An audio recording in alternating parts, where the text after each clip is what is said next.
is now for the transaction of business pursuant to adjournment. All persons having business before this clerk on front judge needs to be heard. James Jones presiding, please be seated. No talking.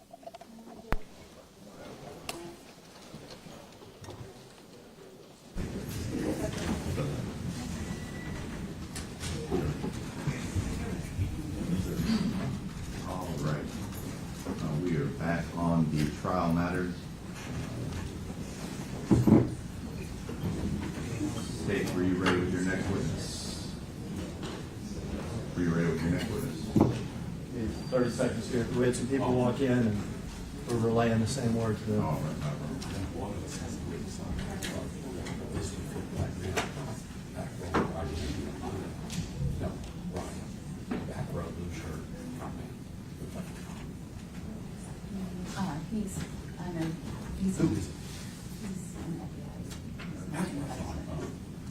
He was just at the trial. Okay.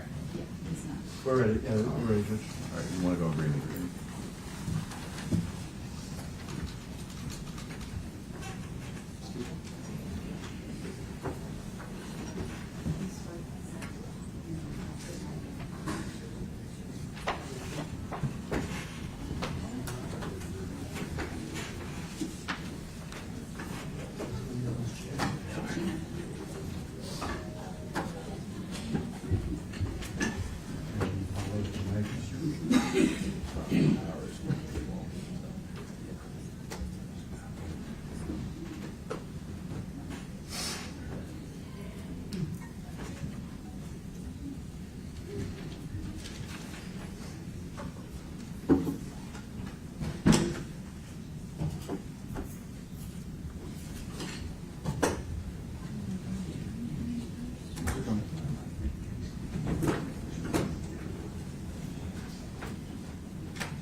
That matter anymore?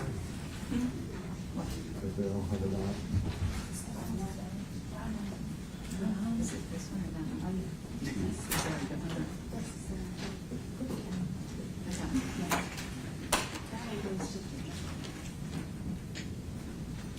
I was showing up here because it's not. It's just. This one. This one. It's just showing up here.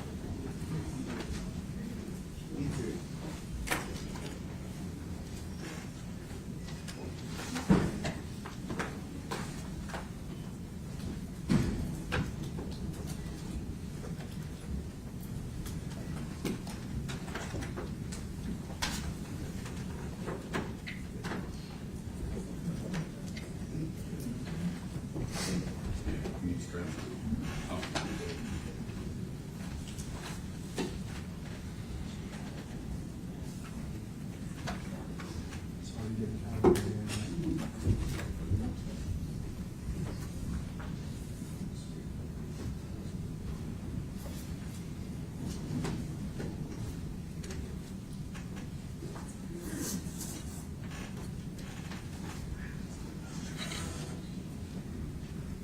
Want to come in my approach, Judge? Did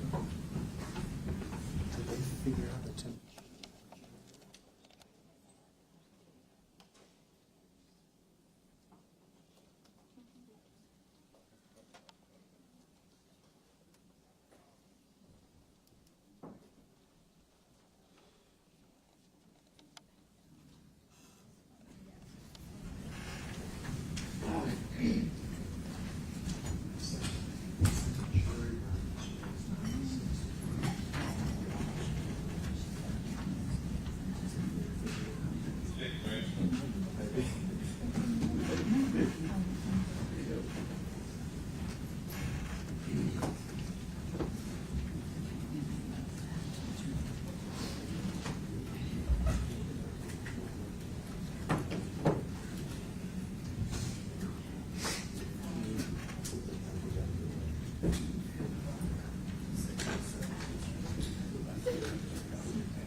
Good morning, ladies and gentlemen of the jury. Hope you all rested well.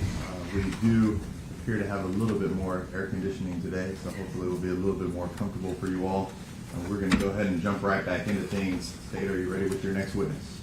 Desmond Mills Jr.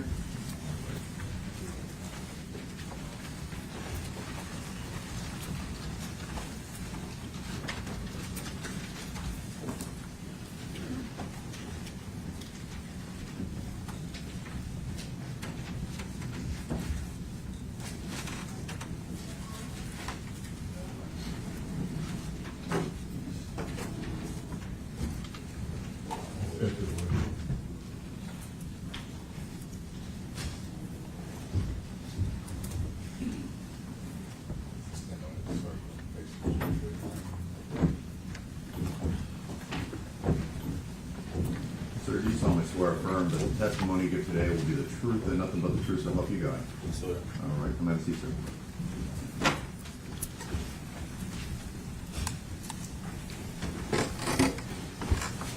Let's start with your name, Desmond Mills, and can you spell it for the benefit of the court reporter? Desmondmills. And Mr. Mills, first, you understand, or do you understand, that you are charged in this case, in this indictment? Yes, That you are charged with murder, second degree, with aggravated kidnapping, aggravated assault, official misconduct, and official oppression. yes, Are you also charged in federal court? yes, Have you entered a guilty plea in federal court? yes, Have you also entered into an agreement in state court which amounts to a guilty plea? yes, Have you been told that your sentence will be set by a federal judge? yes, And it will be set at a sentencing hearing in front of that federal judge in federal court. Is that correct? yes, The charges that you have pled guilty to in federal court, the maximum sentences are life sentences. Is that correct? yes, Have you been told that your truth will be taken into that truthful testimony, that telling the truth will be taken into consideration at your federal sentencing? yes, Are you hoping that by telling the truth, that will be taken into consideration at your federal sentencing? yes, Have you been told that if you are truthful, that the federal government has put a cap on what they would ask the federal judge to sentence you to? yes, And have you been told that the highest number that the federal government will ask for you to be sentenced to is 15 years in federal prison? yes, But have you also been told that ultimately it is the federal judge that will set your sentence and not the federal government, not those attorneys? yes, Do you understand that the federal judge could give you life sentences? yes, Do you understand the federal judge could also ignore the recommendation of 15 years and give you less than that? yes, Theoretically, the federal judge could even give you supervised release yes, or a prison sentence up to life in federal prison. yes, Do you understand how important it is that you tell the truth? yes, Have you come here today to tell the truth? yes, Let me pass you this document and ask you if you recognize it.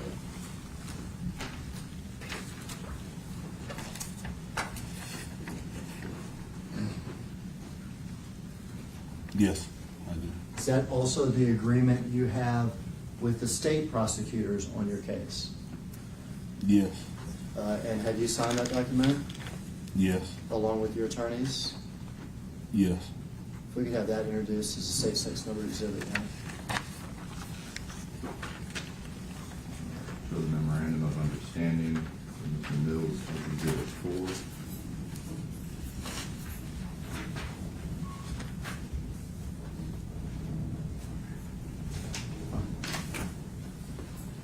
I publish this to the jury by reading it. Mr. Mills, listen, okay? Okay. This is a memorandum of understanding that's entered into by the parties, the state of Tennessee, the district attorney, and the defendant Desmond Mills, represented by his attorney Blake Ballin. This memorandum is intended as a binding agreement between the parties, and at the appropriate time will be filed with the court in this indictment 2300241. It will, consistent with the state's ethical obligations, be made known to co-defendants' counsels. Acceptance of responsibility and acknowledgement of conduct. Defendant Desmond Mills wishes to take responsibility for his role in the beating and death of Tyre Nichols, and fully acknowledges that his conduct and the conduct of his co-defendants was improper, excessive, and criminal. He acknowledges that Tyre Nichols was improperly beaten, then restrained, and that he and his co-defendants then covered up their criminal conduct by, among other things, lying to first responders and to MPD personnel about the true nature of their contact with Tyre Nichols and the nature of his injuries. Defendant Mills acknowledges that these actions resulted in Tyre Nichols' death. Requirement to provide complete and honest testimony and cooperation. Defendant Mills agrees to cooperate and provide truthful testimony in any and all federal and state proceedings related to this matter or related investigations, including civil rights investigations by the United States Department of Justice. This extends to any interviews requested by federal or state prosecutors and investigators, as well as trial testimony. Defendant Mills must tell the truth at all times and not knowingly withhold any material information. Guilty plea and sentencing. Defendant Mills will enter guilty pleas in federal court to offenses charged in federal indictment 23 CR 20191/MSN, and when appropriate will also enter guilty pleas in state court to offenses charged in indictment 2300214. He will be sentenced in federal court first. The federal court judge will determine his sentence. After federal sentencing, he will enter guilty pleas in state court. Agreement by the state. The state of Tennessee agrees that upon fulfillment of the above conditions, that it will agree to a guilty plea that provides for a state sentence that will be served concurrent. Do you know what concurrent means? Yes. It means at the same time, is that right? Yes. That we will agree to a state sentence that will be served concurrent with and will not exceed defendant Mills' federal sentence. Does that make sense? Yes. Furthermore, any period of incarceration shall be served in the Federal Bureau of Prisons. Yes.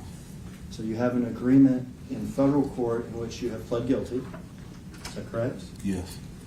With a federal judge to set your sentencing. Yes.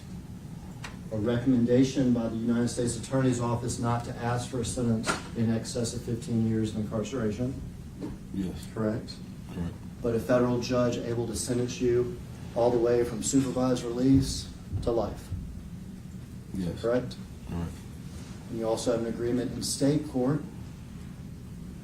Tell the truth. And your state sentence will run at the same time as whatever federal sentence you get. Is that correct? Correct. And when you're sent to prison, that you will go to prison in a federal prison and not a state prison. Yes.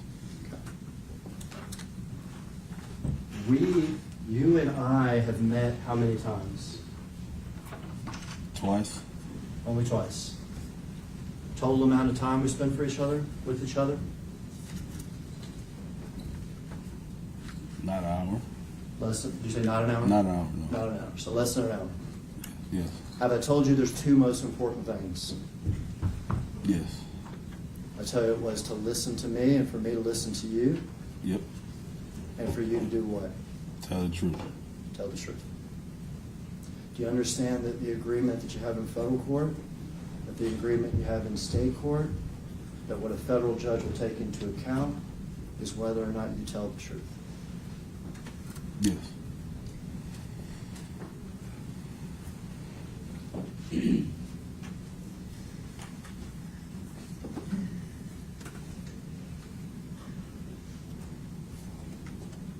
Tell us where you're from, Mr. Mills. I'm from Connecticut. And you're from, you were born in Connecticut? Yes, I was born in Connecticut. Parents from somewhere else, though? Yes, my parents are from Jamaica. And when you say Jamaica and when you say some other words, we can hear it. Oh, yes, yes. So you have a little bit of a Jamaican accent with regard to some words. Yes, I've been told that, yes. Okay. Grew up in Connecticut. Yes. Did you go to high school? Yes, I did. Did you graduate high school? Yes, I did. All right. In Connecticut? Yes. All right. What did you do after that? I went to college. Where'd you go to college? I went to college at West Virginia State University. What did you do in college? I played football and I graduated. Very good. What did you do after that? And then I started my career in law enforcement. I was a correctional officer first. I was a correctional officer first, and then for about 3 years, and then so I moved to Tennessee. I did corrections for about 2 years before I joined MPD. What brought you to Tennessee? Corrections at first. I was chasing a career in correction, then I switched to police officer. When you came to Tennessee, did you bring your family with you, or? I got married, and then we started our family in Tennessee. Do you have children? Yes, I do. How many children do you have? 3. How old are they? 7, 5, 4. Boys and girls? 2 girls, 1 boy. After corrections, you joined the Memphis Police Department? Yes, I did. And how long were you with the Memphis Police Department? 6 years. 6 years. Where all were you assigned in those 6 years? Rains Precinct, Ridgeway Precinct, and then OCU. Most officers in the force are assigned to precincts, right? Yes. Riding around in cars, responding to 911 calls, traffic enforcement, all sorts of things. Yes. And then you went to OCU, which is the Organized Crime Unit, is that right? Yes. And that is more of a specialized group, is that right? Yes, it is. Organized Crime Unit is actually a large umbrella where there is device team, where there is drug enforcement teams, where there are fugitive apprehension teams. It's a large umbrella, is that right? Yes, it is. Where in particular in the Organized Crime Unit did you go? To the Scorpion team. All right, and what were the responsibilities of the Scorpion team? We were sent to areas where high, a lot of crime, violent crimes. They come from the top. They'll send us there, and it's like a zero tolerance policy. They really they want the drugs, money, cars, and guns. That's what they want. So rather than being assigned to a particular area like you are in a precinct, you're part of this team where you're sent to certain areas. Is that right? Yes. And these would be high crime areas? Yes. One night you could be in South Memphis. Yes. One night you could be in North Memphis. Correct. One night you could be in Hickory Hill or whatever it is. Yes. And your responsibilities on those nights, you said zero tolerance, is to saturate that neighborhood. Is that correct? Correct. Zero tolerance, does that mean making a lot of traffic stops?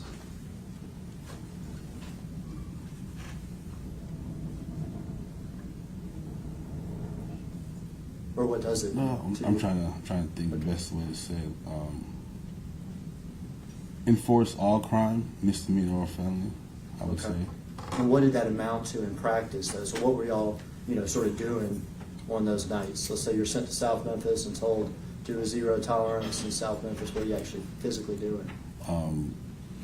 We're physically doing the Scorpion team. We would do traffic stops. That was the Scorpion team. That's what we did, because the drug teams, they did their more on investigations and they had informants and stuff like that.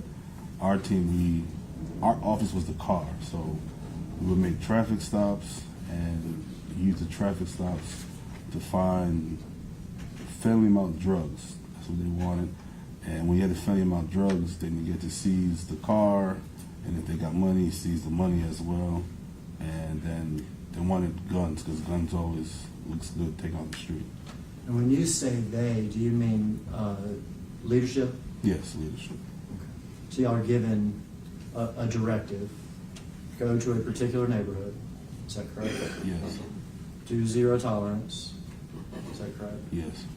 That means a lot of traffic stops. Yes. And the idea is seize drugs and guns and money Yes. and stolen cars Yes. or cars. Yeah, cars, yes. And how long were you with the Scorpion team?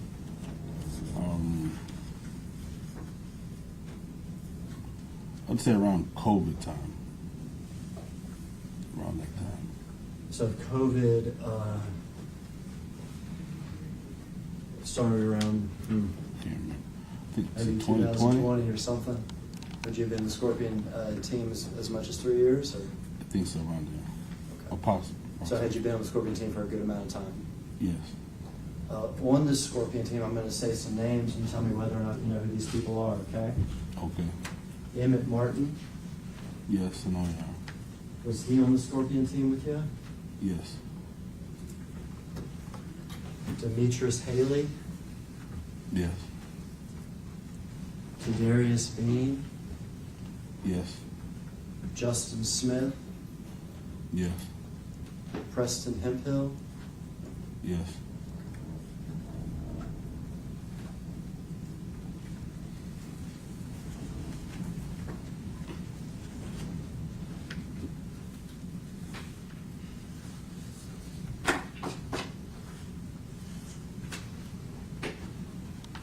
January 7th of 2023. Okay? Okay. Tell me about that night. All right. I was working Scorpion unit, and me and Bean, we had someone under arrest for a traffic stop violation. Let me interrupt you real quick. When you say Bean, do you mean Tadarius Bean? Yes. Do you see him in the courtroom today? Yes, I do. Can you point him out and tell me what he's wearing and where he's seated? It's a navy blue suit, blue tie, blue shirt. I think he nodded at you, but what seat is Mr. Bean in? He's sitting beside Smith. All right, Mr. Smith is in number one, in the seat number one. Okay, so Mr. Bean is number two. yes, number 2 seat. All right, so you're with Mr. Bean. Yes.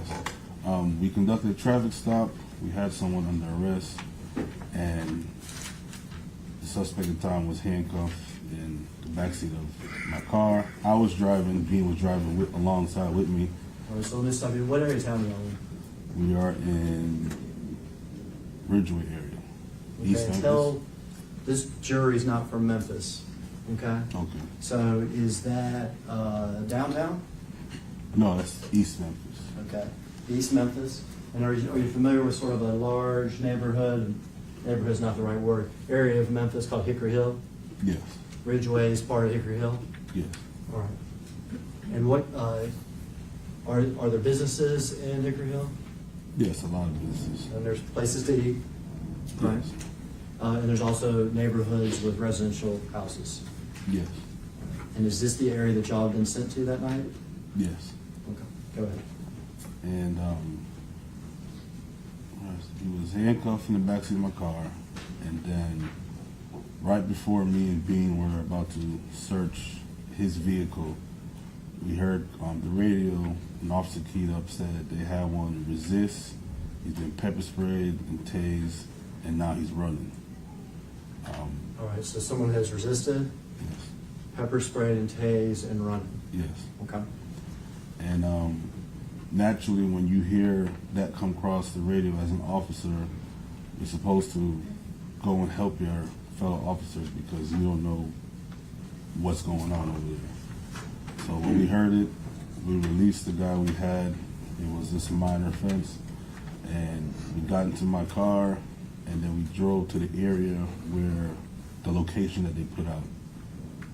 And when we got over there, the stop was Ross and Rains. Traffic stop was Ross and Rains. And How far away from Ross and Rains were y'all? Or how long did it take? I'm not really asking for, I don't care about the distance. it wasn't too far, maybe a mile and a half or two far. Okay. It wasn't too far. And we got there, they said that Mr. Nichols went southbound on Ross. So I turned down Ross, me and Bean, we start driving down Ross, took a first left, and it was a residential neighborhood, and we drove all around the neighborhood, and we didn't see Mr. Nichols. And when I pulled out to continue to go southbound on Ross, as I was driving, I just looked in my rearview mirror, and then I saw Mr. Nichols just like appear right there in the road, and I said, Bean, I think that's him. I turned around. I said, hey, what was the description of Mr. Nichols? He said it, and then we rolled the window down to talk to him, and as soon as he said, hey, Mr. Nichols took off running, and that's when Bean got in the car first. He started chasing him. And would it be fair, let me interrupt you, would it be fair to say that whatever description you all were given of Mr. Nichols, did that person match that description? Yes, and he was wiping his face. And he was wiping his face, I think with a shirt or something. And so Bean took off running. I got out of the car. I started running. And I turned back because I forgot to lock the car. I locked the car, and then by the time I turned around, I didn't see Bean or Mr. Nichols no more. So I just started running, and then I seen when they went up another street. I don't know the name of that street. And then that's when I saw Bean again, Mr. Nichols, and I seen it was Smith's car. And then there was some residents outside, and I asked them, what's the name of the street, because I didn't know where I was. They gave me the name of the street, and then I put it on dispatch, and then I ran up with the rest of the other, with Bean, Smith, and Mr. Nichols. So And put it on dispatch, meaning you said on the radio where y'all were at? yes, to the radio. And then I ran up there, and I immediately pepper sprayed him. Well, when you run up there, what do you see? Who's doing what? I see Bean and Smith. They're holding Mr. Nichols. Is Mr. Nichols standing up or is he on the ground? He was on the ground. He was on the ground. Okay. He was on the ground. And I pulled out the pepper spray, and I sprayed again. And I sprayed him 2 times. It wasn't working. And the 3rd time I tried to Did you spray. say it wasn't working or wasn't worth it? I couldn't hear you. No, I sprayed and it just wasn't working. Wasn't working? Yeah, it wasn't working. And then I sprayed the 3rd time, and the 3rd time I sprayed myself. And then when I sprayed myself, I backed away from Mr. Nichols, Bean, and Smith, and I was trying to collect my thoughts, because when you get sprayed, you really can't see that. You can't see it. Had you been sprayed directly in the eyes? Yes, I sprayed myself directly in the eye, and I backed away. I was trying to collect myself, and then at that time it was Bean, Smith, and I believe Martin was there now. And let me interrupt you because we did this with Mr. Bain. We need to do it with everybody. I think you've already identified him, but can you tell me where Mr. Smith is seated in the courtroom? Seat 1. The record could reflect he's identified, Justice Smith. So reflected. Smith and Bean and Emmett Martin. Yes. So at this point, it is those three. Is Mr. Nichols still on the ground? Yes. Yes. And you have sprayed yourself and you're attempting to collect yourself. Yes. And I heard the officers kept saying, "Give me your hands, give me your hands."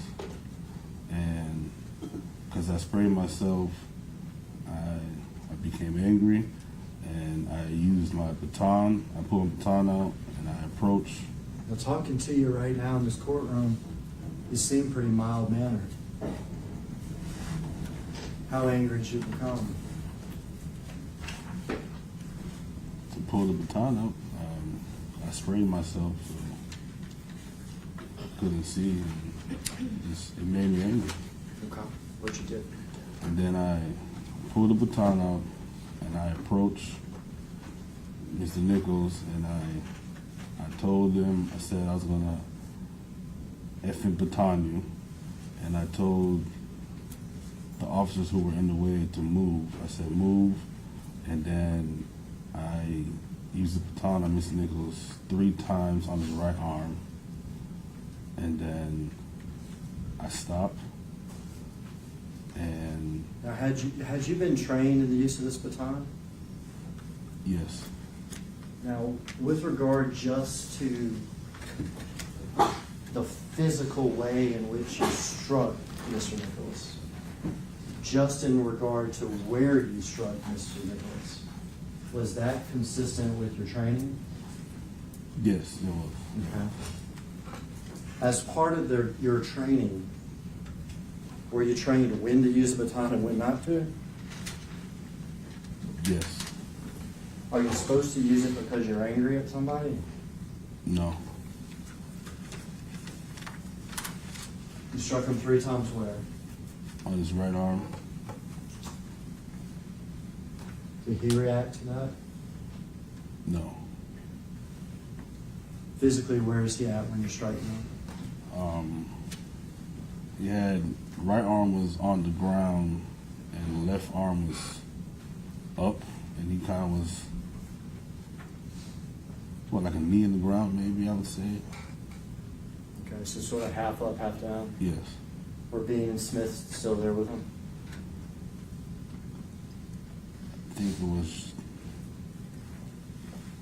Smith was holding his arm at that time. Was Bean still there? Yeah, he was still in the area. Now, when you had collected yourself, did you know that Emmett Martin had soccer kicked him to the head? No. Did you know that Emmett Martin had kicked him even a second time to the head? No. Did you know that when he soccer kicked him both times that Bean and Smith were there holding him down? No, I didn't learn the kicks until I watched the video.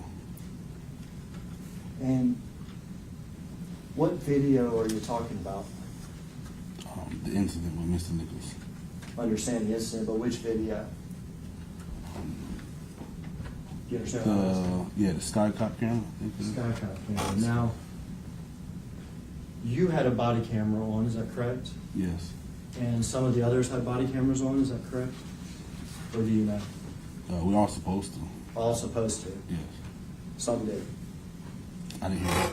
Some did. Some did have body cameras on. Yeah, I think, yes. I think we are. The Skycop camera is something different, though. Is that right? Yes. When did you find out that that skycop camera that's up there on the pole, when did you find out that was there? When I got back to the office that night.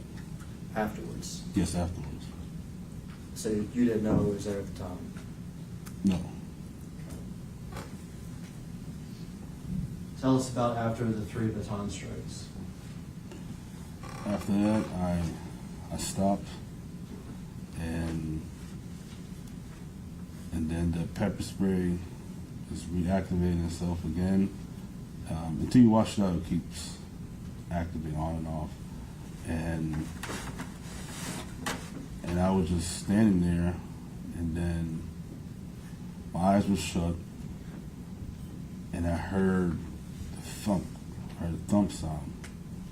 And I heard after the second one, that's when I peeked with my eyes open, and I looked over, and I seen Martin was punching Mr. Nichols. Did you see what Mr. Bean and Mr. Smith were doing? They were just holding his hand, holding the arm. Was Tyre standing? Yes, he's standing at this point, yes.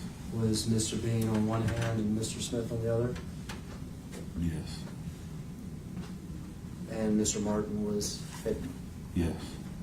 hard? Yes. And after I peeked and looked, I was wondering, so why is he punching him? And then I didn't want to look no more because it didn't look good. And You said it doesn't look good. What do you mean? the way how he was punching Mr. Nichols. Looked like it wasn't right. Correct. Looked like it could really hurt him. Correct. Had you heard Tyre make any threats to you? No, I don't recall no threats. We heard that you said something about, I'm gonna effing baton you. Is that correct? Yes. Did you hear anybody else there make any threats? No, I can't recall. No. Did you ever hear anybody there say hit him? When I watched the video, that's when I heard the hit him. Okay. And we're gonna watch the videos, so that'll be the appropriate time, I guess, for me to ask you about that. Okay. Okay.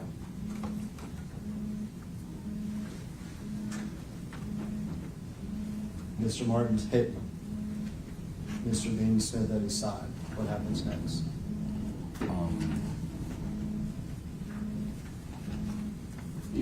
I believe after I couldn't look no more, and then after that, I believe that's when he was taken into custody. Now, you're not a small man. Would you agree with me? I agree. Is Mr. Martin bigger than you?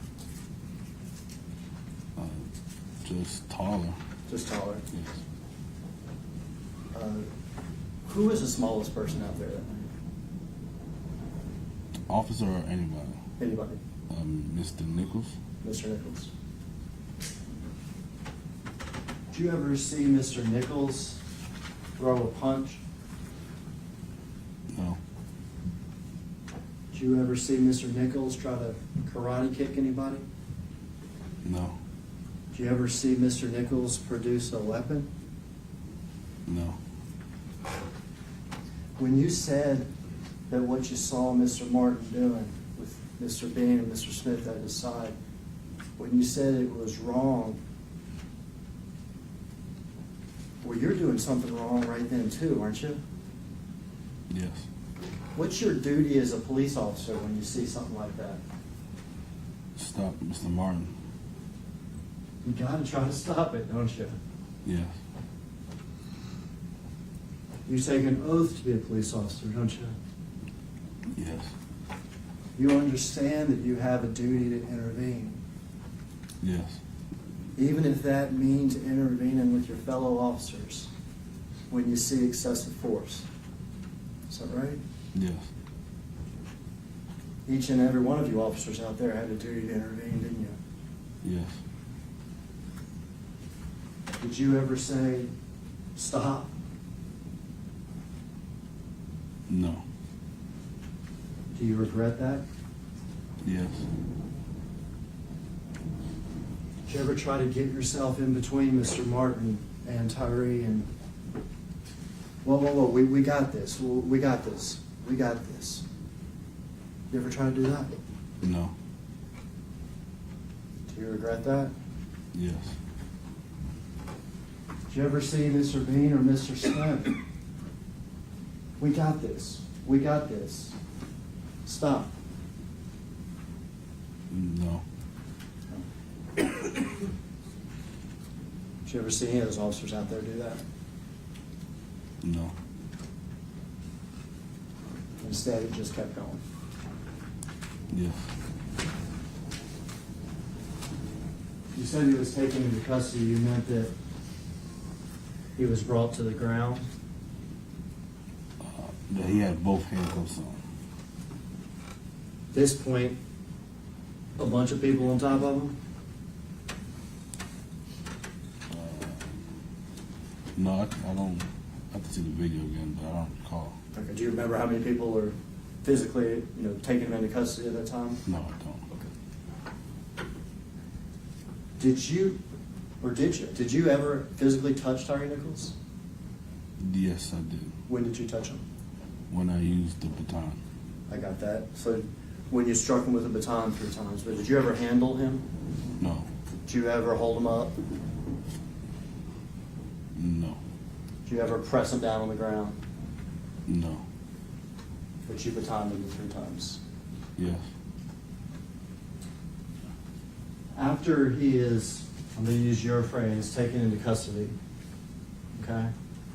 Do you see Defendant Haley arrive? I saw him arrive when I watched my camera. Okay, so at that time you do not remember seeing Defendant Haley? No. Okay. But later when you watch your body-worn camera, you see Defendant Haley? Yes. We will watch it. With the appropriate time, I'll ask you about that, okay? Okay. Tell me what happens next.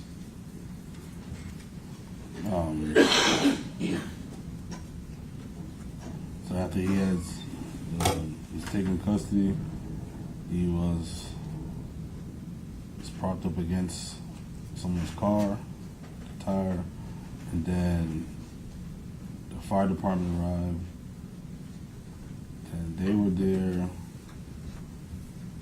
They were doing what they do to someone, and then I remember I saw as they were there, Miss Nichols slouched over to the ground, and I yelled, "Hey!" I said, "Hey!" Look at him, and then I believe Smith said to the fire department, he said, "Bag him." Does that mean something about oxygen, did oxygen to him or something? I don't know what it means. I just know Smith went to the EMT or paramedic school, something, but he did that. So I would say that Smith would know better what EMT paramedic should do than I would do. Gotcha. While paramedics doing whatever they're doing, we'll see it for ourselves on the video. While he's doing what he's doing, Smith's saying whatever. Are you telling these paramedics, man, look at his head. He got hit a lot really hard in his head. No, I didn't tell the paramedics anything.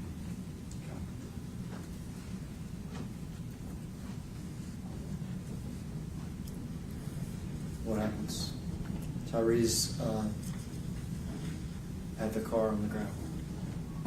Then so now paramedics are now they're working on him, they're doing their paramedic stuff with him, and we find out he's gonna be transported to the hospital. Our lieutenant made scene. Is his name Dwayne Smith? Yes. Now, while this paramedic stuff is going on with Mr. Nichols, are you having conversations with these defendants? With Defendant Martin and with Defendant Smith and Defendant Bean and Defendant Haley? Yes. What's the substance of those conversations? I kept asking Martin what happened, like why you stopped him and how do we get over here, how do we get to this, because I was in disbelief on how Mr. Nichols looked. Normally as a police officer, I respond if someone looks like that. I've never been part of something when someone looks like that. So I kept asking Martin over and over. How to get to this? Yes, how to get to this, why he stopped him, what did he do, what did he have. I kept asking him. Well, you had part of the answer of how it got to this like this is your anger. Yes. At some point in these conversations, we'll watch it on the body cam, so I'm not going to ask you exactly what everybody said, okay? Okay. But did some of these defendants make statements about hitting Mr. Nichols? Yes. Did they make statements about everybody was rocking them or whatever? Yes. If I listen to the video, I can tell you better. Is there a point in the video where we're going to see one of the defendants, we'll have you describe it when we see it, makes a motion about taking your body camera off? Yes. What is that about? That was Martin. He was telling me to take my camera off because he wanted to tell me something so the camera wouldn't catch it. And we'll be able to see that on the body cam, is that right? Yes. Mr. Nichols is against this car. Y'all are having the conversations y'all are having. Is Mr. Nichols ultimately transported away? Yes, he is. Tell me about that. We went to the hospital. Me and Bean went with him. Bean was riding in the ambulance and I was following behind. We got to the hospital and When you were following the ambulance, were you aware of how critical Mr. Nichols' condition was?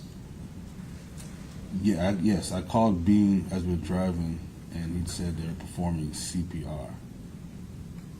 As in, his heart stopped. Well, if that's for CPR, then yes. Do you want Mr. Nichols to die? No, I do not. I did not. That'd be real bad. Is that right? Correct. You're following to the hospital, Bean's riding in the ambulance. What happens? Get to the hospital, and then they bring him inside of one of the rooms, and the doctors and nurses, they're working on him, and me and Bean was sitting outside the room. Y'all actually go into the hospital. Yes. How long do you stay in the hospital? We were there for a long time. I believe a long time, yeah. Did y'all leave that night? Yes. When y'all left, was Mr. Nichols still alive? Yes. When you left, do you have conversations with Mr. Bean?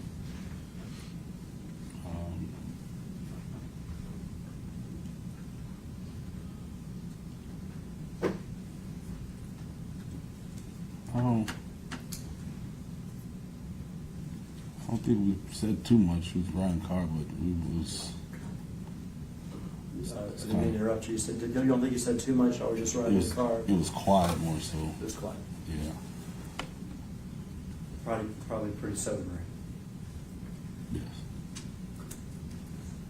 Did you have a conversation that night with Mr. Haley? Yes, I did. How did that conversation happen?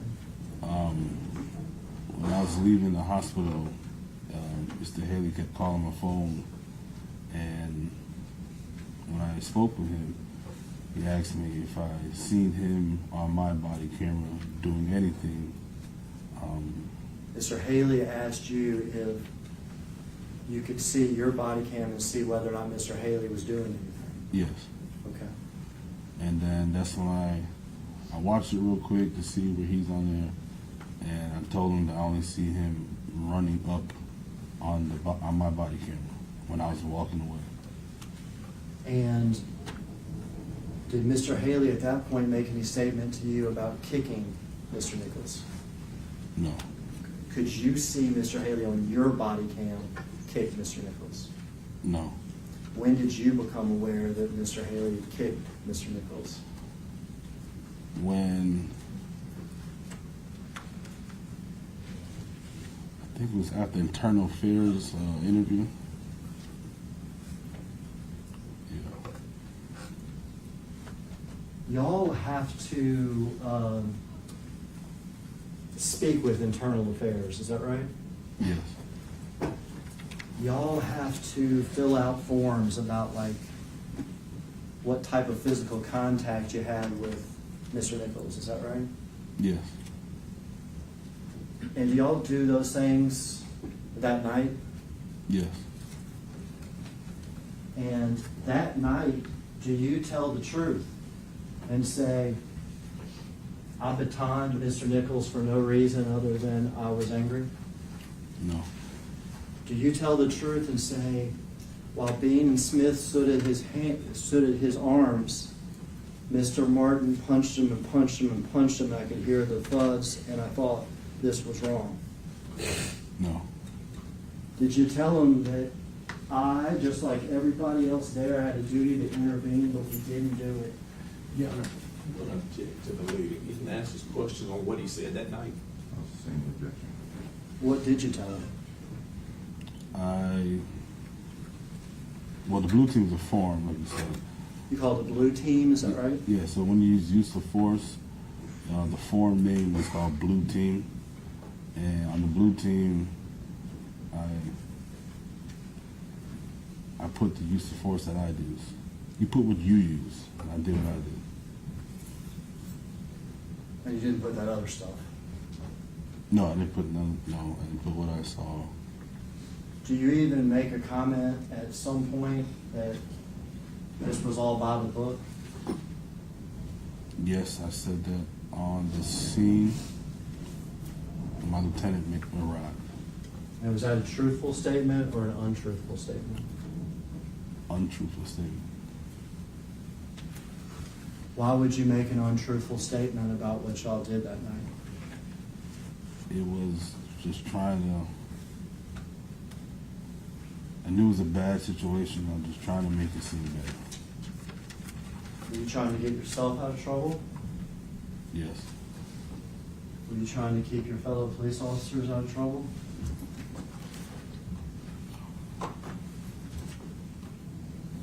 More so me. Or so you... More so me. Did you know how bad it was yet? I knew it was real bad when we was out there, cause I was praying for him when I was out there. I knew that. Did you know they had that Skycop camera video yet? No, not till I got back to the office. We've mentioned Mr. Haley a couple times. Can you point him out in the courtroom and tell us where he's seated? Would that be seat 4? Seat 4, okay. So Mr. Smith, Mr. Dean, and then Mr. Haley, is that correct? Yeah, yes.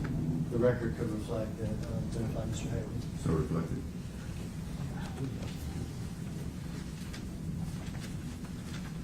Or, at some point, did you find out the TBI was investigating this matter? Yes. And were y'all asked to come have pictures taken of y'all that night? Yes. And we'll do these one by one. Tell me who is this? This is me? And is that what you're wearing that night? Yes, it was. All right, that could be Marta Cesa, somebody said that.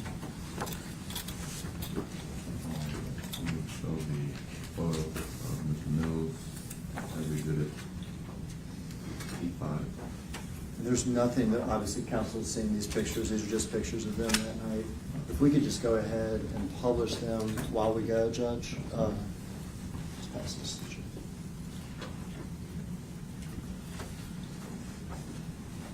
You tell me who's in this next picture? This is Bean. We've got marked as state sex number exhibit.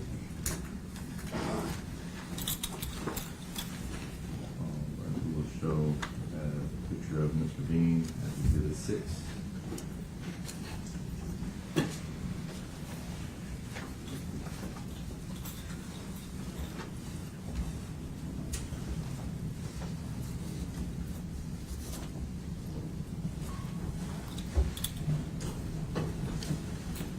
Martin. Next number exhibit, huh? So a photo of Mr. Martin as Exhibit 7.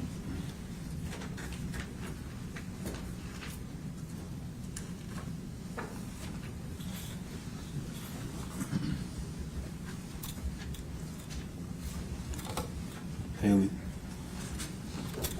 Next number exhibit, huh? So a photo of Mr. Haley as Exhibit 8.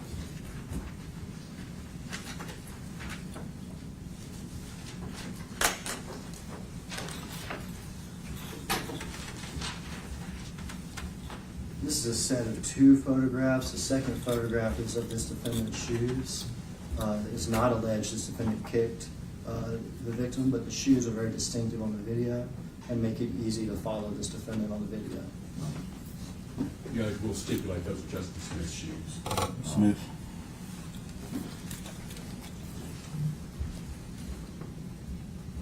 We'll show the 2-page of the Mr. Smith and his shoes as Exhibit 9.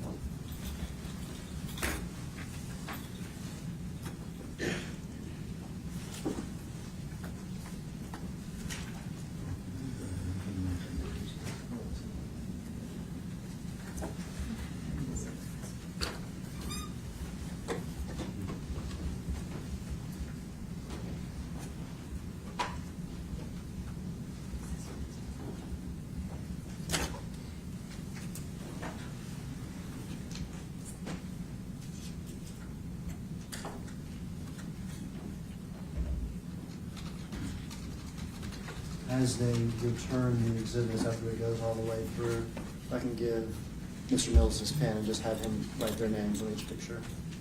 Okay.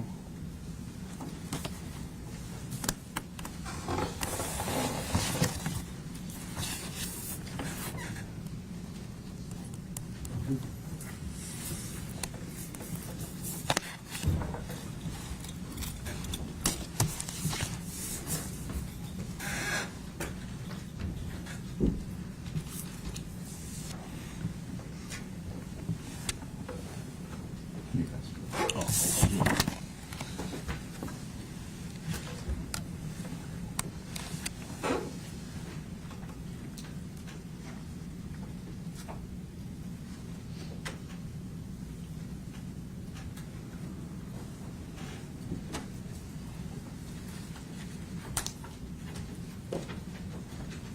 While we're waiting, there's one more. We're gonna watch some body cam later of the stop. And tell me who this officer is. Hempill. Was Hempill on the Scorpion team with y'all? Yes, he was. You want me to do it? You want me to do it? We'll show Exhibit 10. That's a photo of Mr. Memphis.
My procedure on it? Oh, I'm sorry, I didn't see it.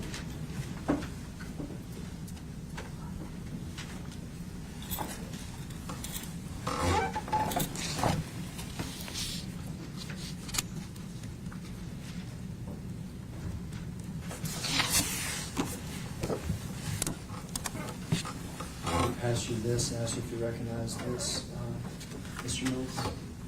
Yes. And what is that? This is the traffic stop. Incident started. This is where they finished. Okay. That's a map, is that right? Yes. And on it, you can see the location where there was the traffic stop, is that right? Yes. And is that Ross and Rains? Yes. That's where you drove in response to this call about a man had been tased and pepper sprayed. Yes.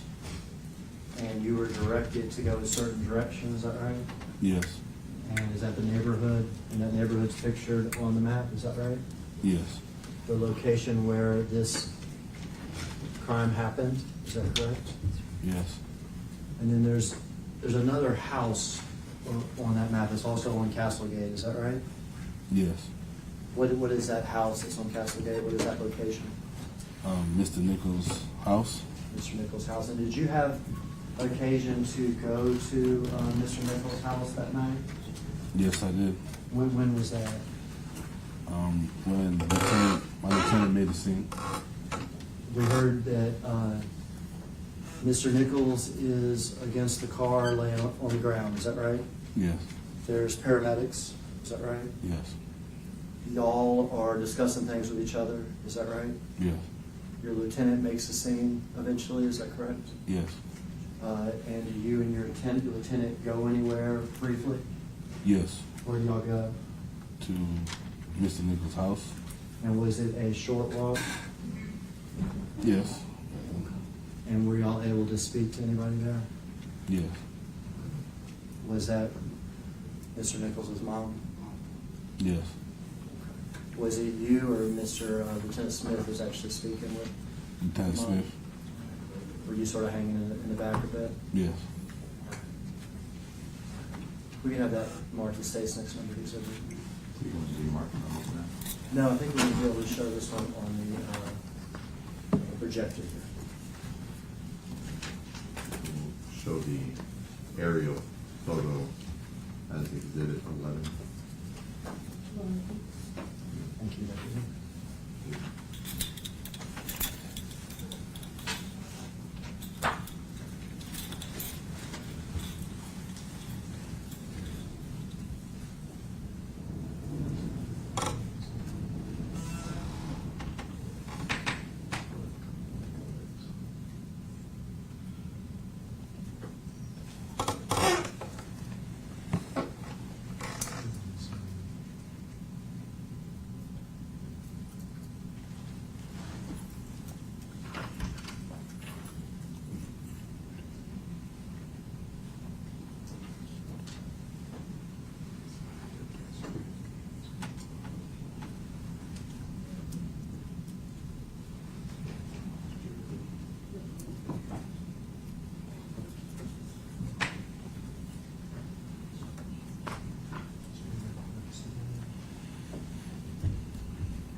Attorneys and technology.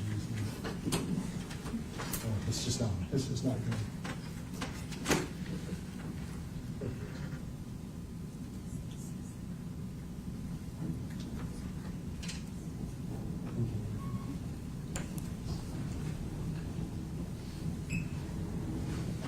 All right, what area of town is this, Detective Mills? East Memphis. All right, and this is East Memphis. We've called the general sort of area Hickory Hill, is that right? Yes. And I guess it's obvious, but this is just for the record. Is this in Memphis, Tennessee? Yes. And in Shelby County, Tennessee? Yes. All these locations that we're talking about where the incident occurred are in Memphis and Shelby County, Tennessee? Yes. Ross and Rains, Is it these two fairly major streets? Yes. And what occurred at that location? A traffic stop? Okay. So this is initial traffic stop here. And let's ignore this for the time being. Location here says Castlegate and Bear Creek, is that correct? Yes. What happens there? That's when I became involved. That's when you became involved? Yes. Is that the location where Mr. Nichols was being? Yes. And then just shortly down from that is 6743 Castlegate Lane, is that correct? Yes. And what's that location? That's his house. And that is a very short walk, it seems, is that right? Yes. All of these locations, are they within less than a mile of each other? Yes. Okay, so we're talking short distances here. Yes. Yes. We skip for the time being, but let's, I have told you that there is a second pole camera in this neighborhood. Is that a second skycop camera in this neighborhood? Is that correct? Yes. And it is here at 6705 Ross Ridge. And we'll watch some quick pole cam video of that here in a minute. There's also a camera symbol where you said the incident occurred, where Mr. Nichols was beaten. That's because there's a skycop camera there, and we'll watch obviously that video again here shortly.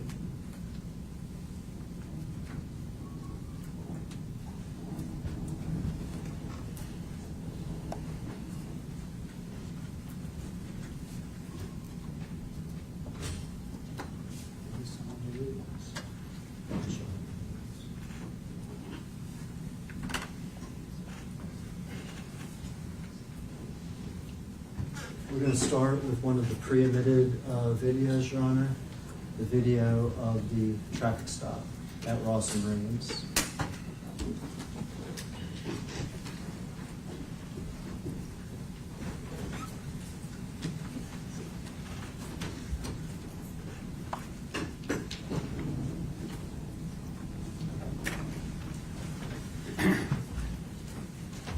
While that's getting set up, can I have the attorney's approach?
As the court knows, there was a stipulation of fact at the start of this trial that pre-admits certain videos. We're going to play the video from the traffic stop at Ross and Raines. This will be the body-worn camera of Preston Hemphill. If you could stop it real quick.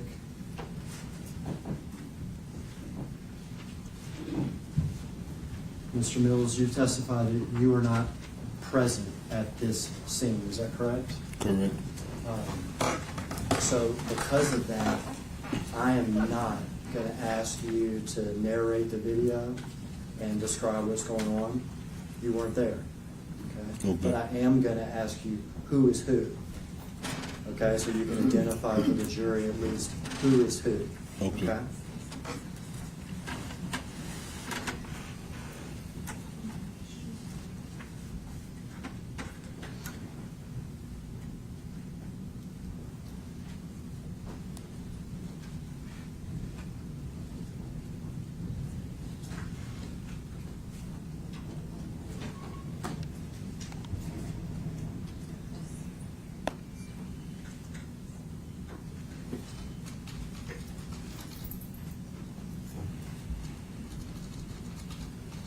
Body cam videos do have sound, is that correct?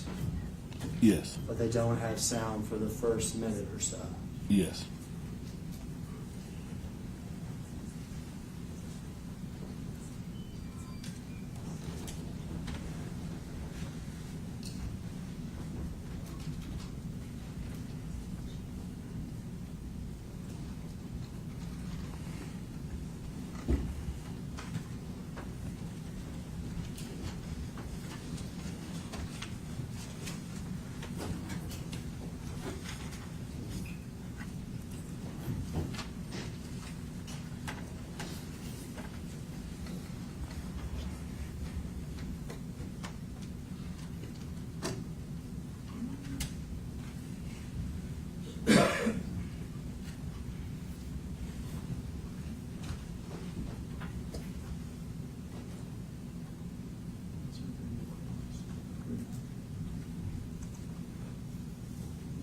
We stopped it because it's better quality than that, something about the TVs. And the audio is not on.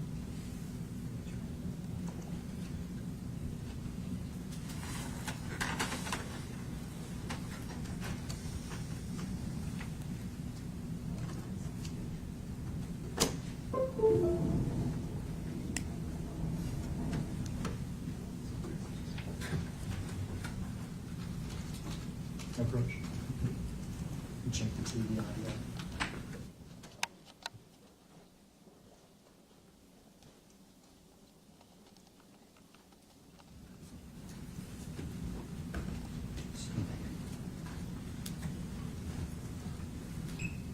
Does this appear to be Preston Hemphill's body cam? Yeah. Speak up Yes. a little bit for me. Mr. Yes.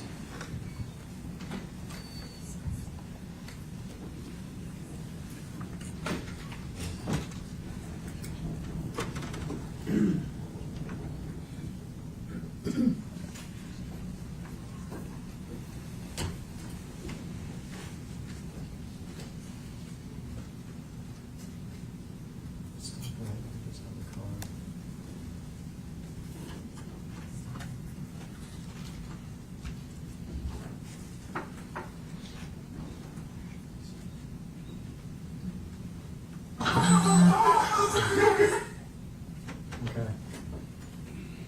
You see the hands there? Yes. So whose hands are those? That's Hemphill. Okay. And you see the car there?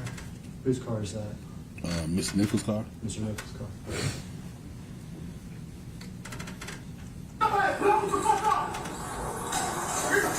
Can you see that? Can you tell who that is at Mr. Nichols' door there? That's Martin. Place him.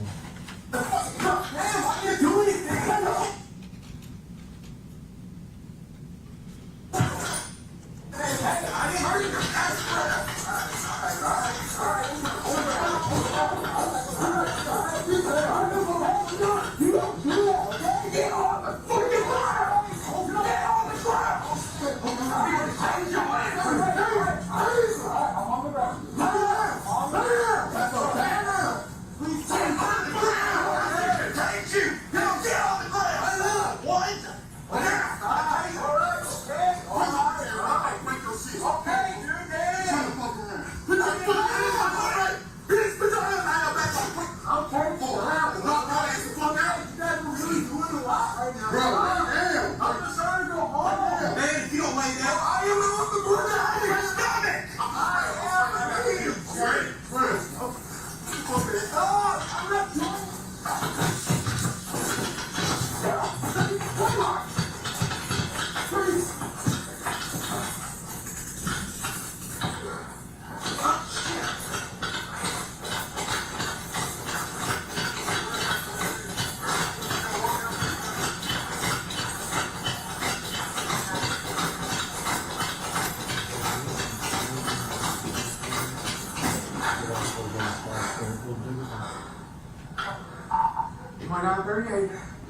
Murder Rains and Ross. Tasers deployed. Suspect is running down Ross.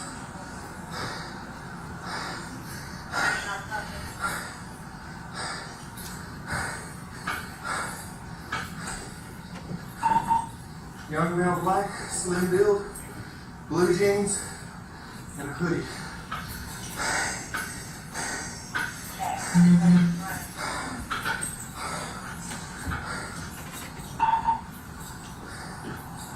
Sat down on Ross, where we last saw him.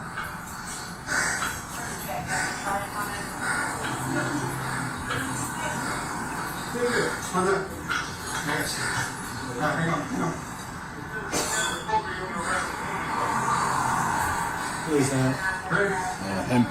Haley. Haley, okay. Hemphill's body cam, so Hemphill talking to Haley, is that correct? Yes. And we're not gonna rewind. If we go back to sort of the chaos that we saw, could you hear Haley's voice? Yes, I can. Okay, could you hear Martin's voice? Yes. And could you hear Hemphill's voice? Yes. And the man on the ground, was that Mr. Nichols? Yes. One of the problems, hit the bastard.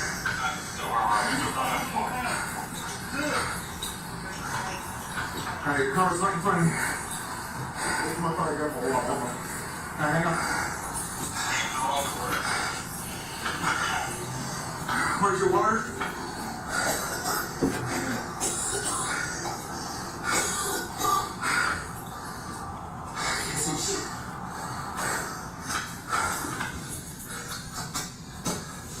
Okay, I got you. Get water? Here. Ready? Negative 2938. Where are my damn glasses at?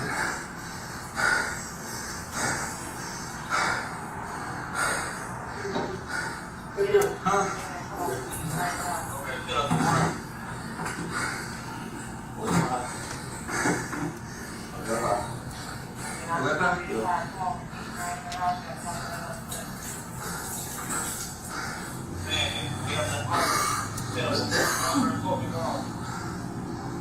Who is that?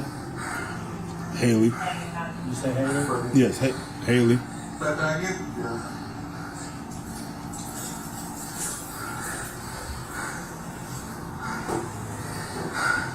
I can't see jack shit. My glasses, what are you fighting me?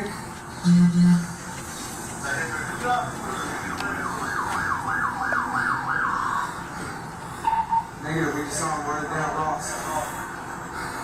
What make your white eye? Yeah!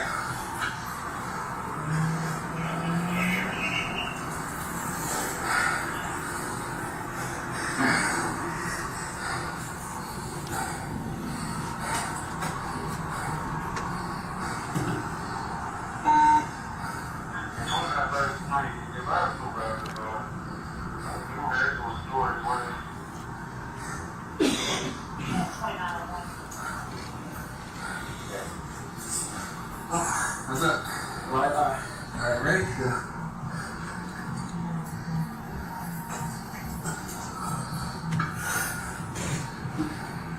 What? Right eye?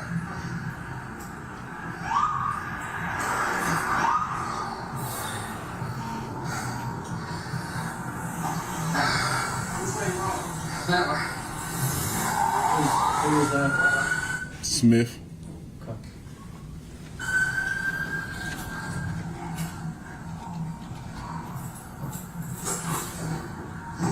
Okay, I gotta find my glasses and get this damn taser downloaded.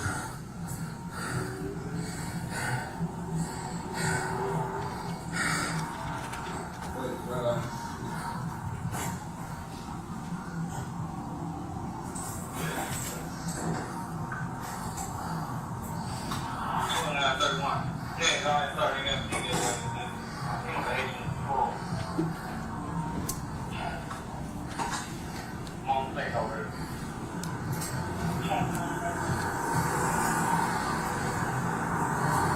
you tell whose voice I was there?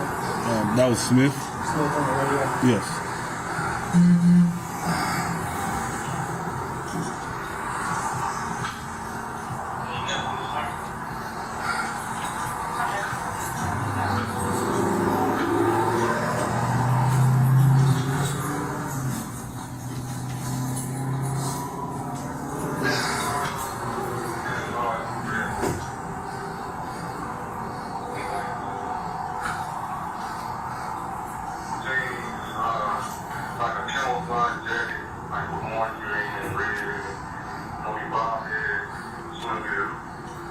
Whose voice is that, could you tell?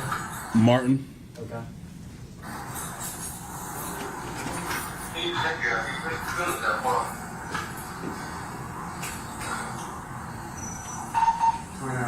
can also read for my taser.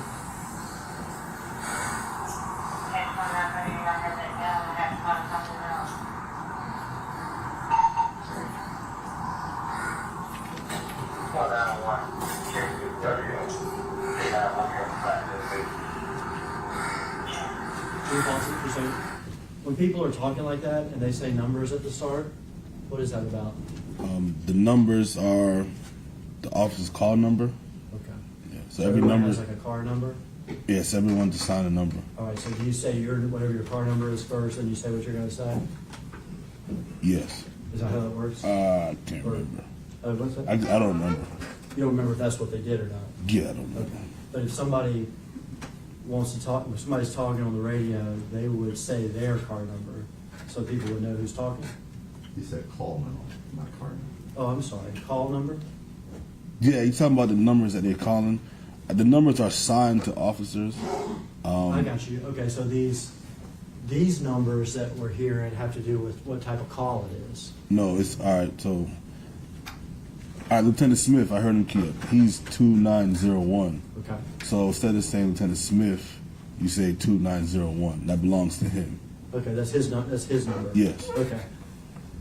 I was saying car number, like it identifies you by your car, but everybody's identified by a number. Yes. Okay, so Lieutenant Smith has a number, Justice Smith has a number, you have a number? Yes. And what's your number out there? I don't remember. Okay.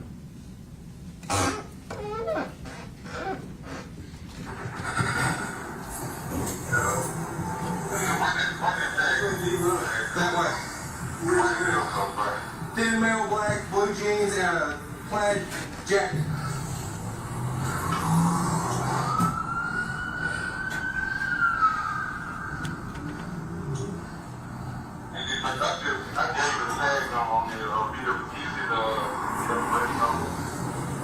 Who was I talking Martin. You good right now? Can you give me something in your eyes?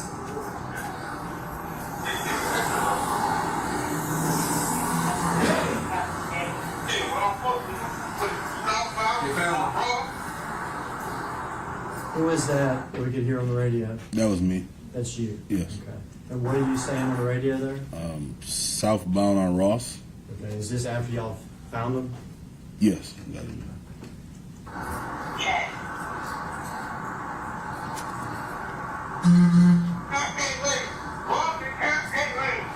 Who's that? That's me.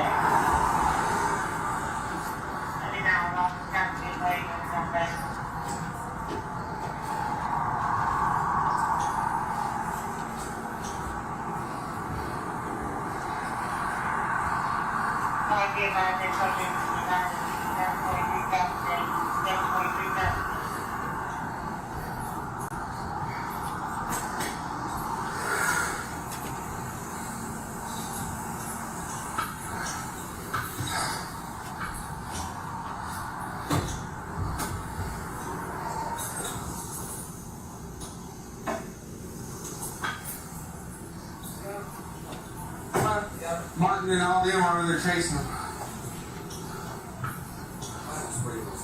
Shit, you sprayed me too, but luckily you didn't get my eyes just on my eyebrow. Oh, stop his ass. I hope they stop his ass. Hemp-Hill. I hope they stop his ass. Neighbors calling for other cars, get him to hard to chase him. Does Hemp-Hill ever come to the second scene where Mr. Nichols is beat to death? No, not while I was there.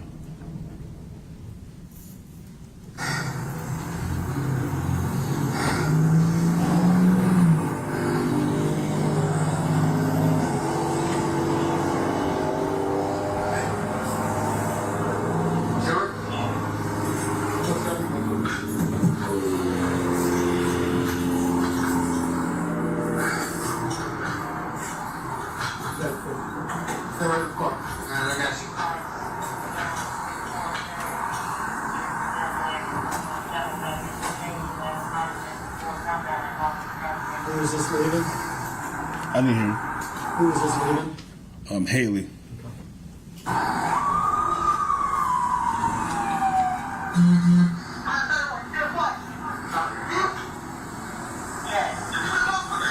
Whose voice is that? I don't know.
What's up, what injury you got?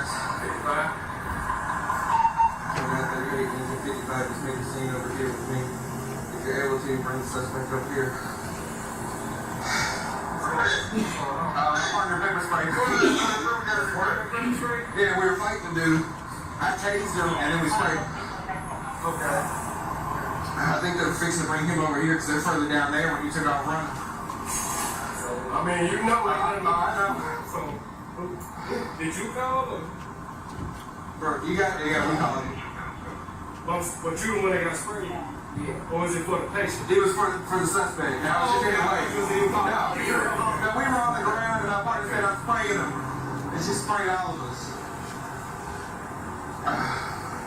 So they took the patient away from bringing him back? He took off running, they just got him. Oh, okay. Yeah. So y'all need us or I'm confused? Well, one of the prongs did hit him with the tasers. I don't know if you guys need to take it out, look at it. I don't even know if it's still out. What we do is pepper spray. Yeah. Just to cover our hands, we just talk to you guys. Okay. Hey, you got the suspect? Okay. Shit, I can see who it is. Yeah, they got him down there. My partner pepper sprayed me and I tased the dude.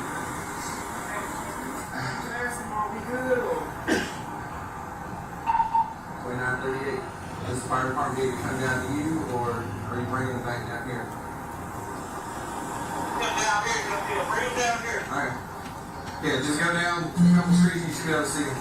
Whose voice was that said just going down here? Or, you know, Sound like Smith. Smith? Sound like.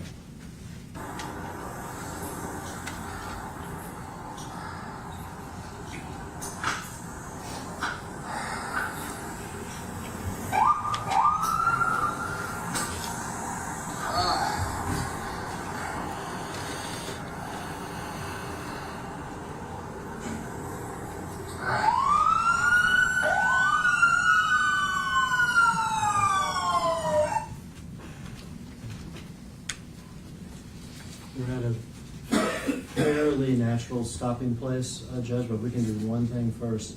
We can back this video up, take it off the full screen, because I'm told it's maybe the full screen that's distorting it, and just watch the first 2 minutes, just the traffic stop, smaller sort of version. I was going to say, before we do that, just for the record, when we don't watch the entire video, if we could put on the timestamp that it was stopped, I believe it was 2039, either 07 or 17. All right. No problem. We'll do that. We're making note of those times, and we'll include that in the ultimate exhibit list of the jury.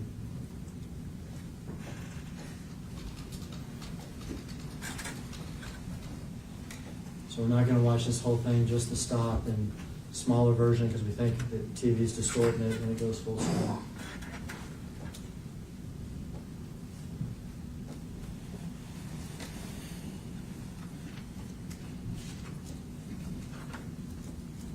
Chairman, do you want to just fast forward to the part to see if the smaller range is going to fix the distortion? We're real close, Judge, just right here. Let's see.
Just make a note that we played that portion of the video, just for the record. 2026.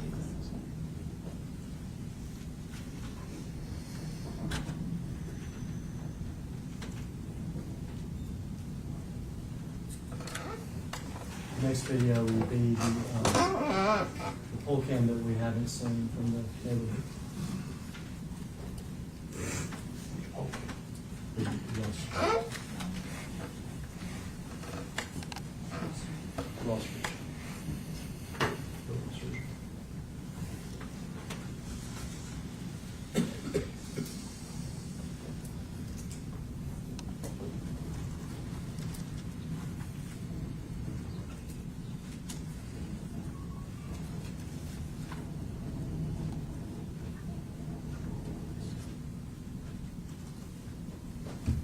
I'm told by our tech people that it's probably the laptop and they have a different one to use. I think maybe we'll watch this video real quick and then maybe we can switch out, take a quick break. If you can stop real quick. Mr. Mills, I told you there was actually a second poll cam in this neighborhood, is that correct? Yes. The 6705 Ross Ridge in this neighborhood? Yes. Okay.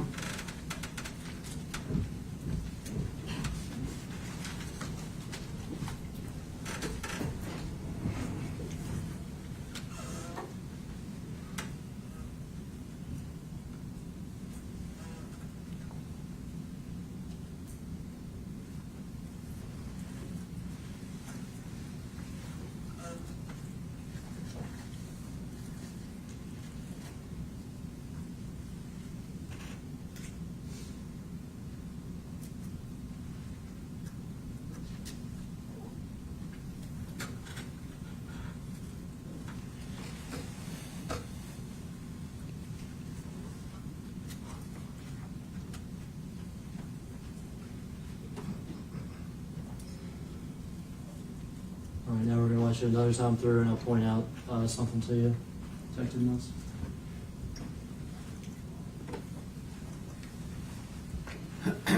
We're gonna look in this area here. We're gonna see a person. It appears to be Tyre Nichols.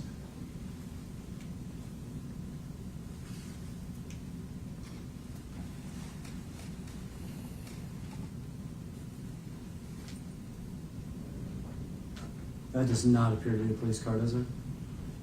No. Still behind these cars.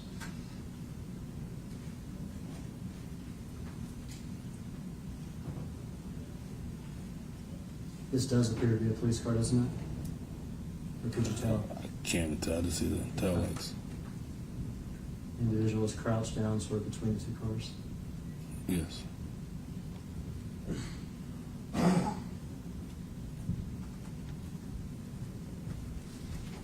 And then just walks away. Yes. Did you drive down the street? Yes. All right. Could that have even been your car, that second car? Possibly. Yeah, hard to tell. Yeah, I can't tell. If you were driving down the street, did you see Tyre Nichols over there in the yard or crouching down between those cars? No.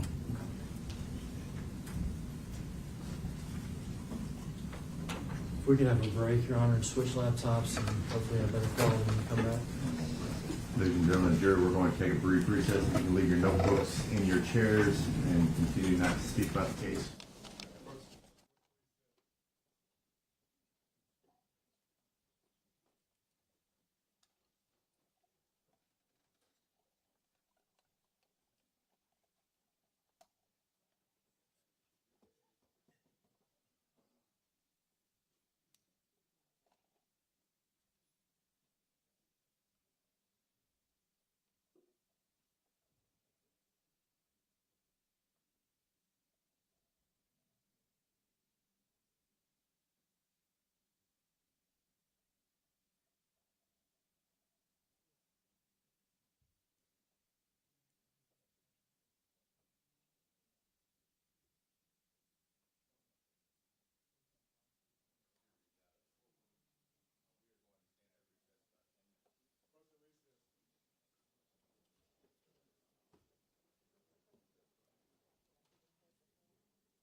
Smith, we're gonna watch, notice the poll camera from the scene of the meeting.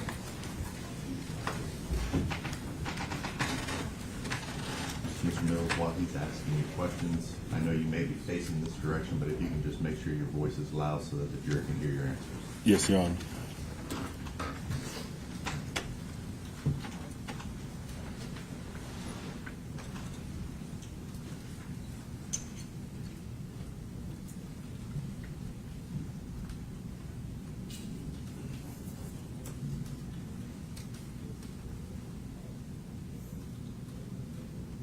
Who are the two officers on top of him right now? Bean and Smith. Because in Smith, I think, as we said before, you can tell by the white-soled shoes, is that right? Yes.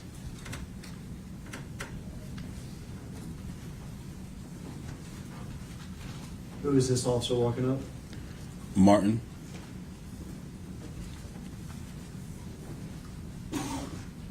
Were you able to see that kick to the head where you were, When I was there? when you were there? No. Where are you in this, right now? I'm far. I'm on the other side of that car, far away. Not far, but Sort of off stage, right? yes. Okay.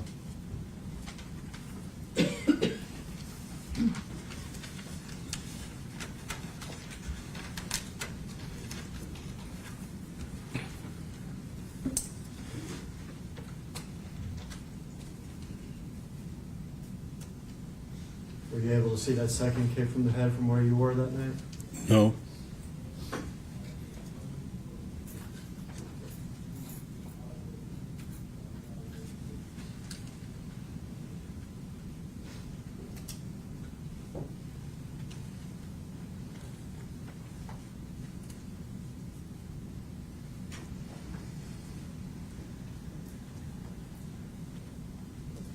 We go in order, it's Martin, Bean, and then Smith, so right? Yes. Who is that? That's me. You see, if you stop it. We see you go like this. What Yes. are you doing? I just opened my baton. Okay, this is one of those collapsible type batons. Yes. So when you go like this, it extends. Yes.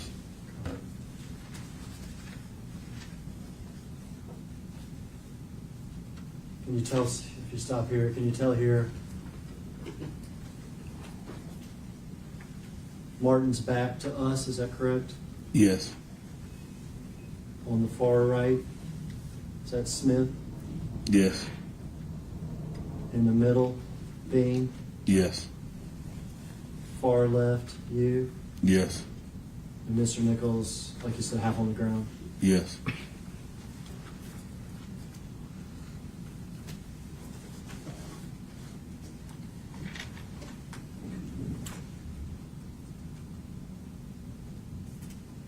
You stop it here.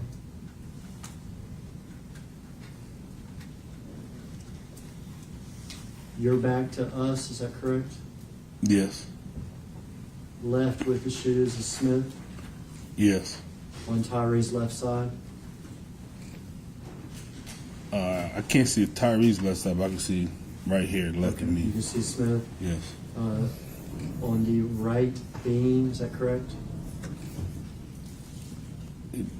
We can play it a little more. Yes, please. Okay, yes. Okay, so left side of Tyree, Smith, right side Bean, and we stop this mid punch by Emmett Martin. Is that correct? Yes.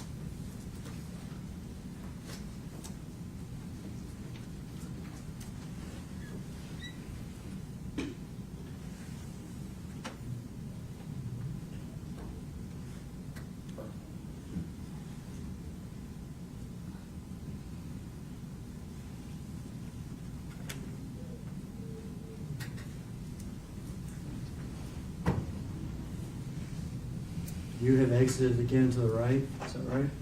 Yes. Where Martin and Smith and Bean. They're still with Mr. Nichols.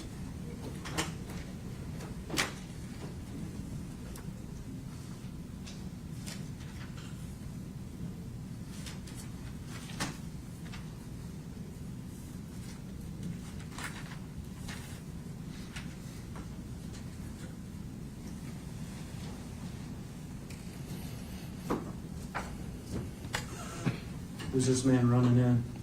Oh, I don't know. Right.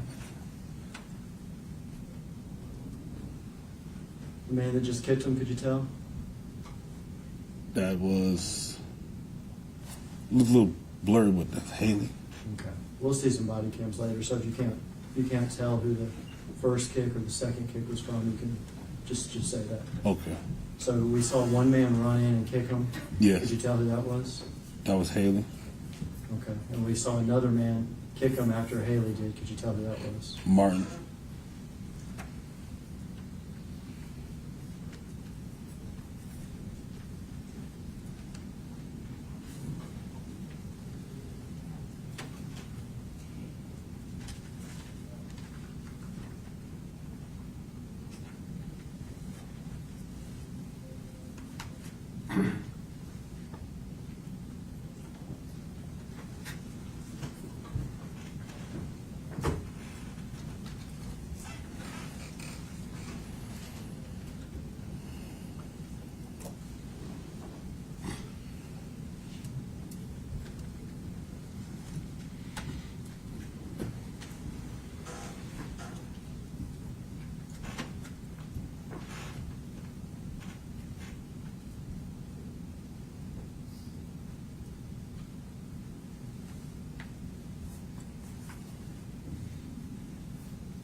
Who's this dragging him over to the car?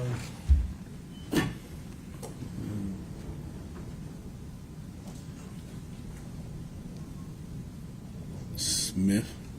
Isn't it Smith?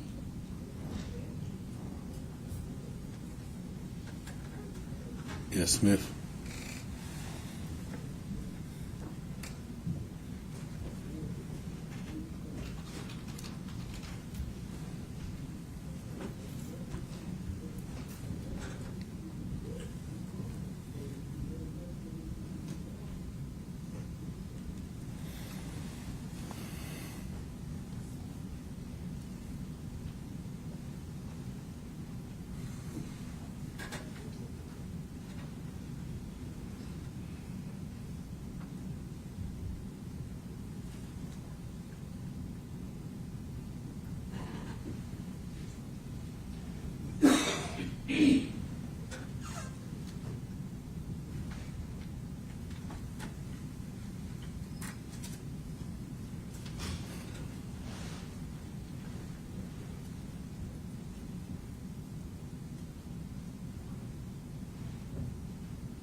See this person with his phone out? Yes. Who's that? That's Haley. She become aware of that Haley took a picture of Tyre Nichols with his phone when he's propped up against that car. You said if I was aware? Did you become aware of that? Yeah. Did you also become aware that he sent it to people? Yes, found out later.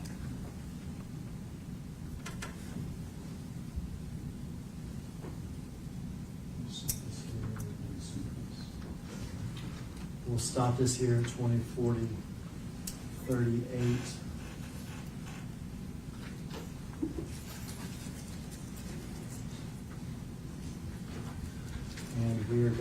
watch next your body cam, Detective Mills?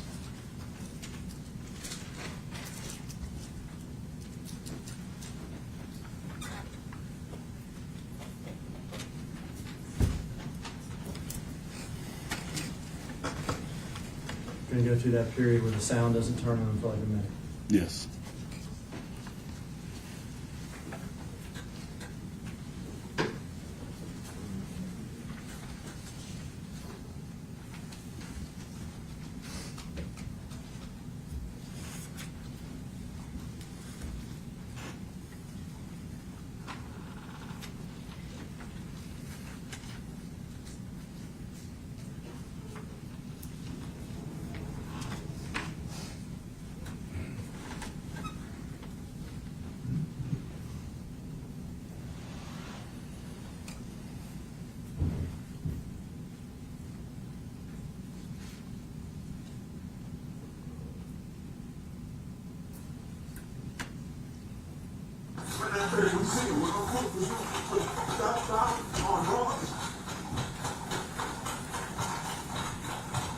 What food is this? What drink is this? What's drink?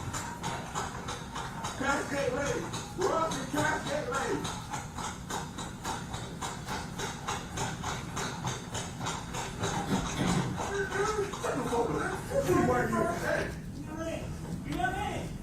You might get sprayed in it. Hey.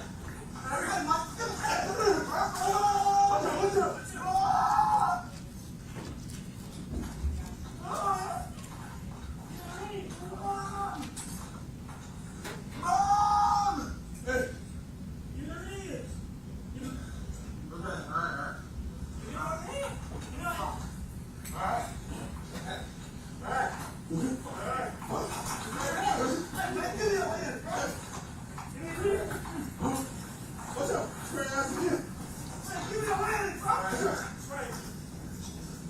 You're the one spraying, is that right? Yes. Yes.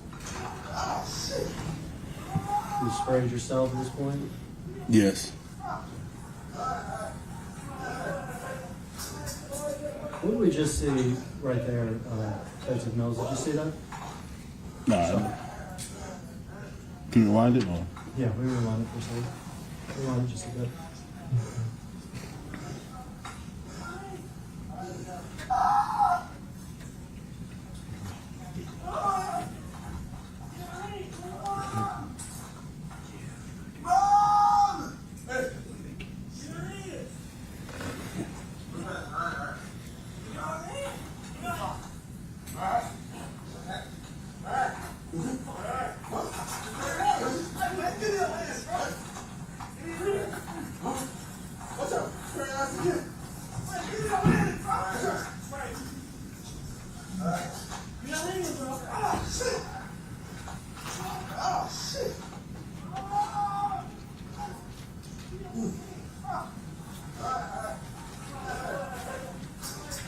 What was that? Detective Martin took off his body and threw on the ground. Like could be a body worn camera.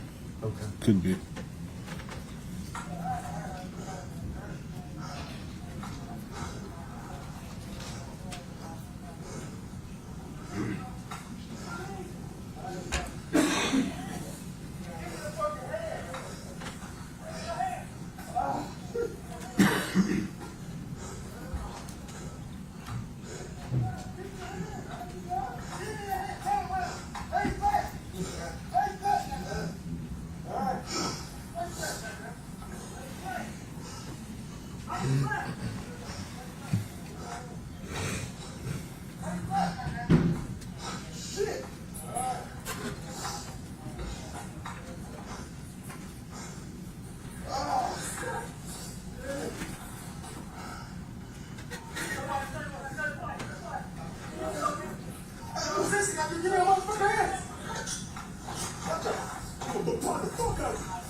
Let me stop here for a second.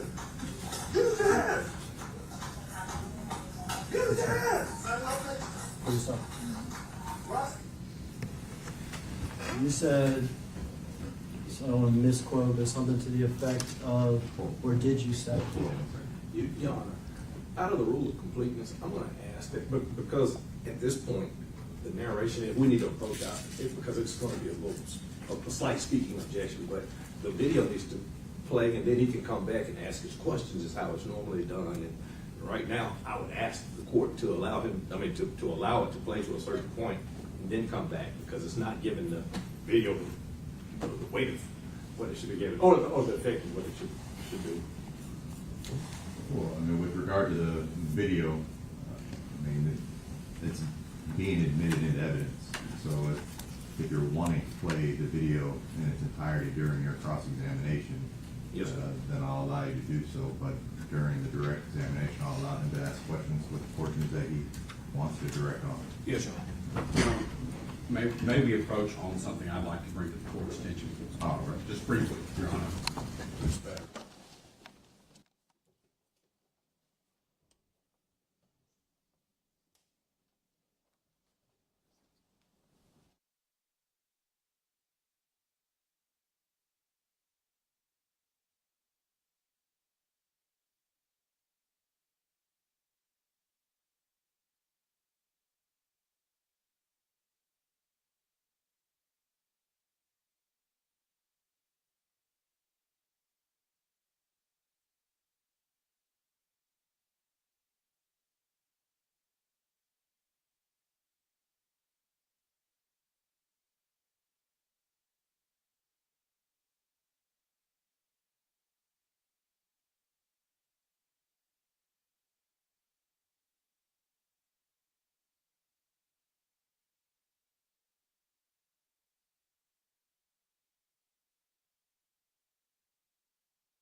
Rewind it back since we took a little break, and my questions are gonna be, whose voice is that?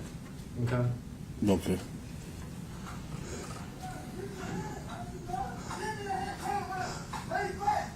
That voice? Whose voice is that? Martin. Okay.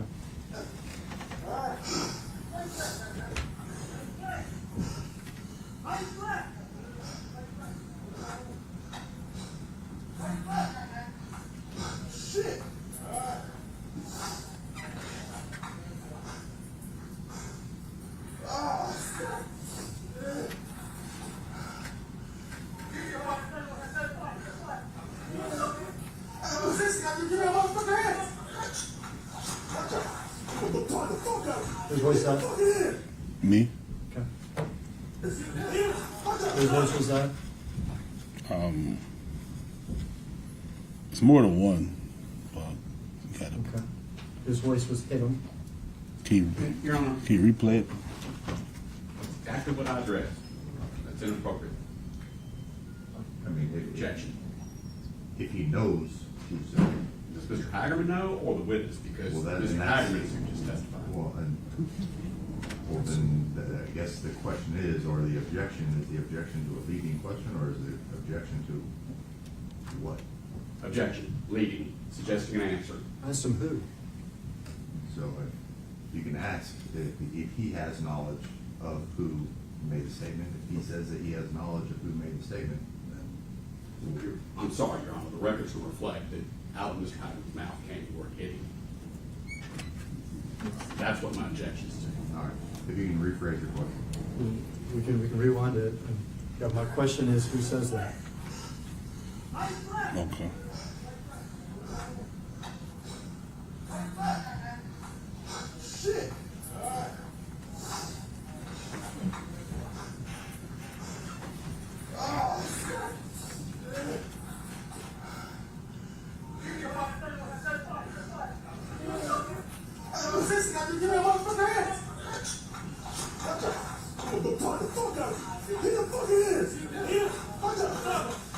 So who said that? Sound like I would say Martin and Smith.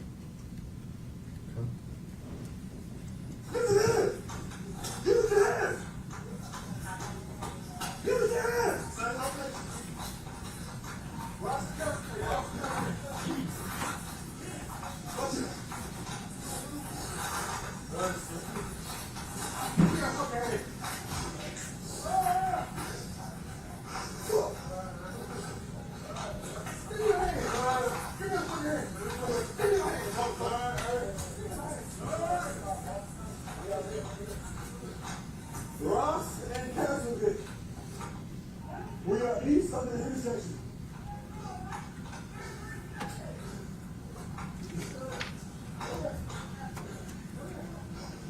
Who said the location?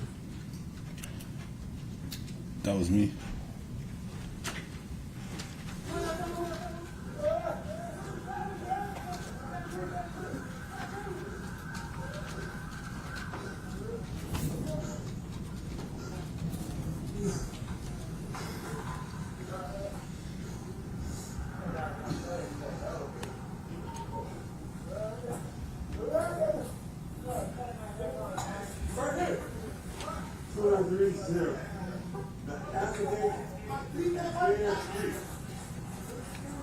You can get her to Ross and Castleton.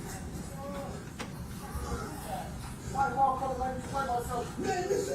How you gonna live? Hey, in my office.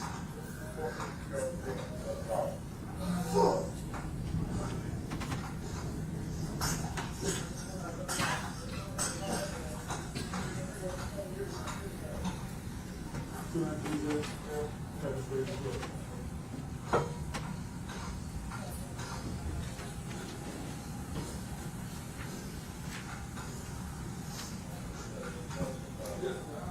Yeah. Let me get my car quick.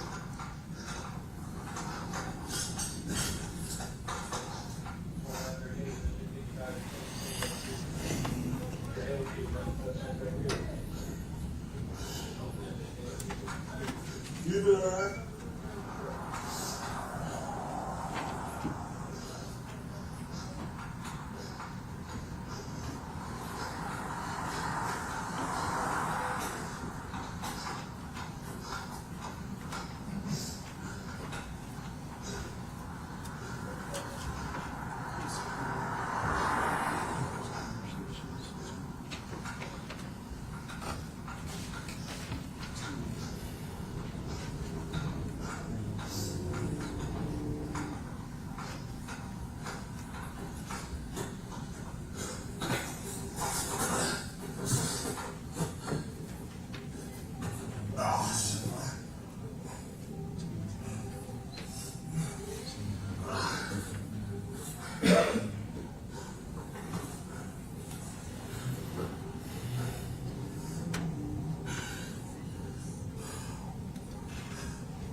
Excuse me.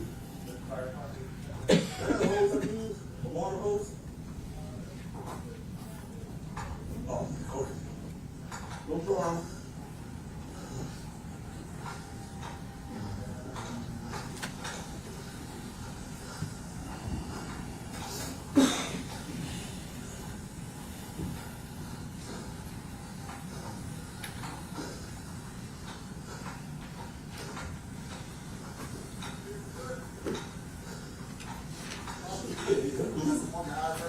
A little bit still. I got it. I got one. Yeah. Fuck.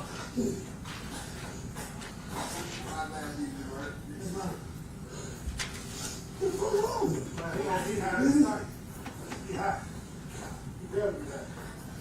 Bro, I seen him. When he turned around, I said, look, he took his mind, snatched him off of the goddamn.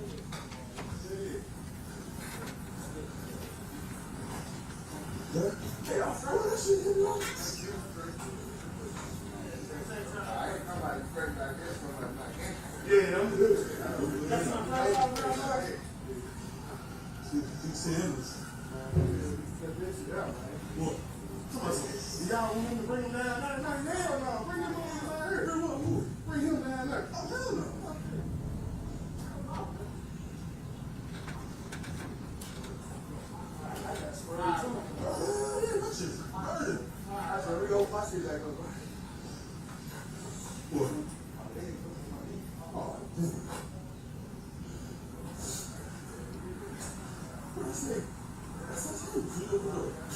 That's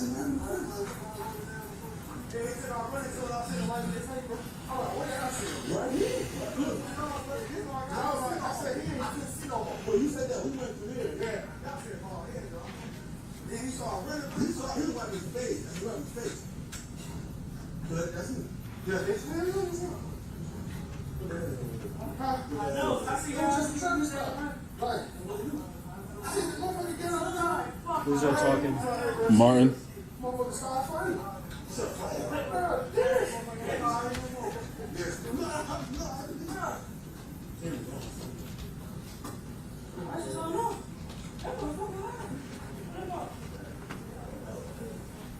Hey, sit up, bro.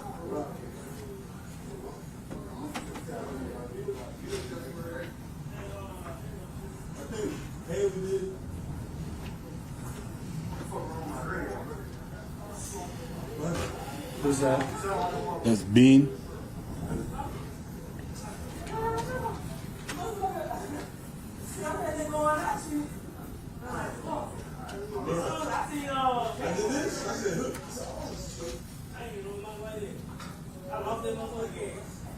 Who's that?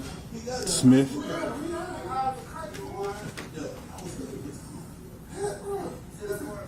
Who are those people attending to Mr. Nichols? That's the paramedics.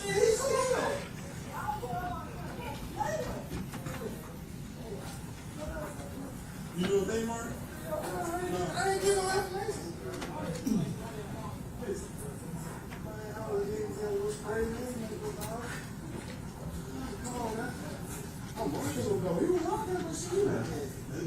Who said that? Did you hear what that man said? Can you just rewind a little bit? What word do you want me? Yeah.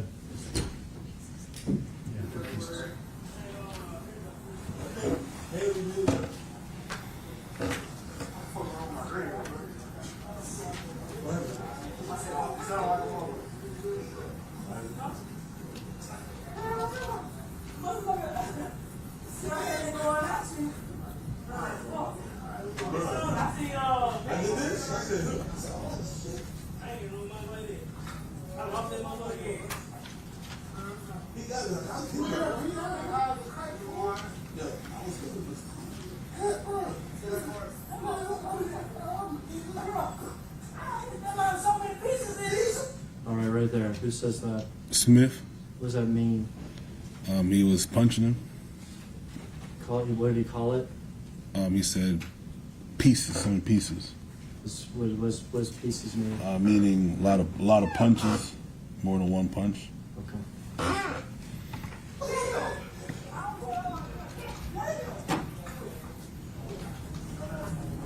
You know what they mark? I ain't getting no information.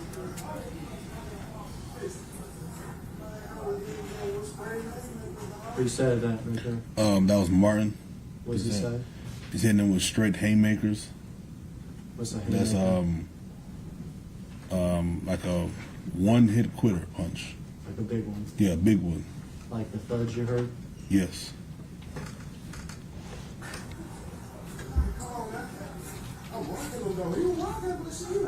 Who says that? Martin. What does he say? He said he was rocking him. What does he mean by rocking? Punching him with the haymakers.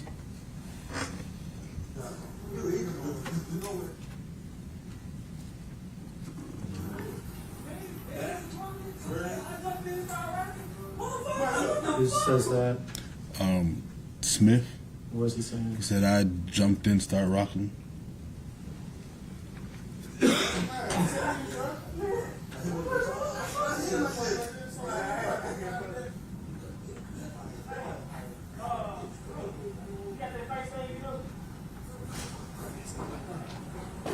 If you stop there, was that Defendant Smith Yes. saying something about you got that face thing you do? Yes. What's he talking about? I think he's referring to. I think Shelby County have a system when they can take a picture of the face and identify someone. I'm not positive, but I think that's what he's referring to. Okay, or I don't know either. Oh, I think Could that's. it possibly be referring to some sort of medical thing for the paramedics, or no? No, I think it's. I don't know. Okay, I don't know. fair enough.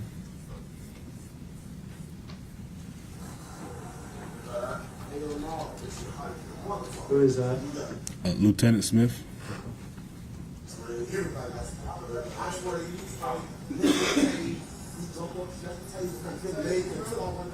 Who's talking there to Lieutenant Smith? That's Haley.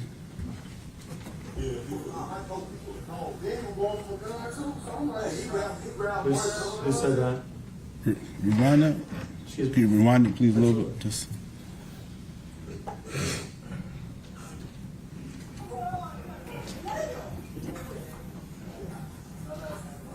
You know they Mark? I ain't getting no information.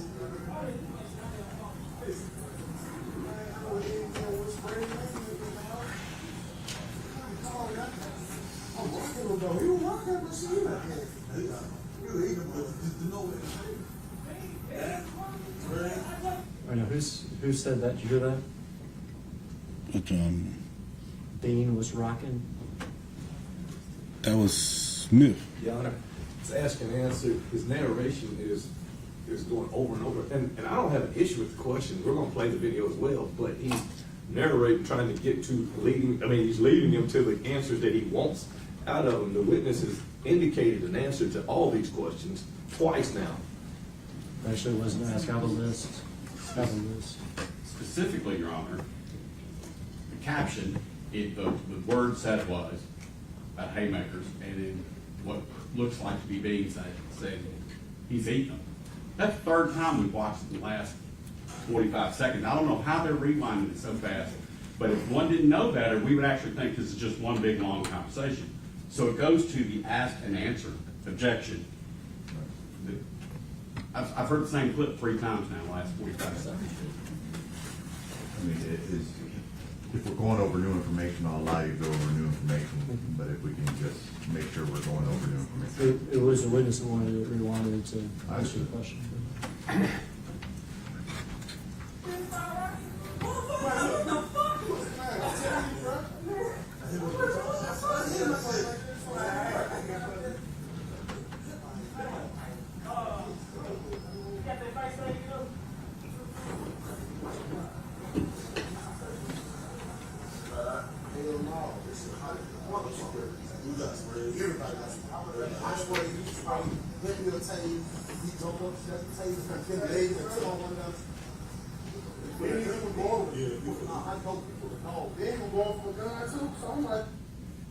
That was Haley.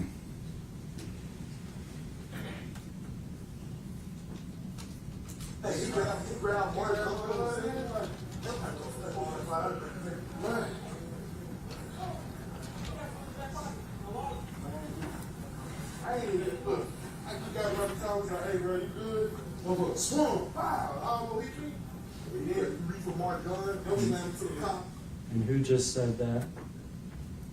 The swung and hit me part? Yeah. That was Martin.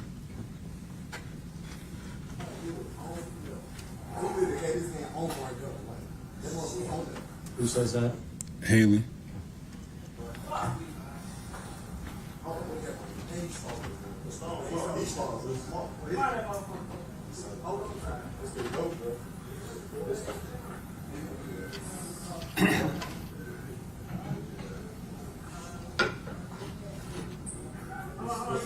Yeah. 125-60-8752.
Who's that talking? Haley.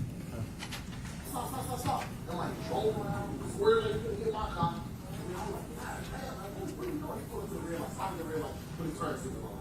So we jump out the car. She went from there. He got I saw my foot was swinging. I am one track, red boy.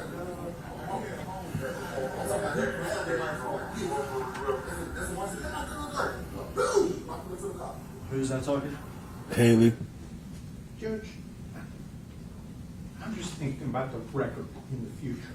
This video is asking who's saying what as a timestamp on it. And when you read a transcript of this, the question's going to be, who said that? And there's going to be a name answer, generally, or I don't know. But there's no timestamp. Nobody reading the transcript will be able to know what they're talking about. And I would ask that when someone's questioned about the videotape, that the timestamp be mentioned and included in the question. All right, if you can include that, Mr. Haggard. For the record, that was 2045-38, I think. You ain't got to say anything, you know? Hey, I just want to use one of those. Hey, I'm asking. He said, go on. Ma'am? Excuse me, do you have a water hose I can use? It's connected, right? Okay. Oh, they got a water hose, right? Yes, please. I got it now. My kids were like, the house is split up. The living room, there's everywhere. He hired a guy driving oncoming traffic. We stopped and we got up for a fight. Yes, ma'am. You text me all the way down there.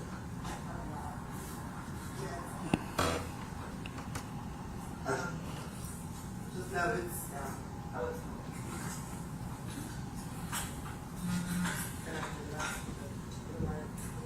wow. Tell you something, where is he? Oh, he's up there, man. He was walking. No, he was driving oncoming traffic. Oh my God. Now, who's that talking to the woman there? That's me. And what did you say to her? That he was driving to oncoming traffic. Now, did you see that? No, I was going off what Martin told me. Timestamp is 2046-53. Okay.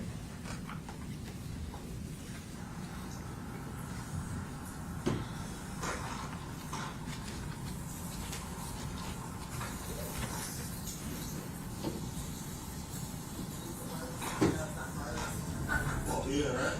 Is Tyre somewhere? Probably right there by him.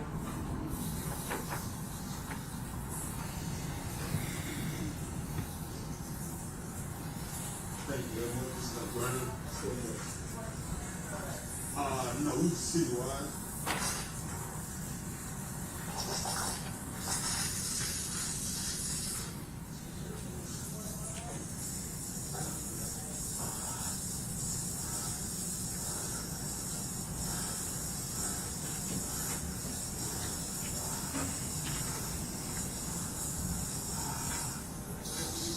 Yeah.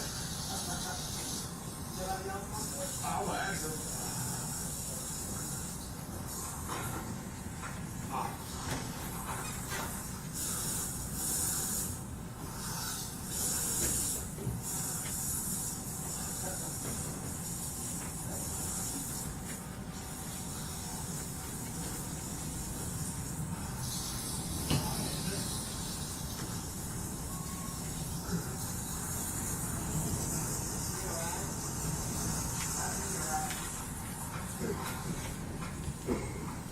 Hey, Martin.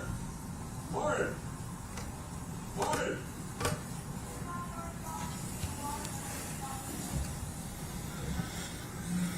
Okay.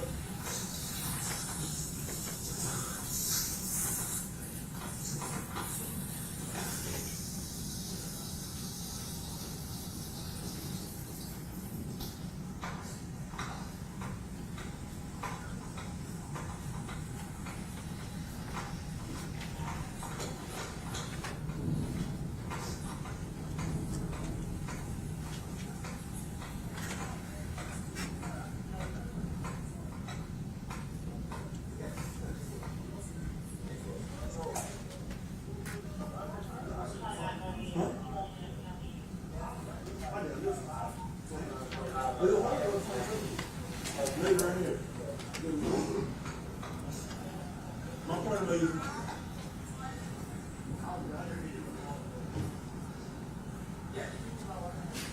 Oh, no, thank you. I'm gonna use that one now. Thank you. Yeah, I got it. Merciful. Thank you.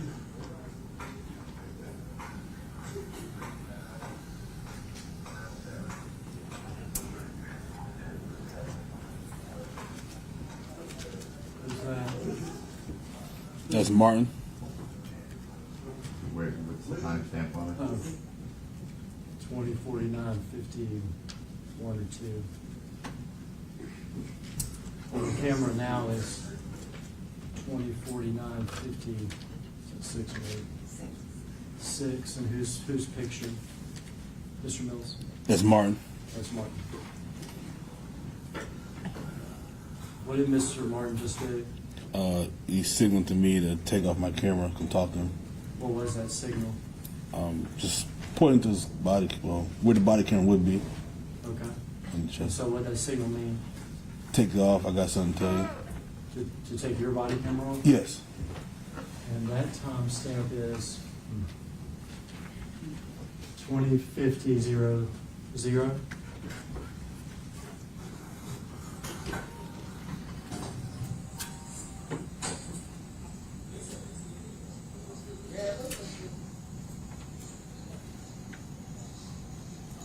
What did he tell you, Mr. Mills? That conversation, I kept asking him what happened on the traffic stop, why you stopped him, did you find anything, and how we get here. How did we get to where we at right at that time? Gotcha.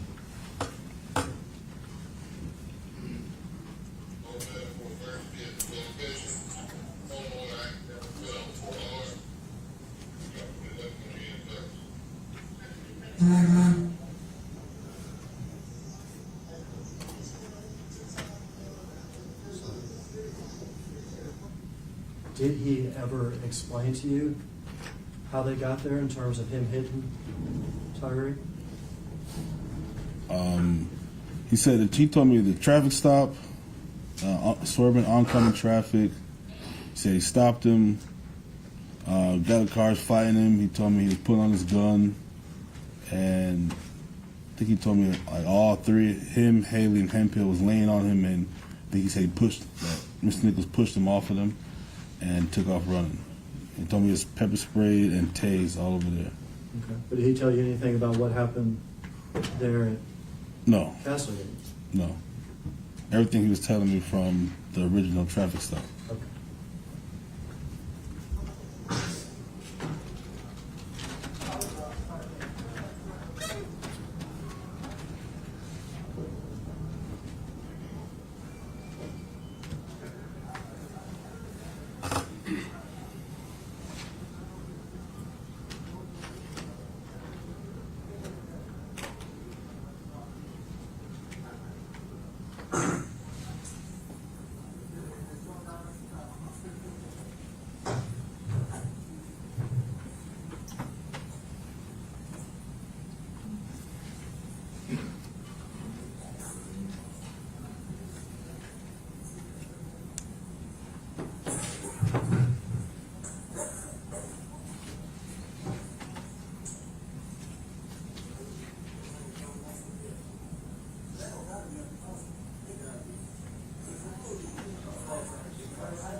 Whose voice was added 2054 asking,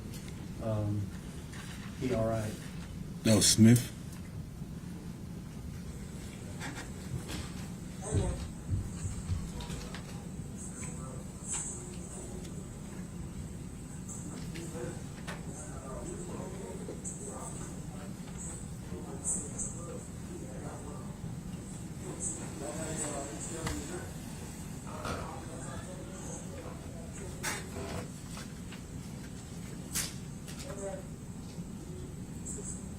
Send him up. Send him up on his butt. Send him up on his butt.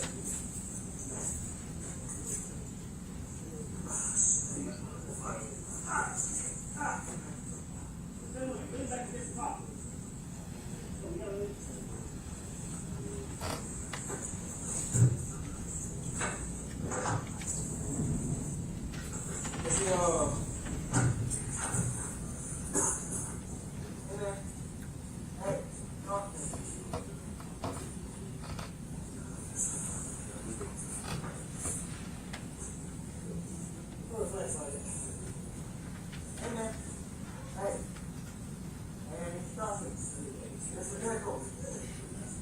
Mr. Nichols. Yeah, he responded to that. Yeah, he responded to that after, like, 15 seconds when you go to the center row. Get up. Nichols. Nichols. Mr. Nichols. Hey, can you talk to me? Who says added 2056-41 his oxygen may be low? Smith.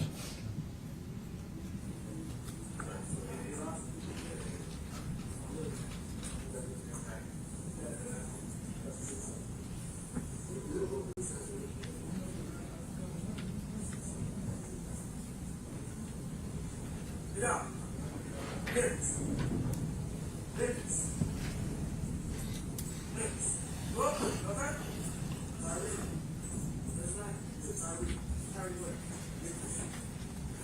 Nichols, what's wrong with me?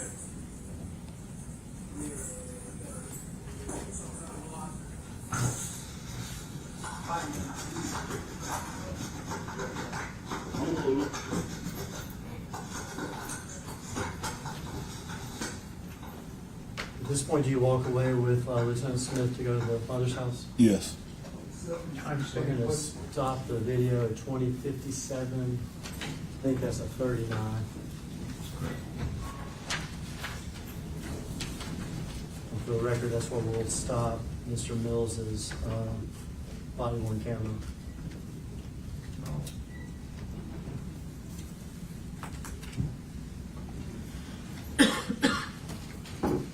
Next, Mr. Mills is, I'm gonna try not to ask any questions during this one and just let it play. This will be your body worn camera audio synced up with the poll camera. Okay, so we actually will be able to see for the first time and hear the incident from Castlegate. Okay.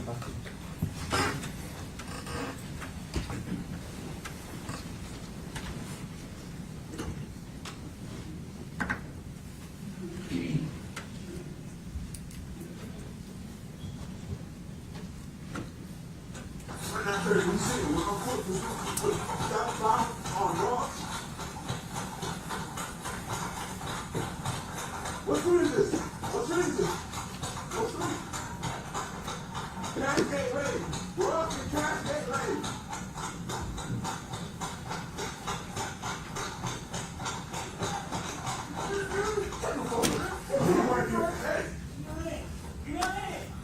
You want this money? Hey!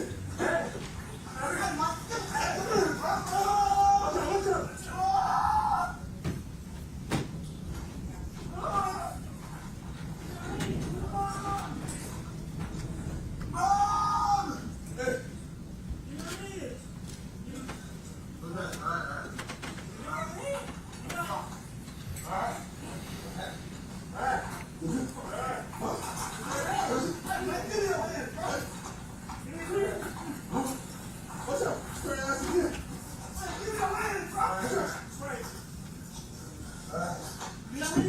Oh, shit. Oh, shit.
Ross and Castlegate.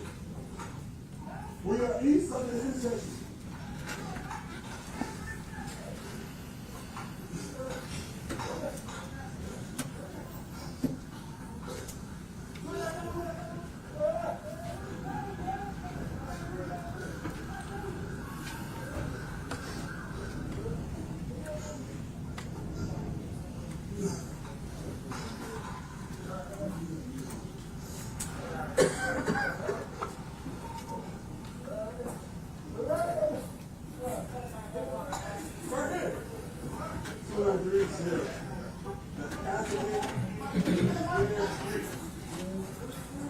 You can get here from Ross and Castlegate. I walk over and explain myself. Man, this is taste on the shit. Hey, leave him behind me. Fuck.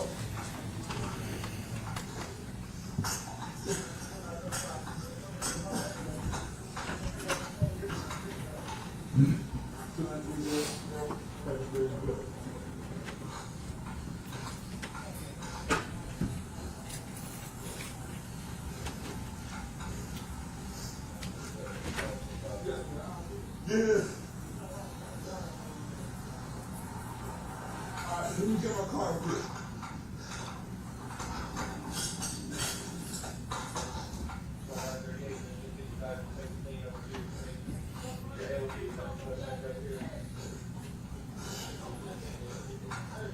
You doing all right?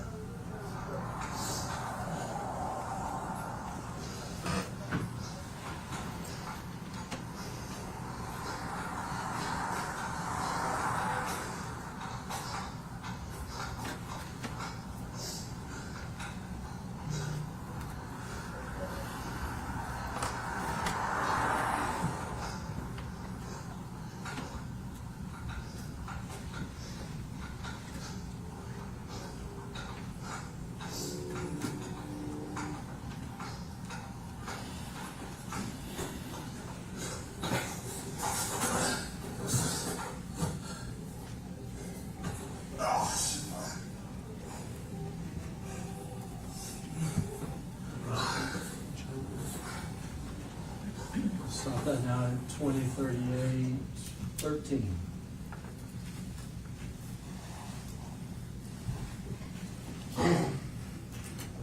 We have two and then one real short video left, Your Honor. We're gonna watch next Beams, Lieutenant Beams body worn camera.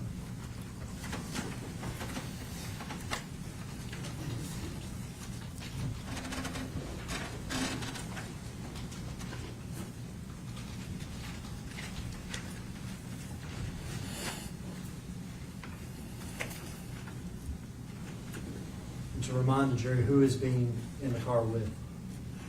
Me.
Stop it here at 2033-55. So the camera remains on the ground. We're going to fast forward it to 2039.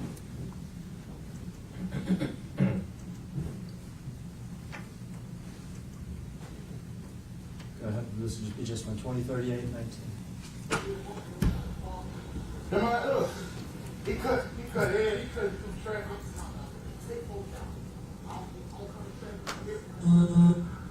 Bring, I got some camera. 2938. Does the fire department come down to you, or are you bringing it back down here? Bring him down here,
I'm not bringing dude, man, hell.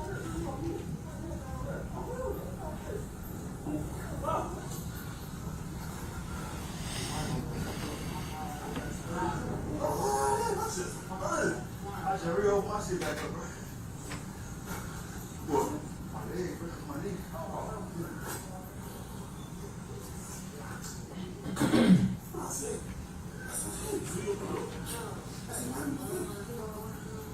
Hey, he took our running clothes. I seen him right in your face, bro. What y'all see him? Right here. He was running through the yard, bro. This why I got I said, he ain't couldn't see no more. Boy, you said that. We went through there. Yeah. Y'all said ball head, though. I was like, but then he started running, bro. He was like, you about to be face. You about to be face.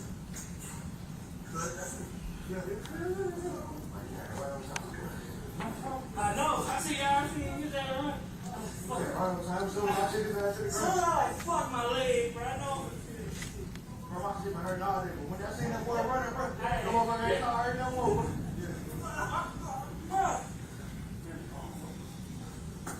Come on, put it over there. He hot. He hot as mother. Hey, sit up, bro. Sit up, man.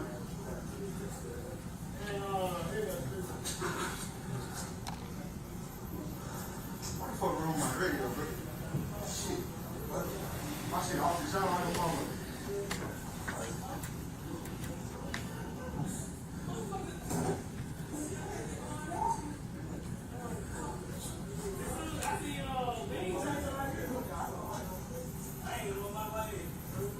Where my light go, bro?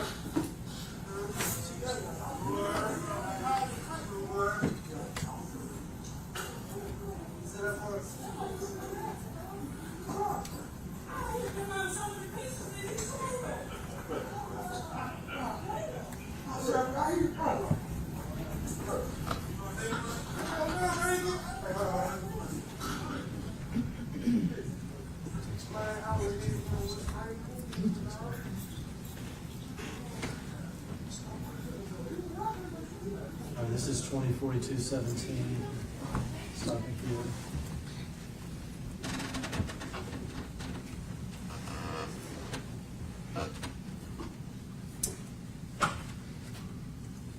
Since we played yours synced with the actual incident, we'll play Mr. Bean's synced with the actual incident.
We can stop that here at 20:38:19. And there's just one more video. Should be from Blake's body cam. From whose body cam? Blake's, it's not a name we've heard yet in this trial. This will be from later on in this one.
Can you stop it for a second?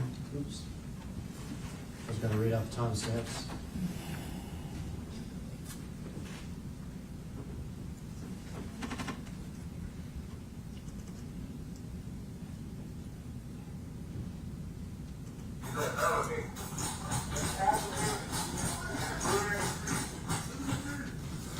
Right there, in 20,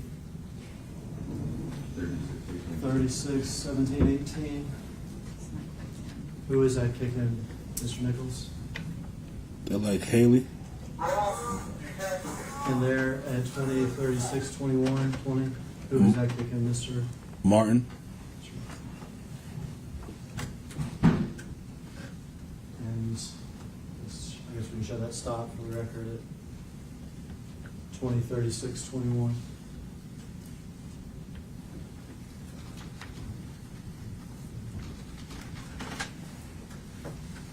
You watched a lot of videos. Yes. During any of those videos, did you ever say, stop? No. Should you? Yes. Did you hit Mr. Nichols with your baton? Yes. Should you have? No. Did you react out of anger? Yes. Afterwards, did you lie about it? Yes.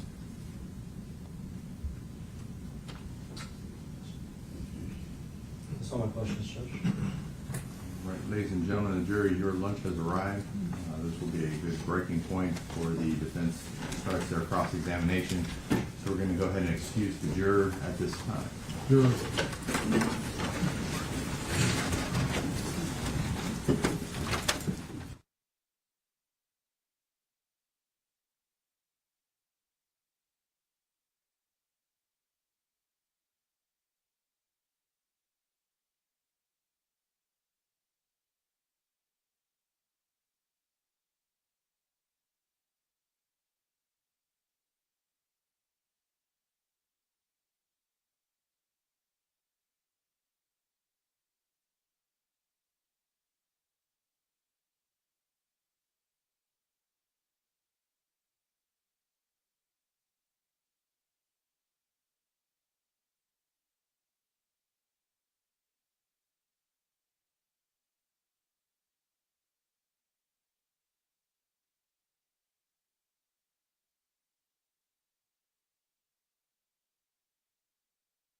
you always drive as a two-man team? Sometimes. And that wasn't anything that was out of the norm, in other words, that evening, right? No. Right. And that night, you all had started out like any other night on Flicker Street. Is that where y'all were coming from? Yes. All right. And do you remember what time you met for a roll call that evening? I don't remember the time shift start. Okay. If I said 6 o'clock, would that be out of the norm? No. Okay. And do you remember what you did after you left roll call? No. Do you remember talking with Emmett Martin regarding any sort of plans to detain anybody that evening? No. Did you have any discussions with any members of your team regarding any sort of plans to do anything to punish anybody during that evening? No. Were there any conversations regarding the fact that you wanted to take somebody hostage or take somebody else privileged to be free away from them that evening? No. So you drove in the car that evening with Mr. Bean. While you all were driving from Flicker to the Kirby Meadows area is where I think you all stopped the car eventually. Yes. All right, but prior to then, do you remember if y'all got coffee or anything like that? I can't remember. All right, and it's been 2 years ago, so, or more than 2 years ago now, right? Close to 2 years ago, Close to at least 2 years ago. And you don't remember some of the details, but do you remember whether or not when you had the other person in custody, there was any sort of incident similar to what would go on during the 8:30 hour that evening? Were you having an incident with somebody that wouldn't put the hands behind their back? Not to my knowledge, I don't remember. Was there any public, did you deploy your baton that evening prior to coming into contact with the suspect that you would eventually come to know as Tyre Nichols? No. Did you have any plans to necessarily deploy your baton and hit anybody prior to 8:30 when you were in contact with Mr. Tyre Nichols? No. But you had your baton with you, right? Yes. Was that a part of your normal equipment that you would have with you when you were out in the field? Yes. And I think pursuant to MPD policy, you have to have specific written permission to use an baton, right?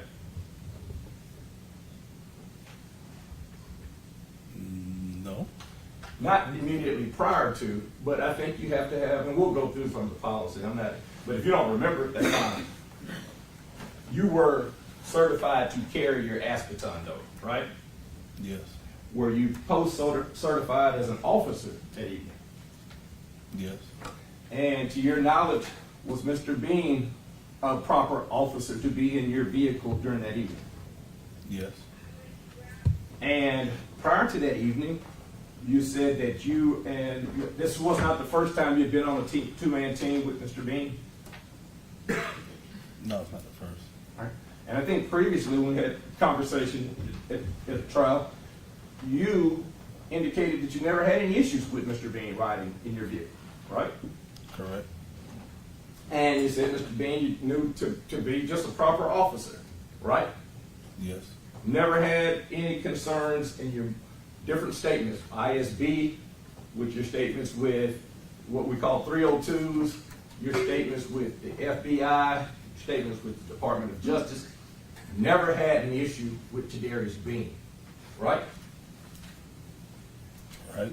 Right. Now, you, on that particular evening, it wasn't a day like today. In other words, was it a little bit colder or a little bit warmer? Now, we're not talking about in this room. I know I'm a little bit warm in this room. But was it a little bit colder January 7th, 2023? Yes. Well, if I say it was about 45 degrees at 6:30, is that about right? I don't know the weather. Was it, had it been raining any, to your knowledge, during that evening? I can't recall. Do you recall any conditions at all during that evening that you could tell us about? Cold. It was cold. A little bit different than it was during April of 2025, right? Right. All right.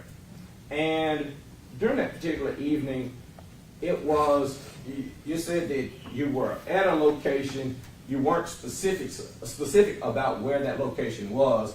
Mr. Hagerman asked you, was it in East Memphis? Do you remember now that it would have been close to Kirby Parkway, that area? Does that ring a bell to you? If Kirby is where there's a CVS and there's a farmer's market over that area. Okay. I think Okay. that's Kirby. Now, you don't currently live in this area, right? You moved. Correct. All right. And back then, though, you were a resident of this area? Yes. And you worked for MPD, right? Yes. And you described that you were assigned to the Scorpion unit, right? Right. Now, you said it was during COVID, and if it was during the year 2020, was it called Scorpion or was it called the CAT team? Cat team. And what does the CAT acronym stand for? Do you know?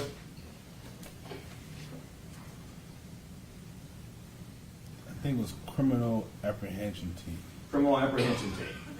And then in 2021, did the name change to Scorpion Unit? Yes. And that was kind of the brainchild of Chief Davis, right? Yes. During that time, and I think with ISB and in some of your 302s, you indicated that there was you were getting accolades for the work that y'all were doing, right? That's the Scorpion Unit, correct? Yes.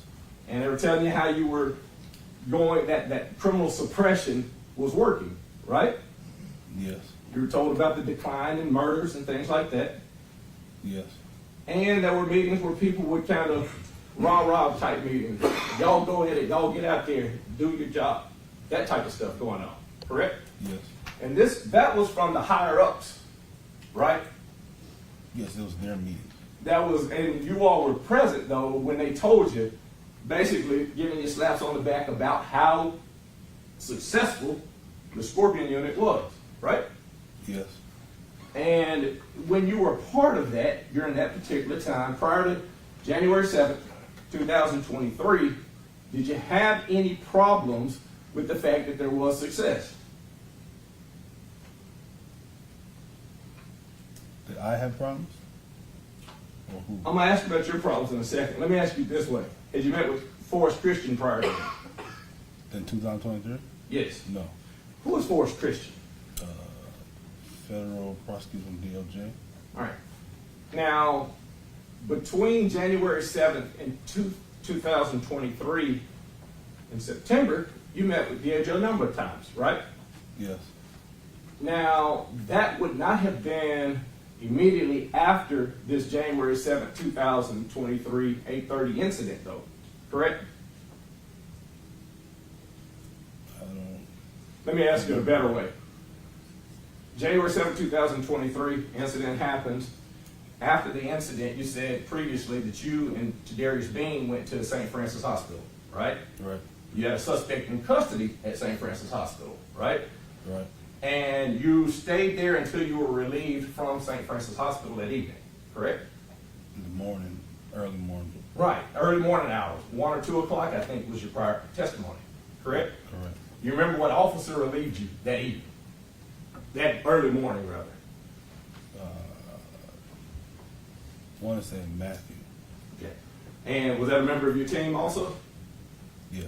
And your team is, the Scorpion Unit is broken into 3 different teams, Yes. and you were part of Team 1, right? Yes. And I know you put some of this out of your memory. You don't remember your call number, correct? Yeah, I don't remember. All right, but and I'm going to ask you to go back in some of this to replay, just so you can give a picture to the jury about what was going on. After that evening, when you got back, or in early morning hours, were you asked any questions from anyone? Yes. Who asked you questions? TBI was there.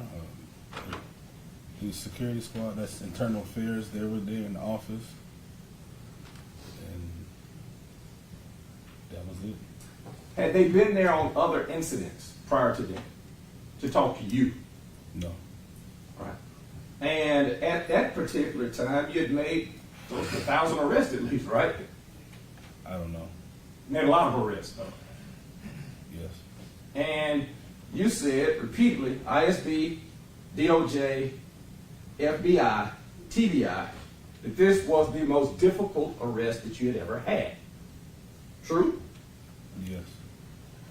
And you also said that you don't remember an arrest fee resisting that difficult. Correct?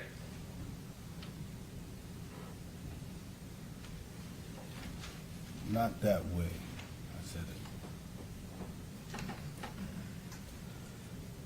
A few minutes ago, you were talking about you sprayed twice, right? I sprayed 3 times. Right, I'm saying, but I'm talking about on the second time when Mr. Hagerman asked you, when you said you sprayed once, then you sprayed twice, he said it wasn't working. Correct? Yes. Now, when you say spray was not working, you mean it was not working on Mr. Nichols. He was not giving his hands. Correct? Yes. And you've been sprayed before, right? Yes. You sprayed on that night, right? Yes. You were sprayed in the academy, correct? Yes. When you were sprayed, did it hurt? Yes. And in the concept of pain compliance on the use of force continuum, and we'll go to that in a moment, spray, in your mind, should work, right? Yes. But it was not working that night. Yes or no? Right. All right. So you then indicate that you get back, and you got different people there asking you questions, right? Get back and ask the questions like why I get back? No. When you got back, Yeah. people asked you questions about what happened. Oh, okay, yes. All right. But at that particular point, you had not met anybody from DOJ, right? Correct. And you had not been told anything about what type of time you were facing with DOJ, right? Right. You, at that particular point in time, were not asked anything about participating at trial against Darius Bean, correct? Correct. You were not asked anything at that particular point in time about anything to do with testifying against Justin Smith, Demetrius Haley at trial, right? Right. You weren't told at the point that you're giving statements to ISB about what happened any information whatsoever about the possibility of facing life in prison, correct? Right. And at the time that you were giving your statement to ISB, you had met 9 different times with DOJ, with your story changing, right? I don't know how many times I met with them before ISB. Right. But you could see the fact, and you could see that at trial previously, your story changed detail-wise over the period of time from January 7th, 2023 until February 2023, again in August when you start meeting more with DOJ, right? No. You're saying that it didn't change. I'm saying. Now you got to talk up. I asked you a question. Repeat the question. Your story progressively changed. When you met with ISB, you had 0 complaints against Darius Bean about whatever he did that evening, correct? Correct. And you had no complaints about the fact that he stayed in the fight with Tyre Nichols that night when you were talking with ISB, did you? Correct. And in fact, during that evening, when you were talking with ISB, you had seen your body worn camera, had you not? No. Now, earlier, Mr. Hagerman asked you about whether or not you saw the poll cam. Your answer was you didn't know it until you got back, right? To the office. Right. Now, you can't speak for Darius Bean whether or not he noticed the poll cam, correct? Correct. In fact, when you got out of the vehicle, you had to go back because, as you stated, you failed to lock it, right? Yes. And Darius Bean had already got to and apprehended Tyre Nichols that evening, right? By the time you got there. All right. He had a head start, right? Yes. You're in the vehicle, you had to put it in park, correct? Yes. And he gets there to Mr. Nichols prior to you getting there. Am I right? Correct. And at the time that he got there, you can't testify as to what he saw or noticed in that area. Am I clear? Correct. And that's true, right? Right. And you wouldn't have any information regarding whether or not there's being indicated. I know that there's a light in here. Right? Right. Okay. Now, at some point, you went from ISB to talking with the U.S. Attorney's Office, and you had made a decision that you were going to cooperate and change your plea, right? All right. You remember the date on it? Mr. Fair, just real quick. So you're using some acronyms. I just want to make sure that we're clear. What is the ISB and? I apologize. Do you know what ISB? I'll ask you another question. Do you know what ISB is? Internal Affairs. And technically, it's Inspectional Services Bureau, but it's what? Internal Affairs. Okay. And so you talk with Internal Affairs a day or two later as far as the formal recorded statement, right? Yes. I don't remember when, but I did talk to him after. But that was after you had already talked with TBI and ISB the early morning hours of January 8th, 2023, correct? Yes. And at that point, there were no charges filed against you, right? Right. And you were not given an option of saying that you're going to continue in your story with ISB versus changing your plea of guilty away from the life possibilities that you were facing, right? All right. All right. And so you were handed a copy of a memorandum of understanding. Remember that earlier today? Yes. Can I approach you on it? You can just reference what exhibit it is. And that's Exhibit 4.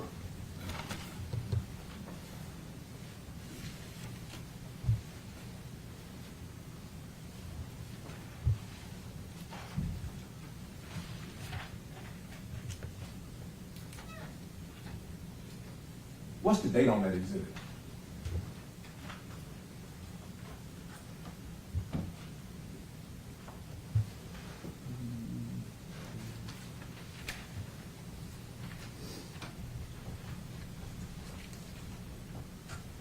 I don't see a date.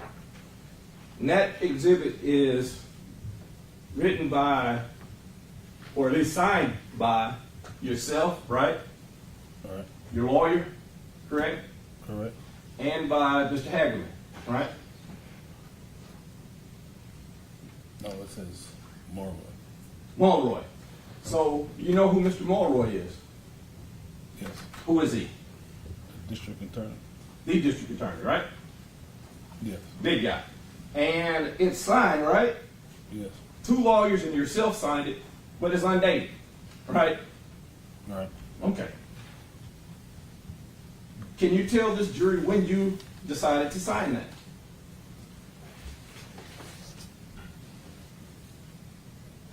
No date. I can't tell you. Okay. But at that point, you were cooperating with the the Department of Justice, correct? Correct. And basically, that agreement says whatever happens with the Department of Justice over here is going to run with that, right? Yes. So, in other words, if the Department of Justice says, Your Honor, we feel like the time should be, it's up to 15 years that you're facing right now, right? Right. But if the incentive is sweetened by the fact that you're here, it could be, as he stated earlier, probation, right?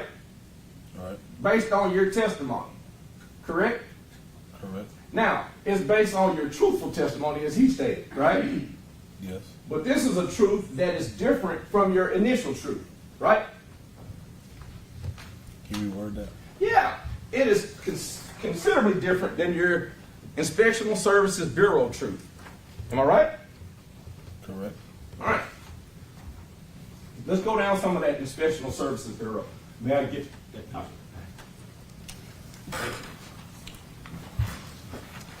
Before I get into that,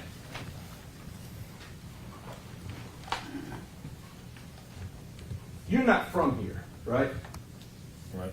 I just need to make sure you keep your voice loud so that the jury can hear your response. Okay, yes, sir.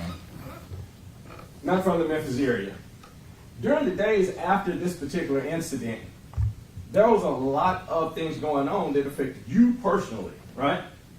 Right. You got people in your yard protesting you, right? Right. You got people with a bullhorn talking about go home and all that type of stuff. Am I right? Right.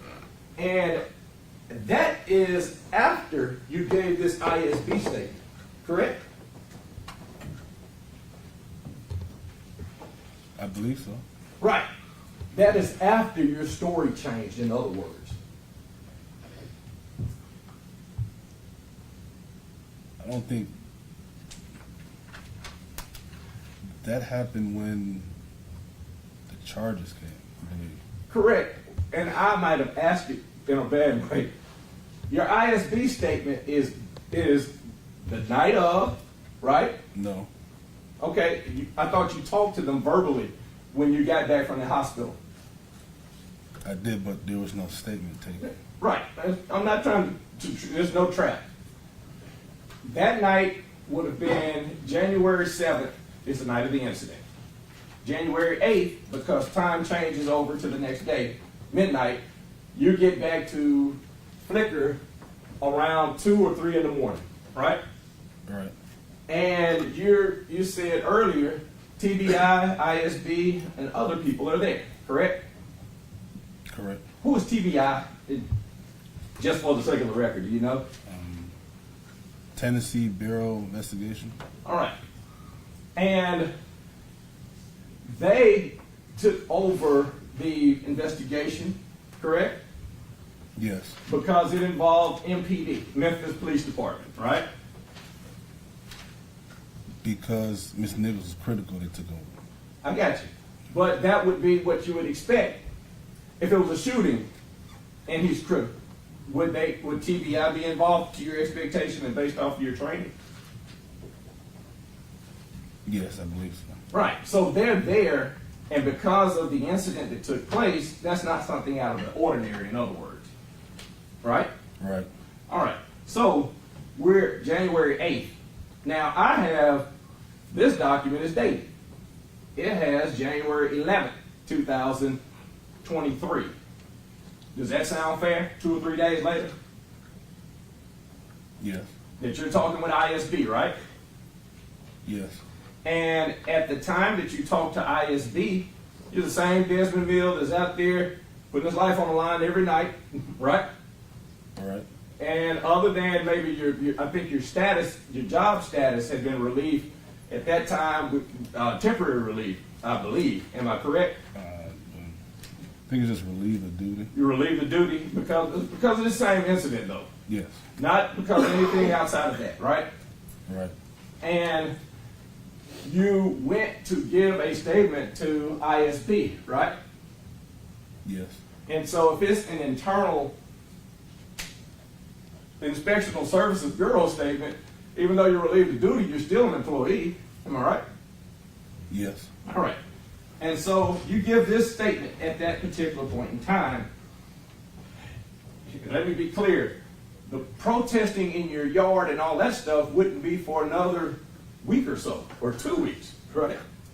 But it happened. I don't know when it happened, but it happened. It happened after this, though, right? Yes. Okay.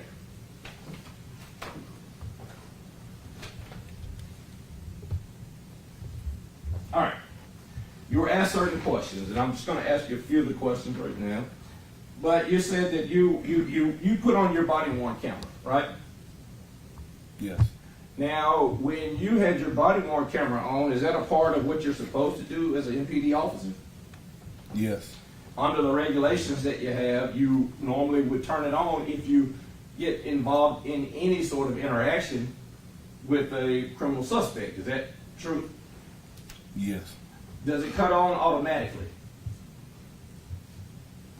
If you're in a squad car with the light system, it will. Okay. When you get out of the squad car, if you're running after someone, does it cut on? No. All right. And in this particular incident, did you cut your body worn camera on? Yes, I did. Did you take it off and throw it in the car or whatever, like you saw Mr. Martin do? I think it was the question. Did you take yours off and throw it down as you were trying to interact with Mr. Nichols? No. Now, you were shown video based off of 2 different body-worn cameras, yours and I believe Mr. Bean's, correct? Yes. And to your knowledge, first-hand knowledge, did it appear that Mr. Bean would have thrown his off at any point? No. Now, you saw that during the interaction with Mr. Nichols, it appeared to have been knocked off. Is that true? Yes. But that's somewhat different than a person taking it and tossing it, right? Yes. Okay. Now, at the time prior to you going to this incident, you said you had a person in the car, right? Yes. And to be clear, and that's consistent with your ISB statement, had a person in the car and you hear a call out that a person had been tased, pepper sprayed, and was fleeing, right? Yes. And based on that, you said, well, I'm going to release this gentleman, right? Yes. And I'm going to drive, and if you were at Kirby Parkway, I calculated it at 2 miles to Rawson Range. Is that pretty fair? Yeah. All right. So you get there at Rawson Range, and when you arrive, you found out, or you start looking for for the suspect. Yes. Now, at that point, did you have any idea whatsoever about who that suspect was?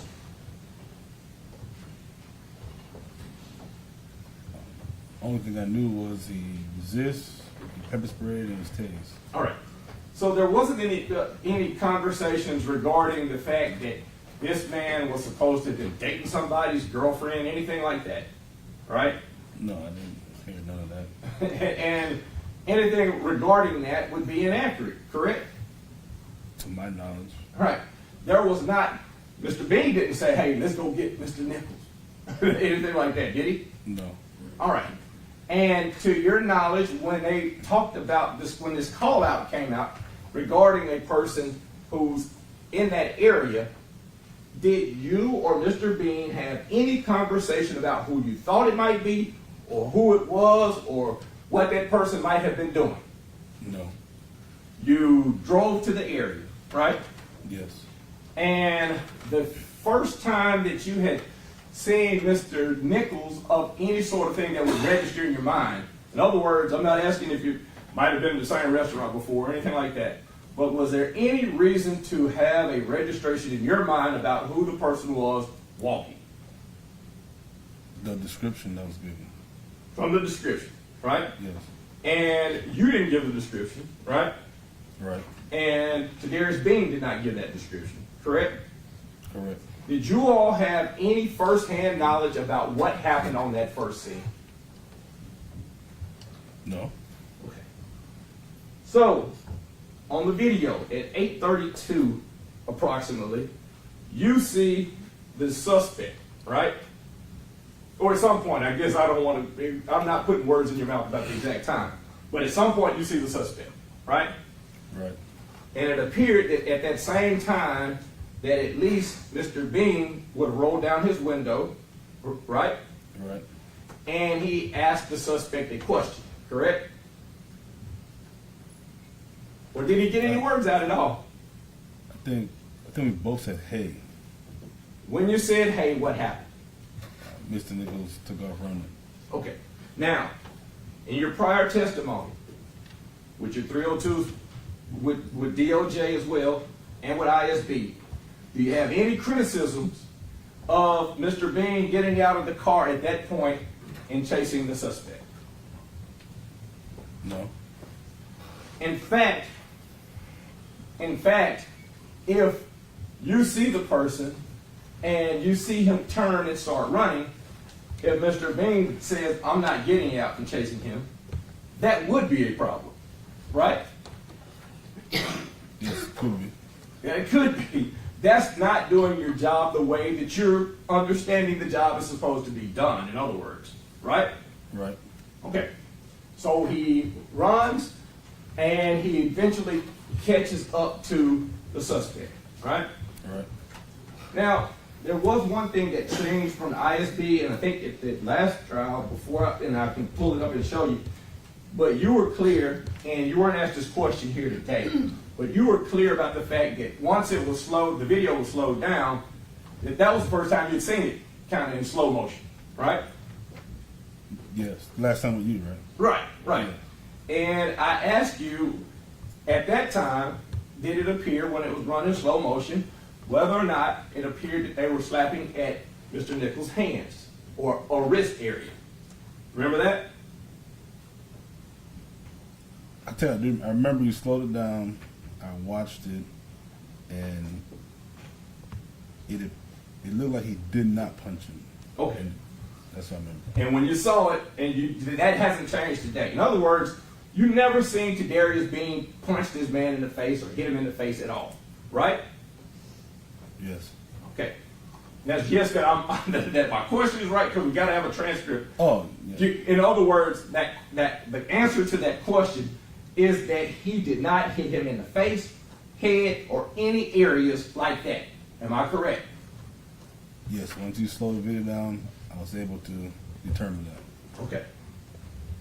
Now, if a person is on the ground and suspect reaches up towards their vest or towards their gun or towards the hand of the other officer, that could be dangerous.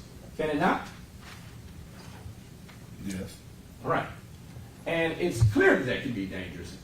That if a person's hand becomes, as a suspect, when you're saying, give us your hands, and instead of turning over on the back and putting the hand behind the back, as a suspect, he poses danger to those officers. Correct? If he's not in that position? If he's not where the handcuffs can go on. Correct. All right. Now, eventually, you said this is the trial before, that once the handcuffs go on, then the incident stops, right? Yes. And in this particular, the videos that you saw earlier, and they were running kind of fast, but it appeared that once the handcuffs clicked on Mr. Nichols, all contact with Mr. Nichols seemed to stop. Other than to pick him up. Now, Mr. Hagerman said drag him to the vehicle, right? I don't know if he said drag, but... Okay. But he placed him on the vehicle, right? Yes. And it appeared that it was Mr. Bean and Mr. Smith that placed him up against the vehicle, right? I believe so. Right. But they never did punch, kick, hit, or anything like that, right? While on the vehicle? While he's on the vehicle, while his hands are not cuffed. Or while his hands are cuffed, rather.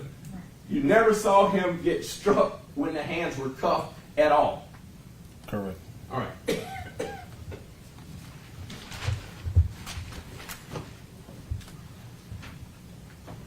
You talked previously about how something can look excessive, but it really just be ineffective, right?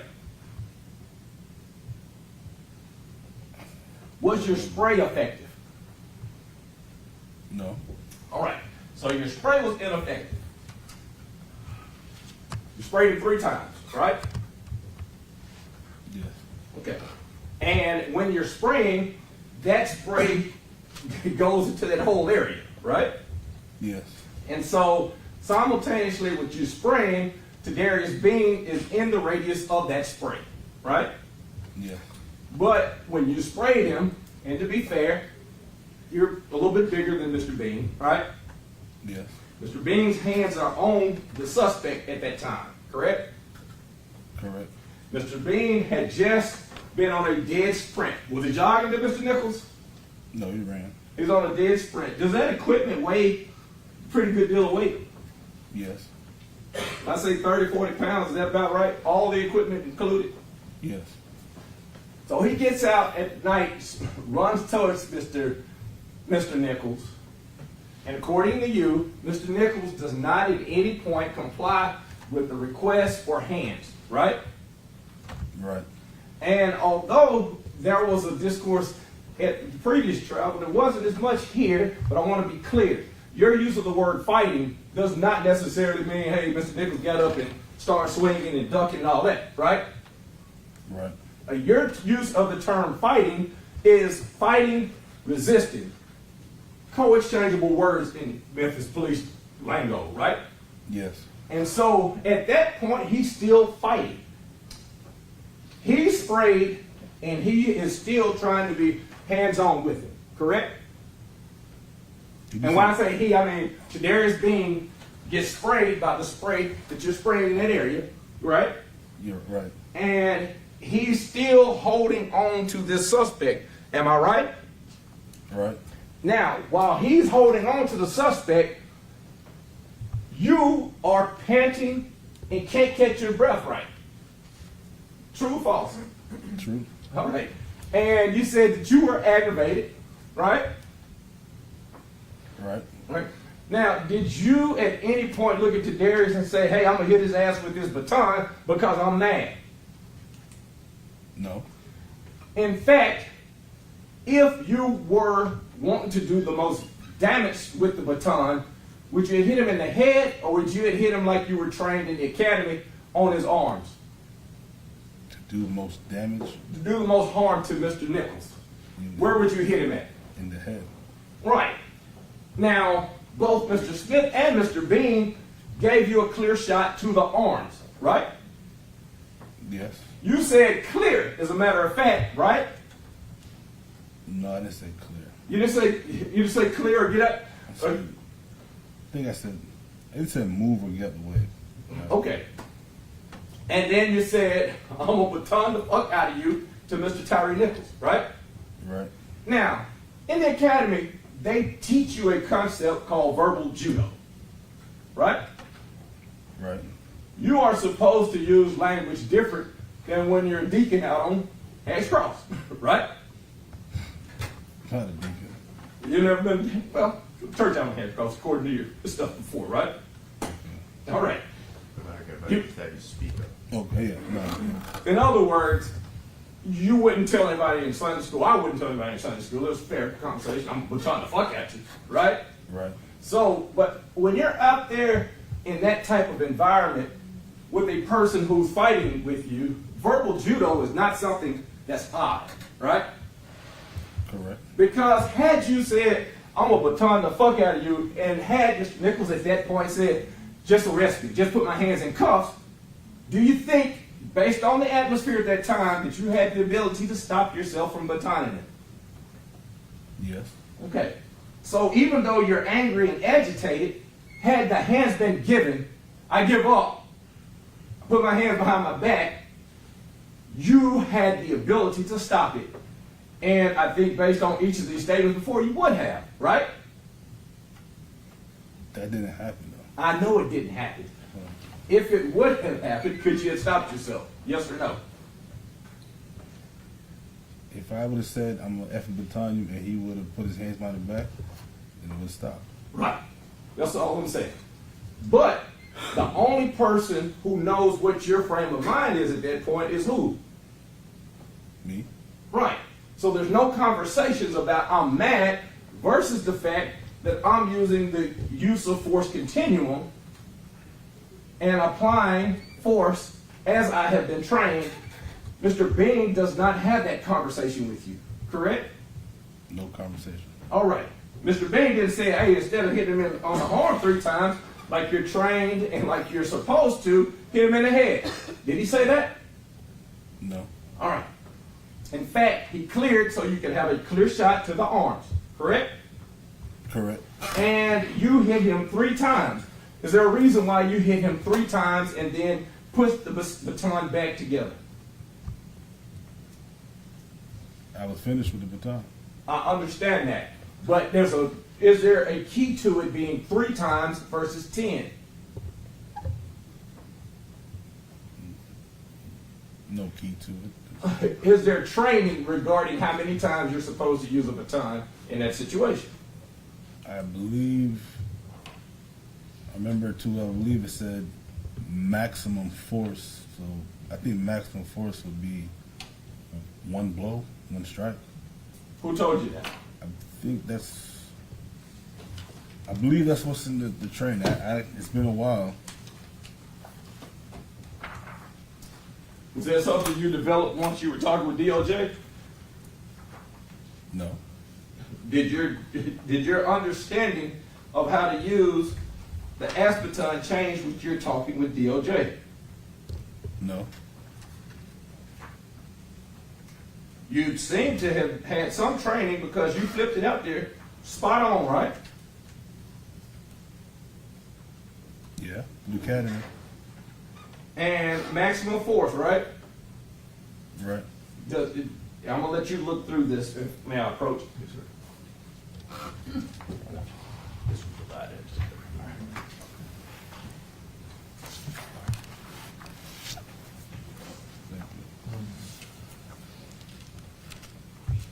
You know what that is? What you were just handed? It's the MPD baton policy. Had you ever seen that before? Yes. And in order to use the baton, are you supposed to be familiar with that policy? Yes. You want to look through that policy? You just look through it for a minute.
Have a chance to go through it? The whole thing, with the whole thing? I mean, just looking through it. Yeah, I don't want to, in other words, ambush you some questions that you hadn't had a chance to look at. And it's only a 20-page policy. Now, is that the policy that they show you all, like in that 8-hour class you have to take for the use of the baton? Yes. And is it like on a projector and they talk to you about the policy? Yes. Okay. And is it the suggestion or recommendation that you use it more than 3 times on a suspect? It doesn't give it was never said. No set time, right? Correct. So you administered 3 strikes, right? Yeah. And you administered 3 strikes under your understanding of that policy. Is there anything that I have changed about what I just handed you as a booklet? That's the reason I want you to look at it as well. See if there's anything that's in there that, hey, this is John Perry's handiwork or something. I wouldn't know without original copy, so. Okay, that's fair. Is that, I'll tell you, I'll give it back from you. Are you familiar with the policy? This was handed to us through the discovery process. does it look like anything different than what you've seen in the past? No. And it seems to be consistent, right? Right. Does it suggest that you hit him upside the head with the aspartame? No. Why does it not say that you should hit this person upside the head with an aspartame? Just saw it said that'll be deadly force. It talks about the fact that it's not intended to cause, to inflict intense temporary, it is intended rather to inflict intense temporary disabling pain, right? Okay. No, it's not okay. I'm saying, is that your understanding of what it's meant to do? Yes. And it's to do that, is that a part of what you understand as pain compliance? Yes. And by pain compliance, are you just picking people off the street and saying, hey, I'm going to use my aspartame on you? No. This is after you have created a precedent, right? Yes. On that particular evening, it was after you saw verbal commands, correct? Correct. It was after you had deployed a chemical agent, correct? Correct.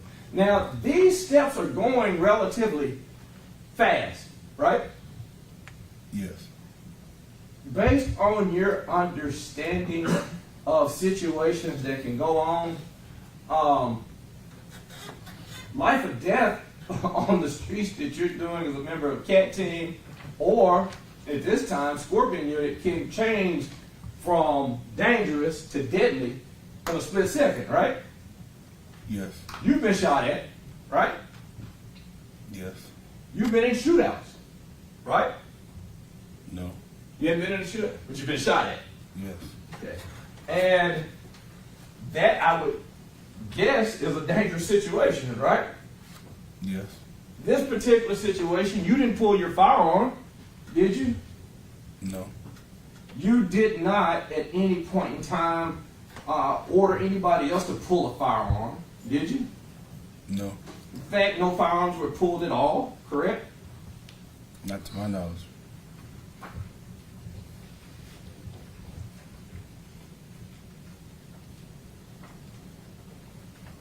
It says maximum force eliminates the need for multiple strikes, decreases the need to escalate in force, and it shortens the time span of the confrontation.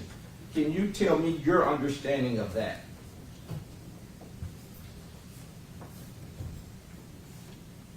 Hit as hard as you can, first time. Because it's expected to... Make the person stop. All right. Now, you hit him as hard as you could, right? No. But you hit him, right? Yes. And that's interesting. You didn't hit him as hard as you could, correct? Correct. You used it, and then you put it up, right? Right. So you weren't trying to kill it, right? Right. And nobody out there was saying that we should try to kill this guy, right? Right. In fact, unlike if it was a shooting, person that shot at you, if it hit you, could kill you, right? Right. No questions asked. It could have. I'm not saying it, but it could have killed you, right? Right. So in other words, what you were using at that particular point in time was not deadly force, was it? Nope. Yes, speak up. No, it was not deadly All right, force. did you hit it the downward 45-degree angle? Did I hit him at a 45-degree angle? Right. Or do you mean that I swing at a 45? You swing it at a 45. Yeah, I swing how it's supposed to be swung. Right, how they train, right? Yes. And did you try to hit in one of the areas that is suggested that you strike at?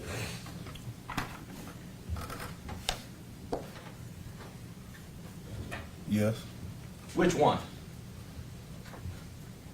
Between the radial nerve and the median nerve. Might be one person trained medically, but I'm not. Tell me where that is. It says the radial nerve is above wrist and median nerve is top of forearm. All right. So you hit, in other words, either from right here to right here, right? Yes, the right arm. Okay. And that's the only place you hit. Yes. Didn't strike in the head, right? Did not. Didn't try to hit him in the groin area or something that was going to possibly injure him, in other words. Did not. All right. And so on that particular evening, you at that time, and I think it's been consistent, that there was not a plan to take something like robbing this guy or something like that, right? Right. There's no plan to in any way take away his freedom from him to try to call out for ransom or something else, correct? Or to take him from one location to another for some illegal reason. Am I right? Right. And you were acting under color of law because you were a sworn officer, and to your knowledge, Mr. Bean was a sworn officer as well, right? Right. And to your understanding, the call out that the person had been tased, pepper sprayed is indicative that they have committed some sort of felonious act, right? Right. Now, at the time you changed your plea, you didn't have any knowledge about what was in this car, right? Right.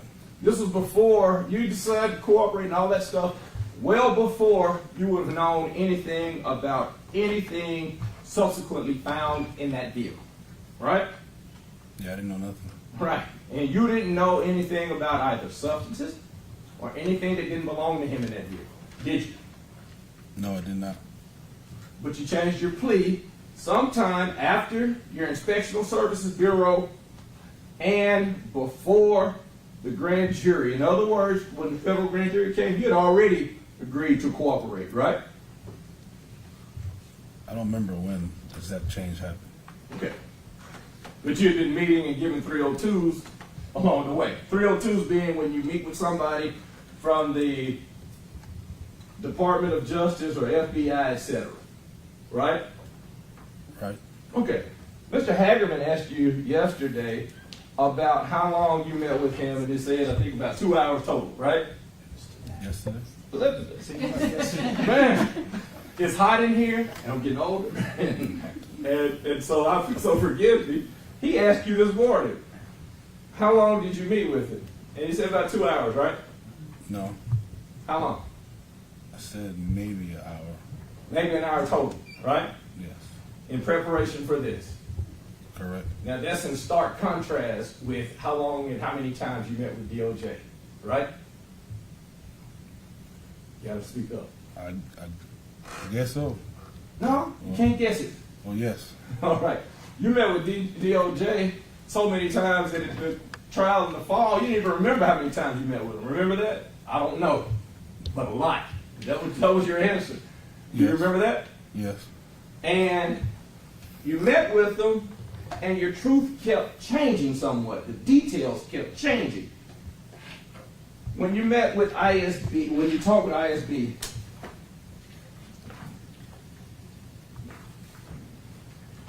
you were asked about how many times you struck. Well,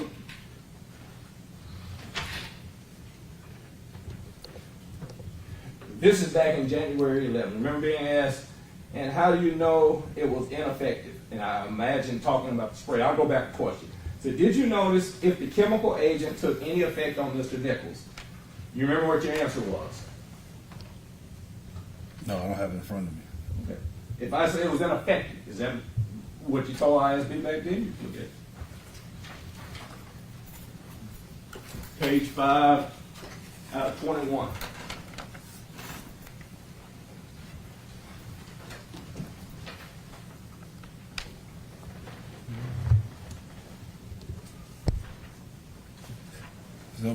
I said it was ineffective. Right. That the spray. Yes, the spray was ineffective. And in other words, when you're talking to them, you indicated the fact that when you used the spray 3 times, it had no effect on Mr. Nichols, right? Right. And it's consistent with today. Now, you remember when you were talking with DOJ saying stuff like, you don't know the effects of it and all of that? No, I don't remember that. Okay. But so we're good on the fact that it was ineffective. Yes. And we're good on the fact that you properly used your aspartame, right? No. All right.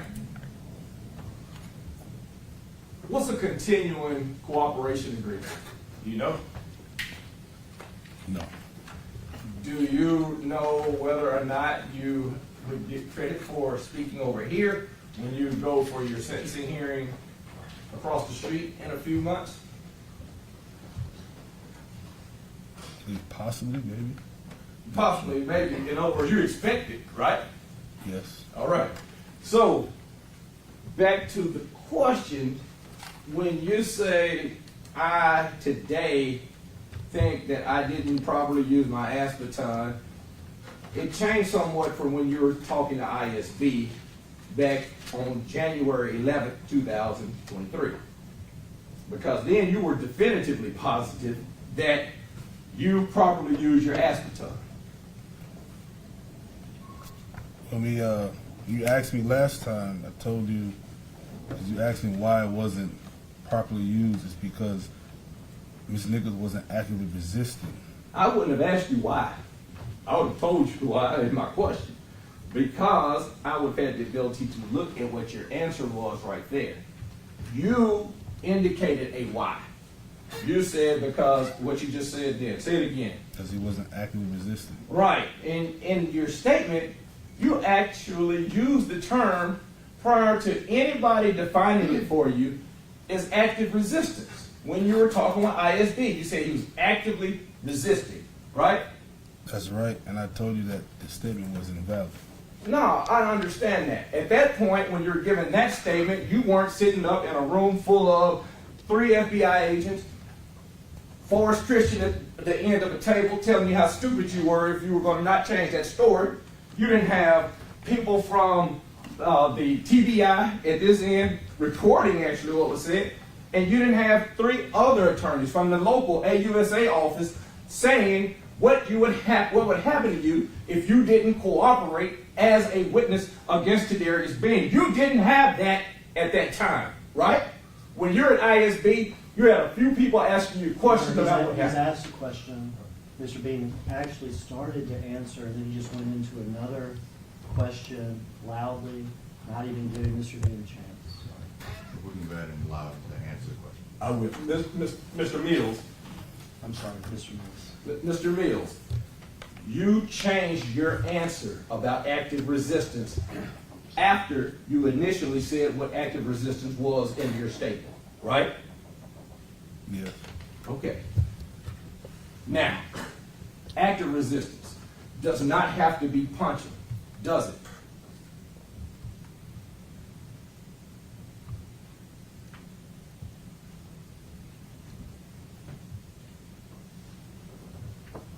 No?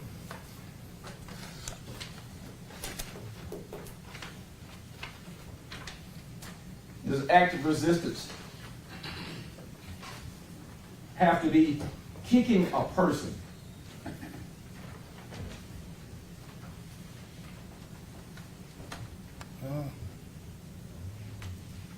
It's the best way I can explain. Passive resistance would be someone like laying there and not cooperating. Active resistance will be someone punching, kicking, doing that type of thing. You saw the video earlier, right? Yes. You saw, and you described it, you've been asked questions about it multiple times in different hearings, that Mr. Nichols' legs were kicking while he's on the ground, right? In this video today? In the video today. I don't remember seeing that.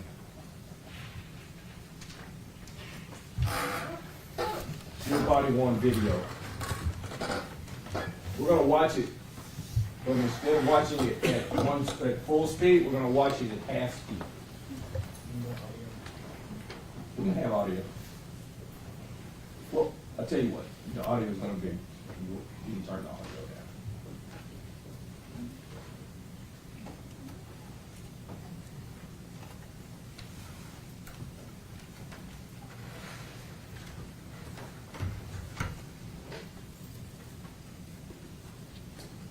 Is that you driving?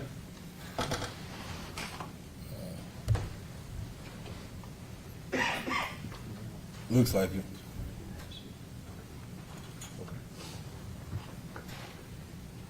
And for the sake of the record, this is being played right now at half speed.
Now stop.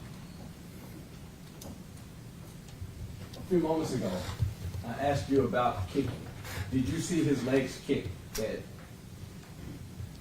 time mark 20 and 33, flat on the dot? No, I didn't see Mr. Effect kick officer. Go back. I didn't ask you that. I said, did you see his legs kicking at 20 and 33? Yes or no?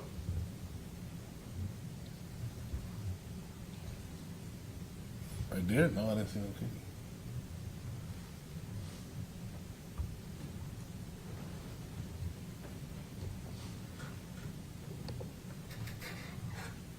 Talking about right here?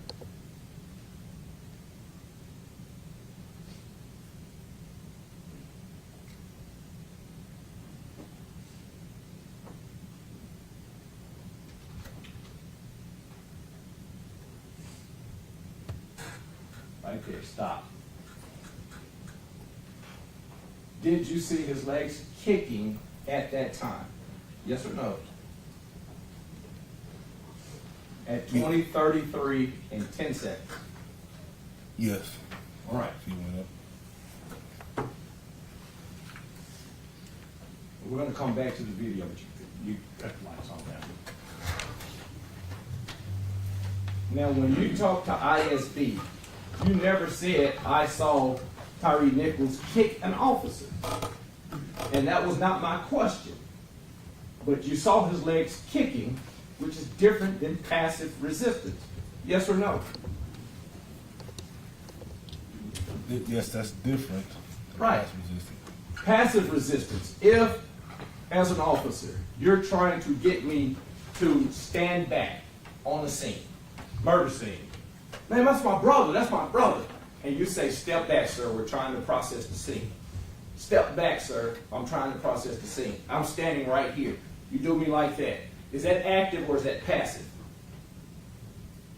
Passive. Right. And then you say, John Perry, I told you to get 10 steps back. And I say no. And at that point you say, and I say, hey man, active or passive?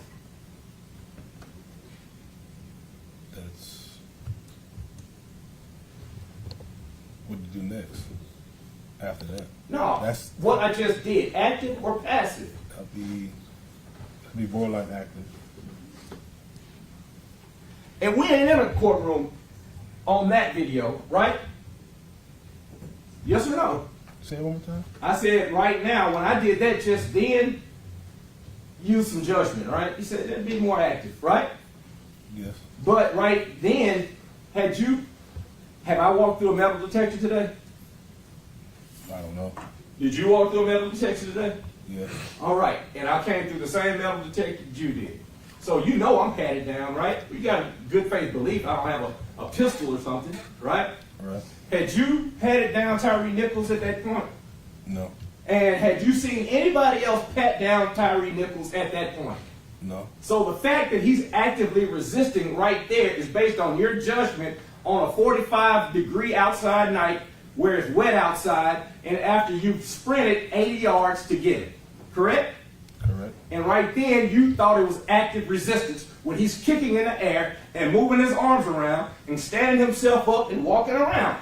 You said it clearly to ISB, that's active resistance, right? Right. All right.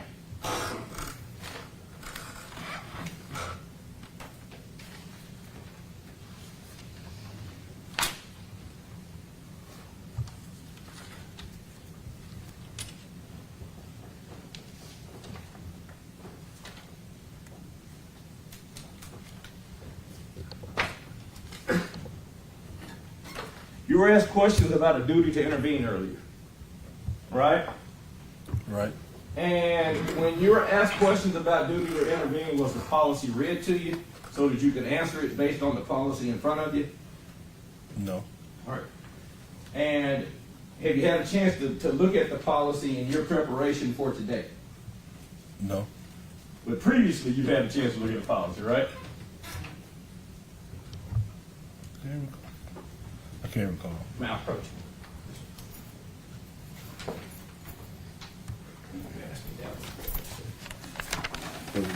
Yes, sir.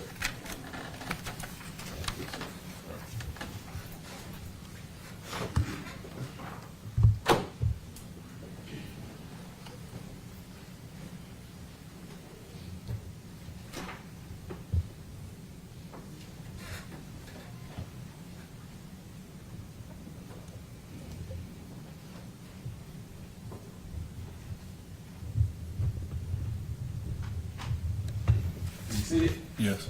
And you see the word reasonable in that.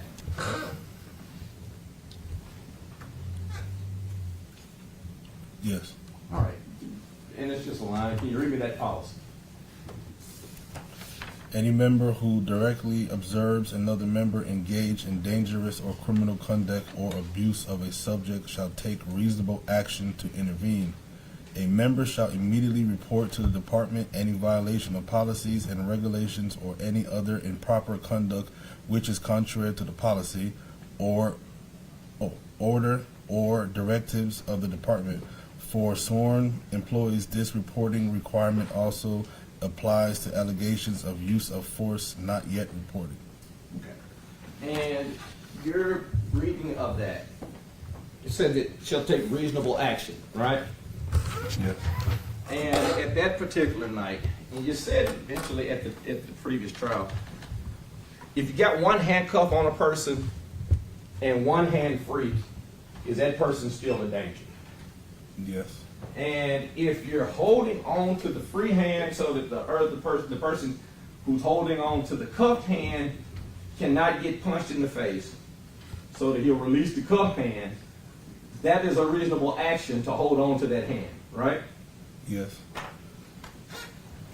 It's also reasonable if a person is holding on to that person to have an expectation that you're going to try to get this person down by most means that you can. You're trying to get this person, in other words, handcuffed, right? Yes.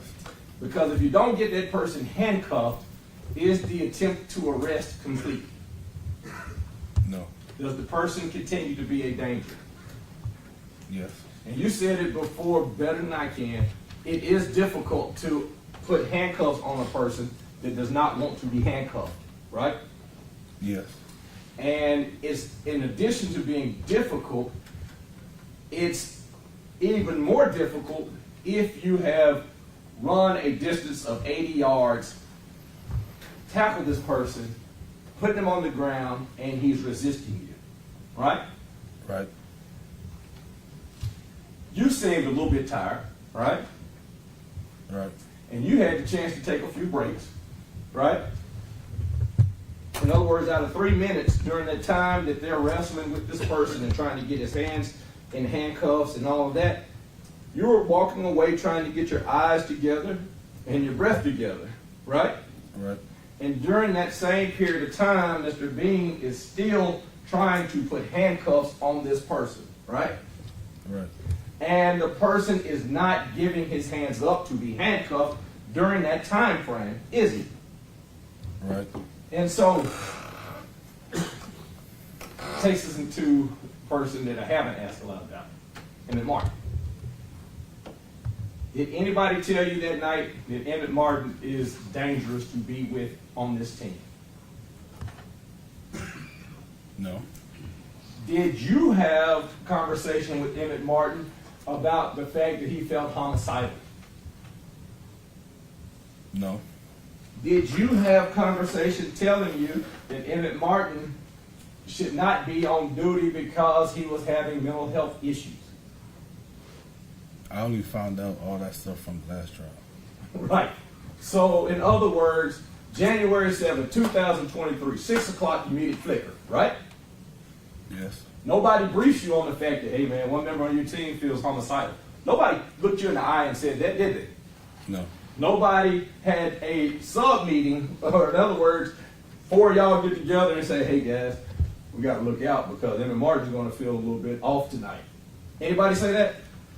There was, we did know he wasn't feeling himself, but we didn't know particular that it was any mental issues. Did you know he was going to pull Tyre Nichols over? No. Did you know that when he got to the scene and y'all were struggling with Tyre Nichols, that within a 12-second period he was going to hit him 3 times? No. And did you know the force for which he was going to hit the person while he's holding on to him? No. Would that have been something pretty good for him to have told y'all if you were going to struggle with him on a rainy, slippery street in the middle of January? Yes. That would have been some helpful information, right? Yes. Because while you're coughing and phlegming and spitting and getting your breathing together and your eyes burning, you could have told your co-officers, hey guys, watch out for what Emmett Martin might do while you're holding him, right? All right. And you never testified to the fact that you thought they were holding him so that he could get hit, right? No. Right. In other words, and I want to be clear on this point, you don't have anything to offer this jury about the fact that you think that these 2 men were trying to hold him up to get hit. Well, this requires speculation with regard to the mental state of these defendants. No. I mean, he can give his, if he knows, I'll allow him to answer the question. And with that, could Mr. Perry identify the 2 men he's talking about? If you can just rephrase it. Yes. To Darius Bean, Justin Smith. Y'all stand up.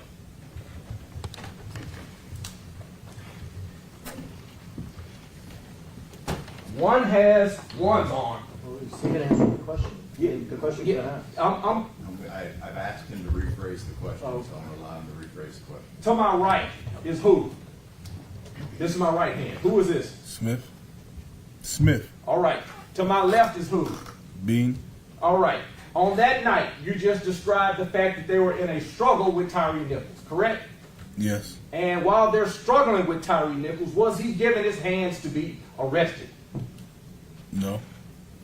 No. Okay. While they are holding him and trying to put him in different directions, did they have any knowledge that you are aware of that Emmett Martin was going to hit him? Not to my knowledge. Right. And there's no way that they could tell that Emmett Martin was going to try to hit him and hurt him or anything like that, right? Not to my knowledge. Right. And it seemed, even based off of today, 2 years later, that they're holding him, trying to get him into custody. That's it. Right? Right.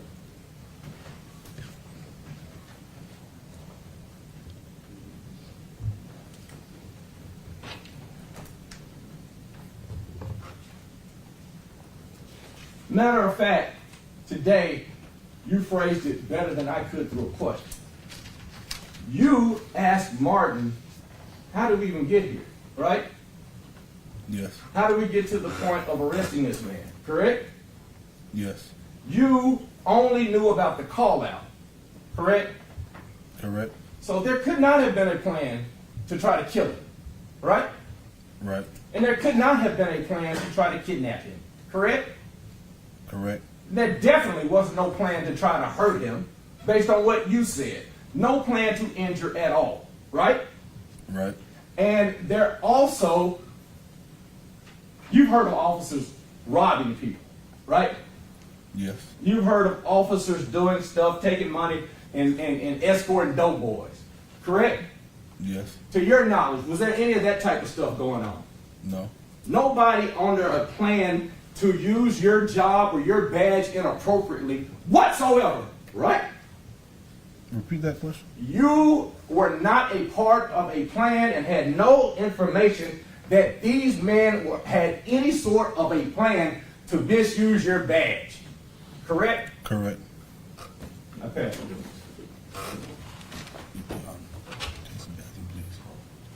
We want to just take a very brief recess. If I can have the jury set up. President, please take your recused.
who were the defendants in the back when you stood up, and so as they were walking out, they had asked if we could just have who they were. So, Mr. Leffler, when you go through your questions, if you can just reintroduce.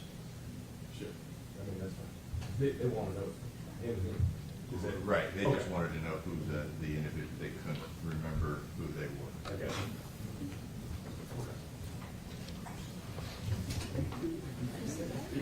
Well, he had finished his cross, and so I Yeah.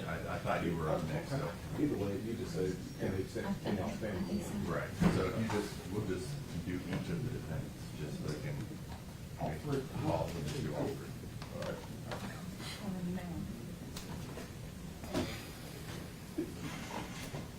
All right, we can go ahead and bring him in.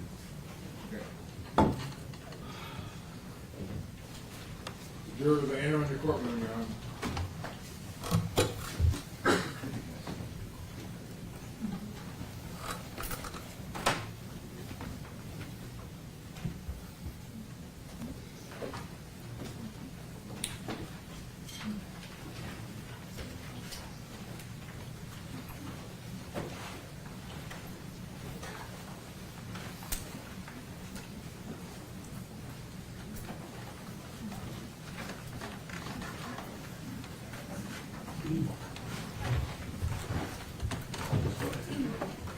It appears there may have been a question, and I know while Mr. Perry was doing his cross-examination, he had a couple of the defendants stand up.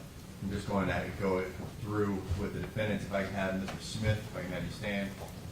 This is Mr. Justin Smith. Thanks, sir. You can have a seat. Next to him, Mr. Bean, if you can stand. This is Mr. Tadarius Bean. Thanks, sir. You can sit down. And Mr. Haley. This is Mr. Demetrius Haley. All right, Mr. Stengel, if you'd like to proceed. Thank you, Your Honor. Good afternoon, Mr. Mills. Mike Stengel, representing Demetrius Haley. Good afternoon. I'm going to have you speak up. Good afternoon. You started by telling this jury that you spent maybe an hour with Mr. Hagerman before your testimony today, correct? Correct. However, you have spent several hours with other members of the district attorney's office, correct? Correct. And that's including Ms. Headley here, correct? I believe she was there a few times. Okay, you met with her on multiple occasions, correct? Correct. And you spent many hours meeting with federal prosecutors, correct? Correct. And federal agents, FBI agents, correct? Correct. Sometimes TBI agents were there, correct? Correct. And sometimes you were meeting with prosecutors, both federal and state prosecutors, correct? Correct. And you have been interviewed by law enforcement and prosecutors many times since January of 2023, correct? Correct. And all of those meetings with prosecutors or law enforcement officers were after you signed a proffer agreement, correct?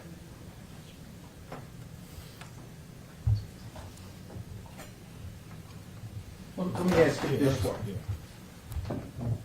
Prior to you being interviewed by any prosecutor or agent, you met with your lawyer, Mr. Ballin, correct?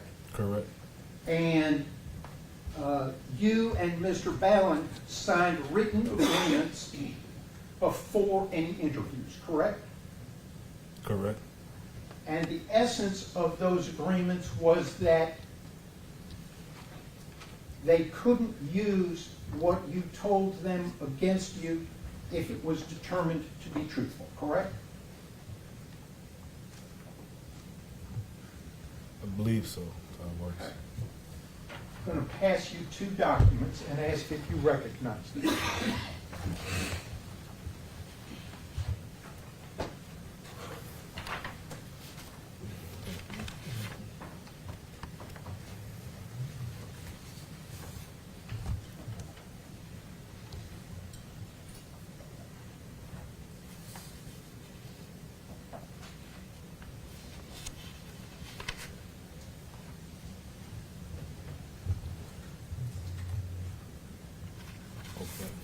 Do you recognize those two documents?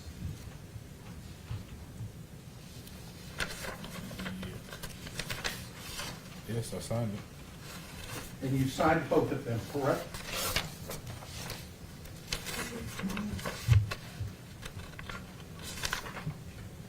Yes.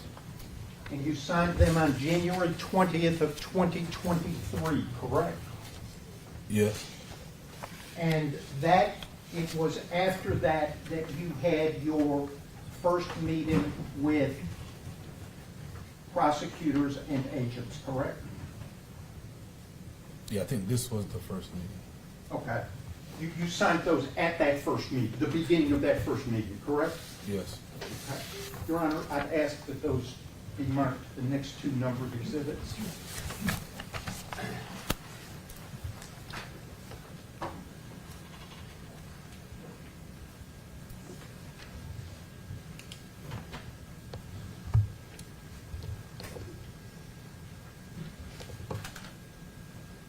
We will show a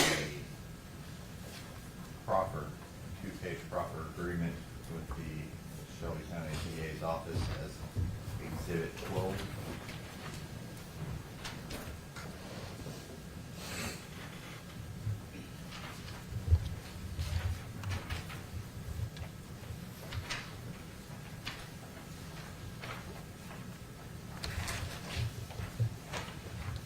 And we will show the three-page proffer agreement with the Department of Justice as Exhibit 13.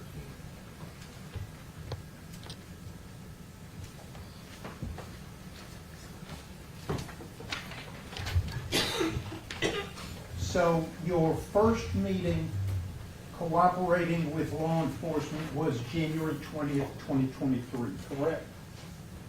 Yes.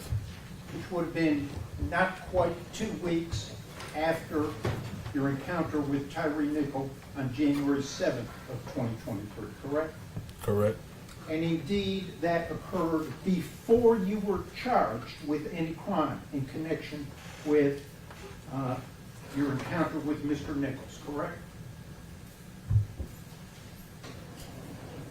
I don't remember the day the charges came. I don't. It was certainly before any federal, the state charges came several months before the federal charges, correct? Yes. And it was certainly before the federal charges, correct? Yes. You just don't recall whether you had been charged with murder, kidnapping, aggravated assault, oppression, and misconduct yet, correct? Correct. You were talking about EMTs and paramedics earlier today on direct.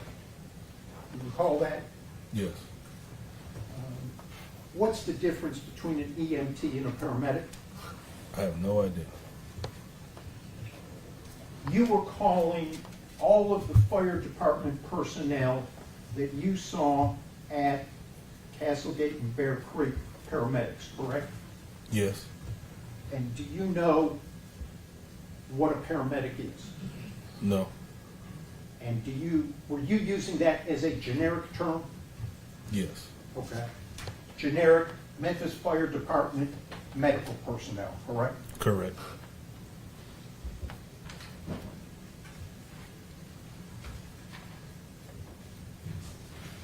Now, we saw earlier that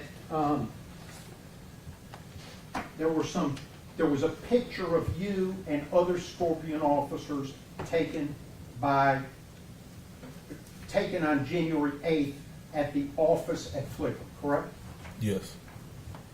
There's been some discussion about Flickr. Is that the Scorpion unit headquarters in January of 2023? Yes.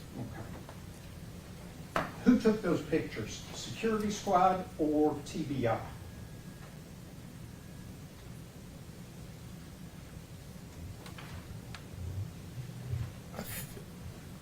I think it was TBI. But there were several pictures of you taken that night, correct?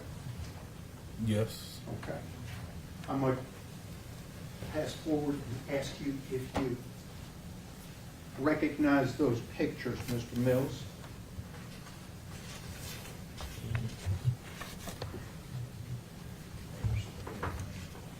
Okay,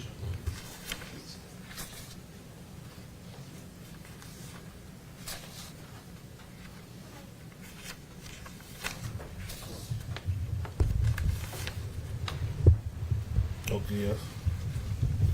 What are those pictures of? Me and my equipment I had on. And that's you and the equipment you had on when you encountered Mr. Nichols at Castlegate and Bear Creek, January 7th, 2023, correct? Yes. And those pictures were taken before your shift was over by TBI, correct? Correct. Ron, I asked that we mark the next number exhibit collectively.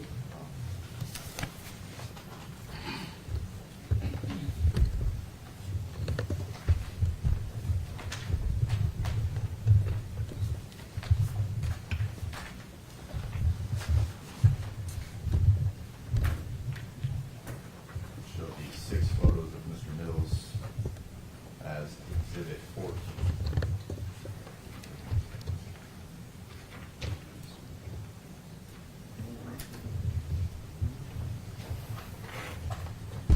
Ms. Mills, when you were at the academy, part of your training was proper use of force, correct? Correct. And you learned about the Memphis Police Department force continuum policy, correct? Correct. And it had 7 levels, correct? I don't remember it. If I see it, I can tell you. Okay. It's been a while. I'm like, the document has.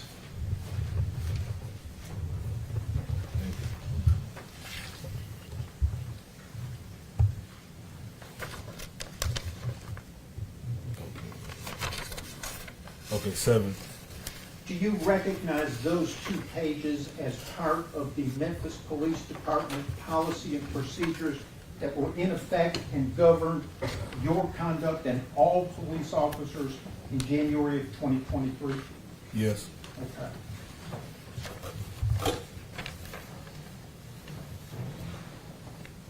I'd ask that be marked the next numbered exhibit before I forget.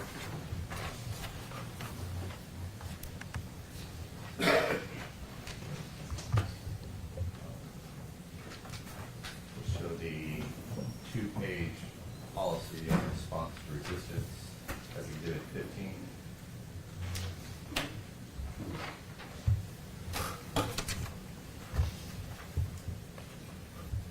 If you would tell this jury, starting from the lowest level to the highest level, what the police department's use of force continuum is. All right. Level 1, physical presence. Level 2, verbal warnings. Level 3, verbal commands. Level 4, chemical agents. Level 5, empty hands control, soft and hard. Level 6, impact weapons, less lethal weapons, MPD K9. And level 7, deadly force. Okay? Am I correct that an asp baton is an impact weapon?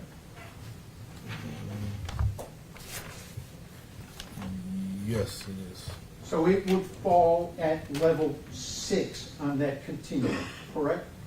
Yes. The level immediately below deadly force. Yes. Okay. And what level is empty hands control? 5. Okay, so below the impact weapons is empty hands control, correct? Correct. And there's 2 categories of empty hands control, soft and hard, Yes. correct? And hard includes kicks, correct?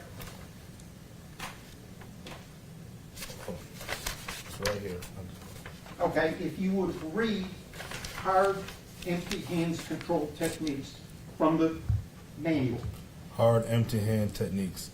This subcategory includes kicks, punches, or other striking techniques such as brachial stun or other strikes to key motor points that have moderate chance of injury. And those are techniques that were trained at the academy, correct? Correct? And approved for use by Memphis police officers on duty in the correct situation. Yes. Soft hands control. What is it? Soft, empty hand techniques. This subcategory includes escort controls, touch pressure points, wrist or arm locks, and takedown techniques that have a minimum chance of injury. Again, taught at the academy, correct? Correct. Approved for use by Memphis police officers on duty Correct. in the correct situation. Yes. Soft hands control would include getting somebody out of the car. Yes. Okay.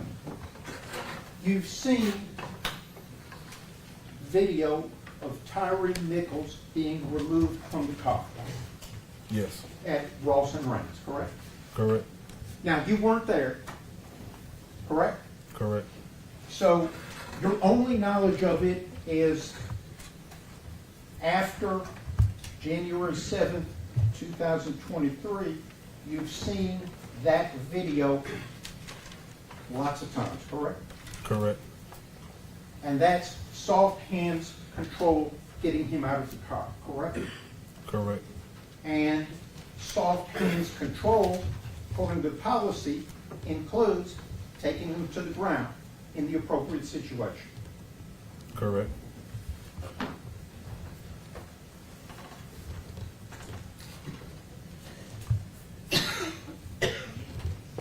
Now, you were on Scorpion Team 1, January 7th, 2023, correct? Correct. And you've been with that unit since its creation by the Chief of Police, correct?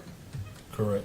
As a matter of fact, you were with its predecessor before Scorpion was created, the CAT Team, Criminal Apprehension Team. Correct. And on January 7th, 2023, two-man car with beam, correct? Yes. Correct. You're driving, he's in the passenger seat. Correct.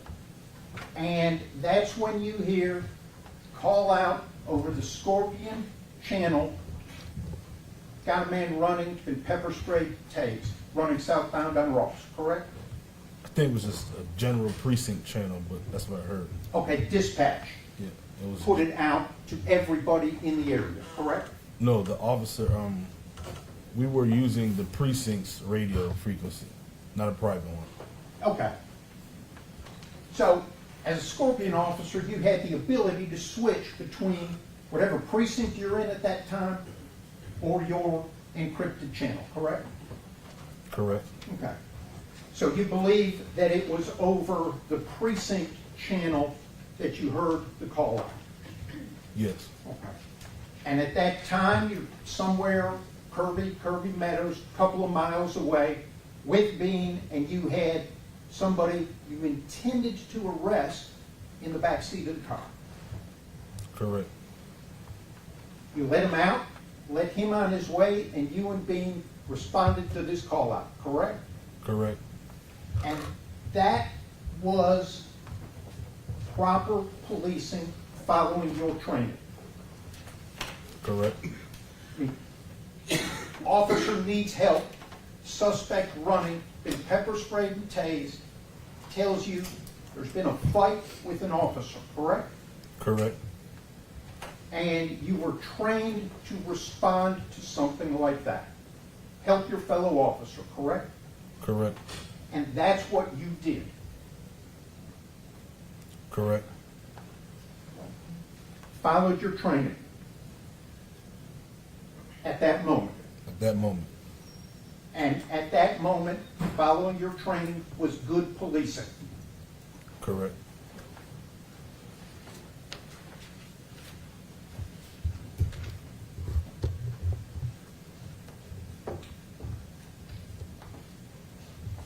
Within a few minutes, you're driving, you get to Ross Road, correct? Correct. And first you drive through the neighborhood a little bit. Yes. And you, it's some neighborhood off of Ross, correct? Correct. and you're south of Rains, correct? Yes. Okay. You never went north of Rains on Ross as part of responding to this call? I don't believe so. Okay. After all, the call was running southbound on Ross from Rains, correct? Yes. Okay. And you take a left turn off of Ross and drive through a neighborhood. Yes. You don't see anything that you connect with this suspect you're looking for, correct? Correct. And neither does B. Correct. You end up back on Ross Road driving south, correct? Yes. And in your rear view mirror, you see somebody that meets the general description of the suspect walking southbound on Ross, wiping his face, correct? Yes. And you make a U-turn. Correct. With that U-turn, you're on Ross, now facing north, just north of what turns out to be Castlegate Lane, correct? Yes. Windows rolled down. The windows were initially up because it was chilly out, right? Right. Windows rolled down, some combination of you and being, hey, to the guy you'd seen in the rearview mirror, correct? Correct. And he takes off running. Yes. Bean pops out of the car, takes off running after him. Yes. You park the car, get out, go back, lock the car, and take off running. Yes. You end up going up Castlegate Lane, correct? Yes. You're not sure where you are. Somebody's out on the street, in the yard, whether it's their yard or not. Somebody's in the yard. What street is this? What street is this? You're asking them, correct? Yes. And you get on the radio. You learn it's Castlegate Lane. You get on the radio, tell dispatch, we've got him, we're chasing him on foot, Ross and Castlegate. Correct? Correct.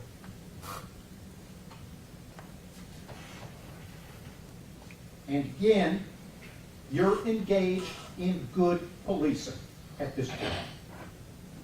Yes.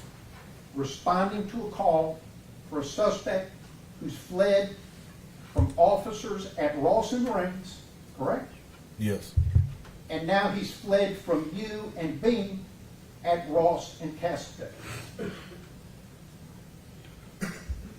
Correct. You get, what, roughly a block up Castlegate is Bear Creek. Yes. You get there, Smith, Bean, and this person who's run from you and Bean are on the ground. Correct? Yes. And at that point, good policing is detaining this person, correct? Yes. You had a lawful basis to detain him. Yes.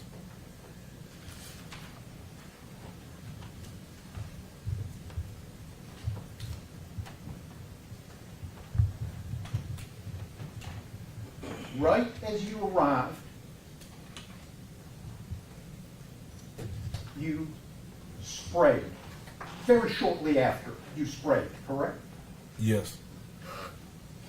You sprayed twice, correct? 3 times. Well, the first 2 times you sprayed, you said the spray was ineffective, correct? Correct. And at about that time, Emmett Martin from Scorpion 1 arrives, correct? Correct. He arrived before you sprayed the 3rd time, correct? Correct. Because as a matter of fact, he was impacted somewhat when you sprayed yourself, correct? Yes. I learned that when I watched the video. Okay.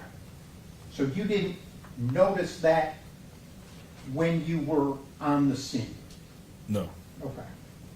Third time you sprayed, you got yourself, correct? Correct. And it was effective, wasn't it? Effective on me? Yeah. Yes. Okay.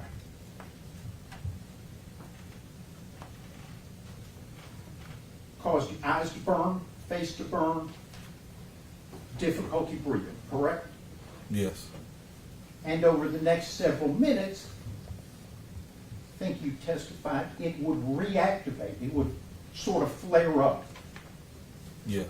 Okay. And that's something you were trained in the academy would happen with pepper spray, correct? Yes.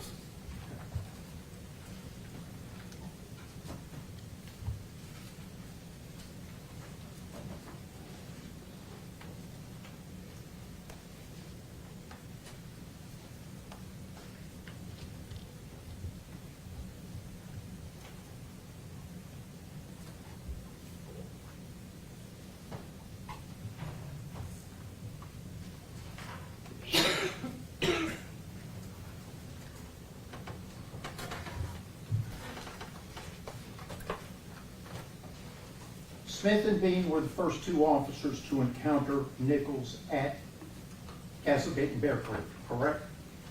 Yes. You were the third one. Yes. When you got there, you used pepper spray 3 times, correct? Yes. You used your asp baton on his arm, correct? Yes. Martin was the 4th officer there, correct? Yes. And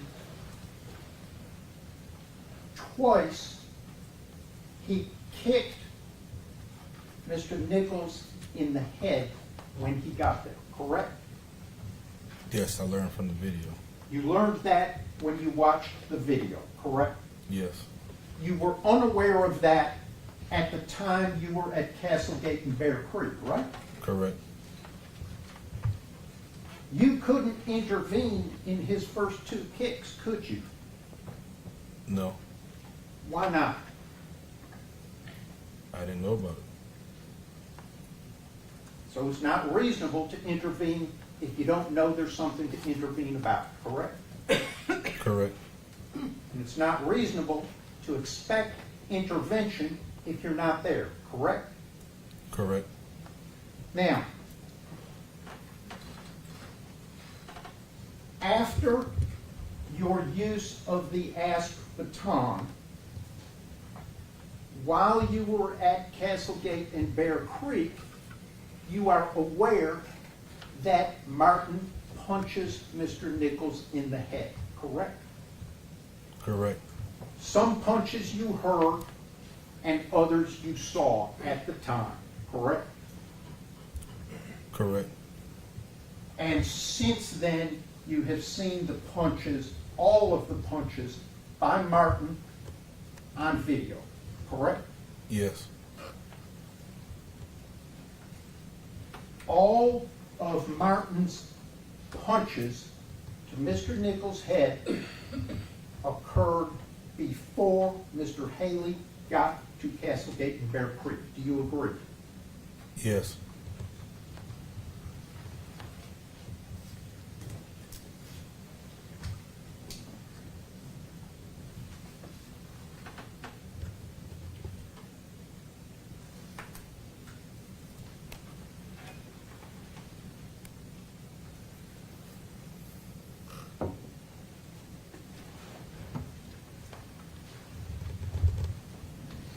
When did you learn who this suspect at Castlegate and Bear Creek was?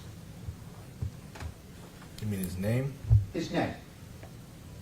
When everything was over, he was handcuffed. After he was handcuffed, When the paramedics went to see him. when the medical people, Memphis Fire Department is there, his wallet is gotten by law enforcement in the fire department, correct?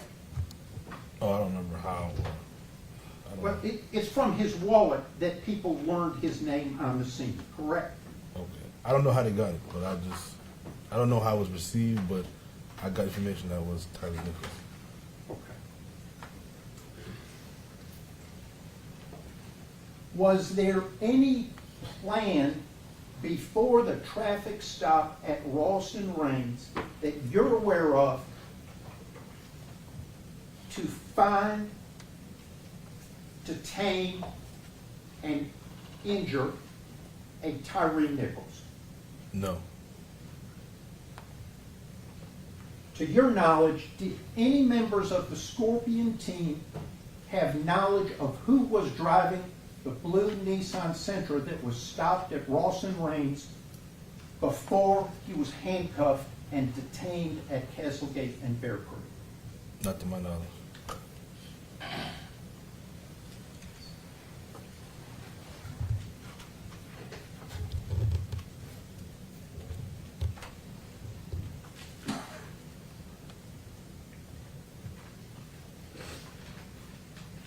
At some point,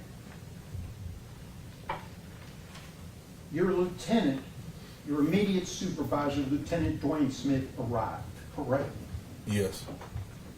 And you and Lieutenant Dwayne Smith walked from Castlegate and Bear Creek to Nichols's house, correct? Yes.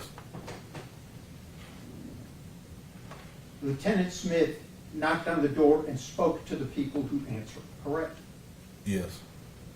You stood back somewhat, but had your body-worn camera running, correct? Yes. And that was the purpose of you going with him, correct? Yes. Initially, the people who answered the door denied knowing who Tyre Nichols was, correct? Yes. And after being told he was under arrest, the man and woman identified themselves as his mother and father, correct?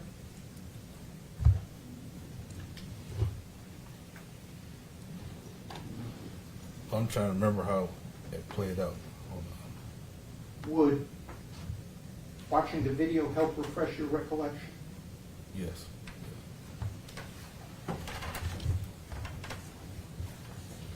That's attorney's approval.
Could play a portion of your body-worn camera Okay. and then ask you some questions, okay? All right.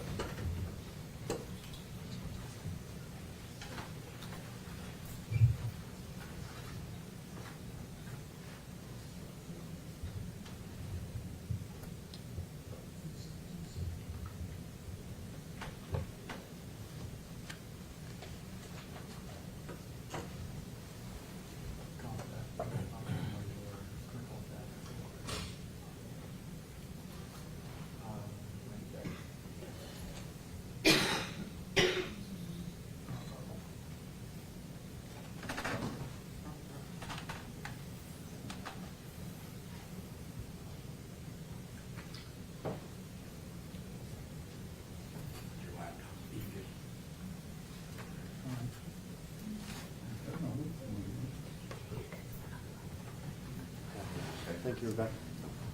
I think we can get you help here.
Memphis Police.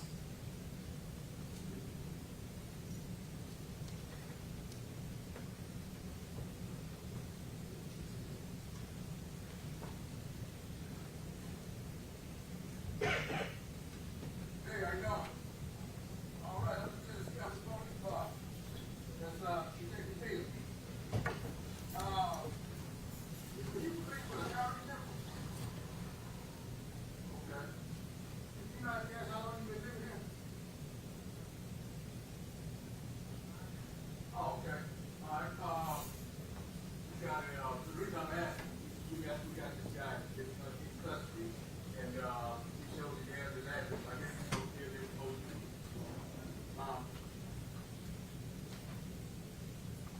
Oh. You, doing? Okay, I thought you said they show. Y'all parents or who y'all? What's your name, man? How you spell that?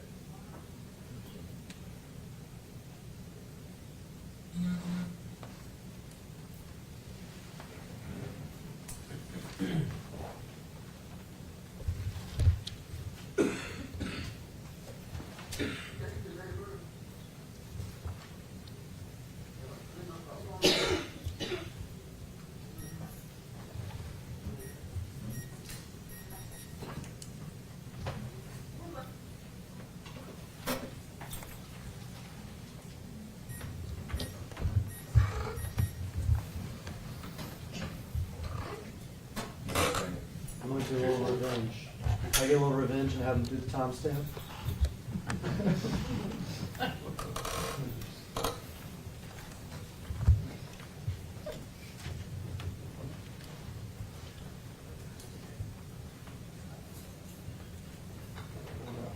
Yes. Oh, no, I'll withdraw that. It started at 20:57:35, and it ended at 20:57:33. That was on Officer Mills's body-worn camera.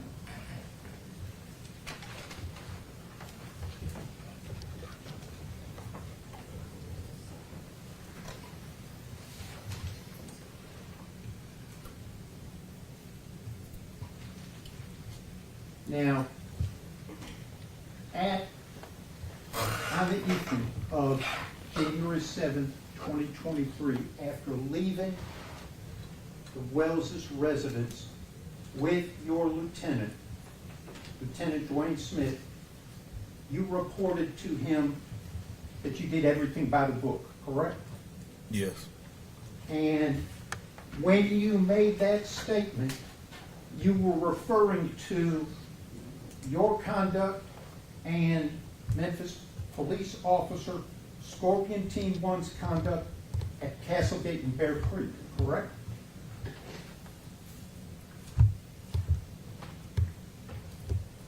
Did I say me or we did everything by the book? You're gonna speak up a little bit. Did I say me or we did everything by the book? I don't remember what I said exactly. That's what I'm asking you. Well, let me play a different section of this body-worn camera. And this is your Mills's body-worn camera beginning at 21:04:03.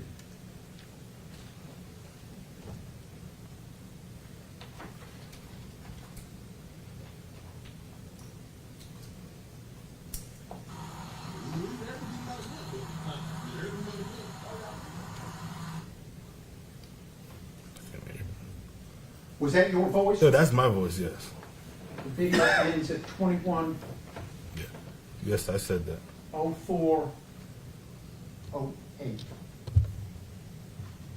So you said we did everything by the book, correct? Yes. What were you telling Lieutenant Dwayne Smith at that time? That everything was okay, but I knew it wasn't. Okay. When you were telling him everything was okay, as you sit here now, you're saying you lied to him, correct? Correct. But when you were telling him everything was okay on January 7th, 2023, what were you referring to? What was everything? It was your conduct at Castlegate and Bear Creek in dealing with Tyre Nichols, correct?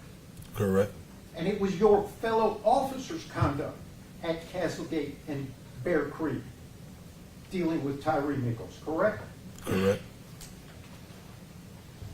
And that covered all of the force. When you were talking about the entire interaction with Tyre Nichols at Castlegate and Bear Creek that evening, January 7th, 2023. Yes. And Mr. Haley was there arrived several minutes after you did, correct? Yes. He arrived after Mr. Nichols was initially engaged by Justin Smith and Federius Beaton, correct? Correct. And he arrived after you got there, because you were the third officer, correct? Correct. And he arrived after you used the pepper spray all 3 times, correct? Correct. And he arrived after you used the asp baton, correct? Correct. And he arrived after Emmett Martin punched Nichols in the head 5 times, correct? Correct. And having seen video afterwards, he arrived after, as Mr. Hackerman says, Emmett Martin soccer kicked him in the head and kicked him a second time, correct? Correct.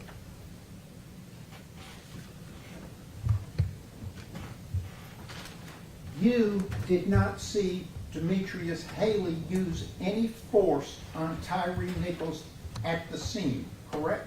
Correct.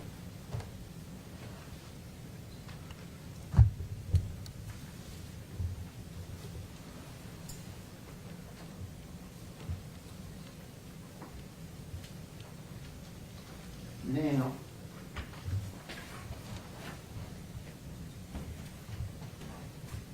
after these agreements with both state prosecutors and federal prosecutors to talk with them and cooperate, you met with them several times, correct? Correct. And over the next several months, from January of 2023, at first meeting, January 20th of 2023, until November 1st of 2023, you were charged here in state court in this case, correct? Yes. And then you were charged in federal court with 4 charges over there, correct? Yes. And as a result of all of these interviews, pursuant to these agreements, to cooperate with law enforcement, federal and state, anytime they ask, meet with them and talk, correct? Correct. You did work out 2 plea agreements, one for the federal case and one for the state case, correct? Correct. And as a matter of fact, in federal court, you have formally entered a guilty plea, correct? Correct. I'm going to approach your Honor.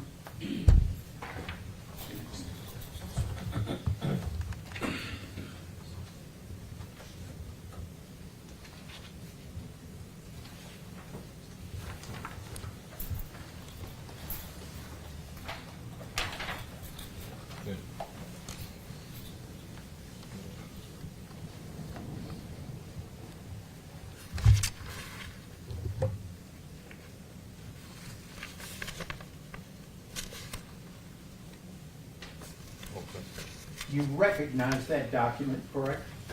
Correct. What is it? It's a memorandum of plea agreement. It's your written plea agreement over in federal court, correct? Correct. And you've signed it, right? Yes. It's got your signature. Yes.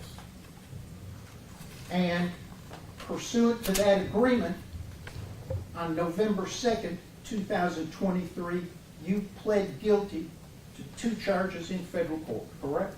Correct. And one charge that you pled guilty to was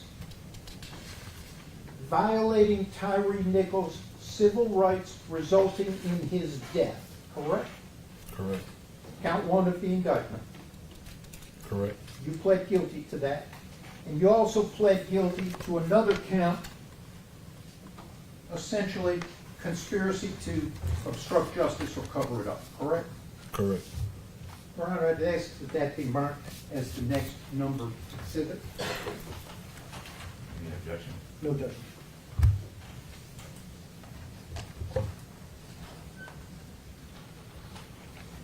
Show the 3-page guilty plea of Mr. Mills in federal court as exhibit 16.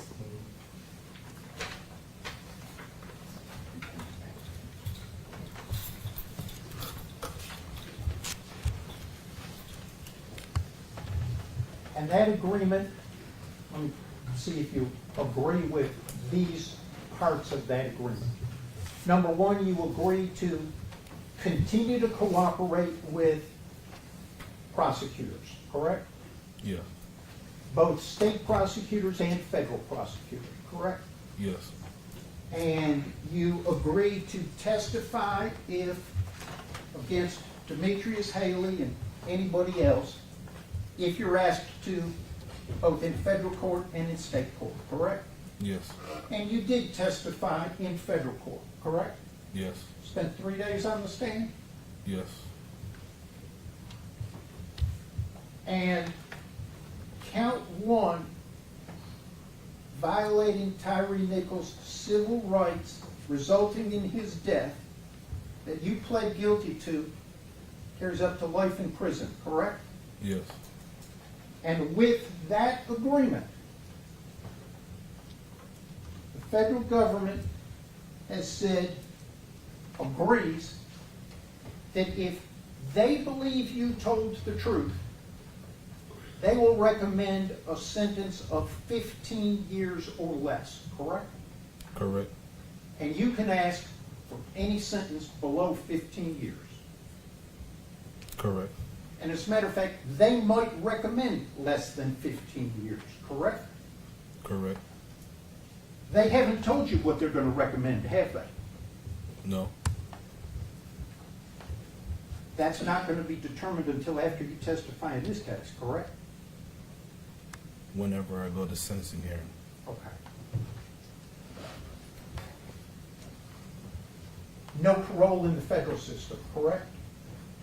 Oh, I don't know. You weren't told whether there was parole when you pled guilty? Can't recall.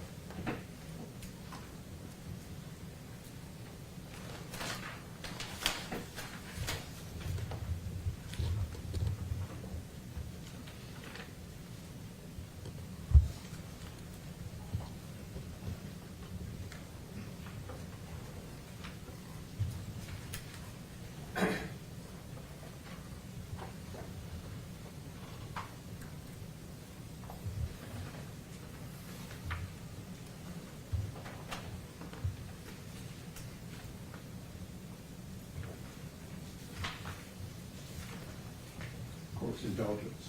Yes, sir.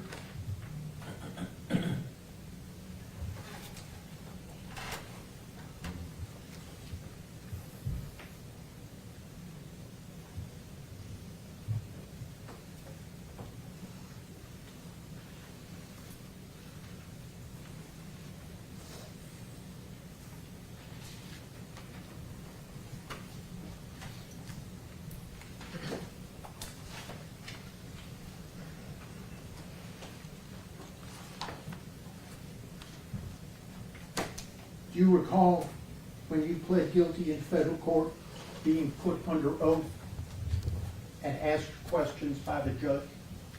Yes.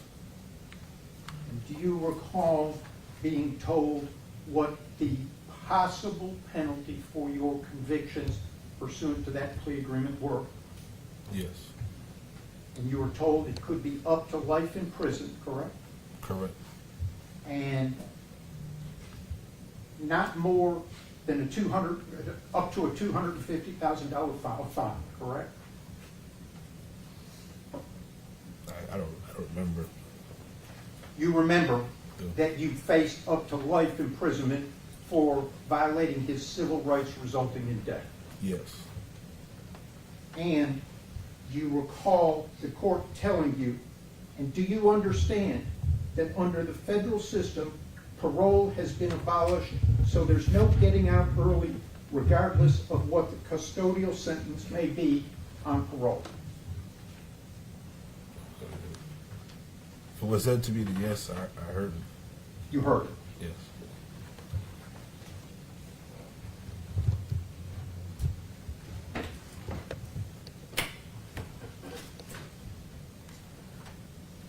Now, as has been gone over earlier, that 15-year business is the federal prosecutor's commitment as far as a recommendation, correct?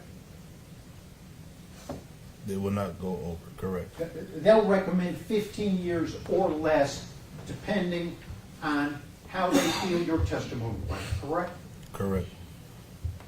And at the same time you were pleading guilty in federal court, you had reached an agreement with the Shelby County District Attorney's Office to plead guilty in this case, correct? Correct. And your memorandum of understanding is the written agreement you have with the state, correct? Correct. It's been made an exhibit here today, correct? Yes. if you need it to help answer questions, if you need to refer it, let me know, okay? Okay. Is it a fair assessment that once you're done with your cooperation, you'll be sentenced in federal court, correct? Correct. And the federal judge will determine the sentence after hearing from the federal prosecutors and your lawyer and you, correct? Correct. And then after you receive that sentence, you'll come back to this court and plead guilty under this written agreement, correct? Correct. You don't even know what you're going to plead guilty to yet, do you? The charges. The criminal charges. All of the criminal charges? Don't know yet. Okay, you don't know what you're going to plead guilty to, right? No. But you're going to plead guilty to something and get a sentence the same as the federal sentence, correct? Correct. And your state sentence will be the same as the federal sentence, right? That's your understanding. Yes. And your state sentence will be served at the same time as the federal sentence, correct? Correct. And it will be served in the Federal Bureau of Prisons or on federal probation, whatever the federal judge determines, correct? Correct. So every day of the federal sentence that goes by and you complete, you're completing a day of the state sentence same day, correct? Correct. Serving two sentences at the same time, just like they were one, correct? Correct. So, here in state court, you essentially get a pass on this case, correct? No. Well, how much more punishment do you get in the state case than the federal sentence?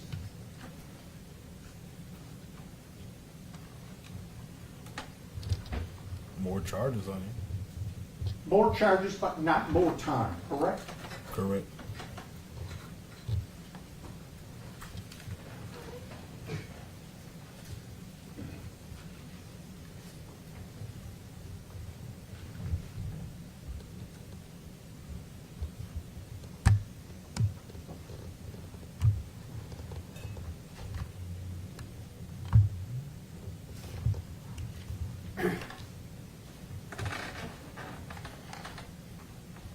The federal prosecutor and the state prosecutor living up to these written agreements and making their recommendations depends on their satisfaction with your testimony in both cases, correct? Correct. Neither one has told you they've got any problem with your testimony over in federal court, correct? I haven't spoken with them since. Your lawyers never told you there's been a problem, correct? Correct. You have no indication that the feds are not satisfied and not going to live up to that recommendation of 15 years or less, correct? Correct.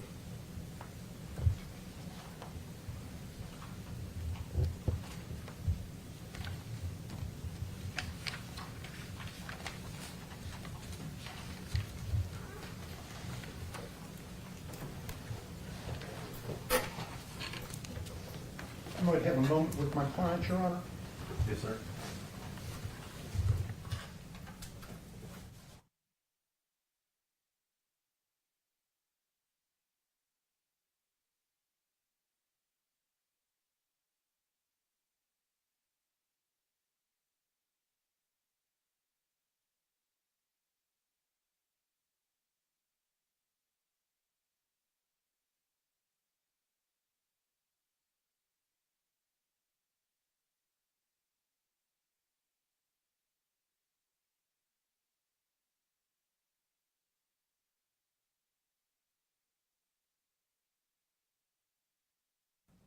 Ladies and gentlemen of the jury, is there anyone that needs a break?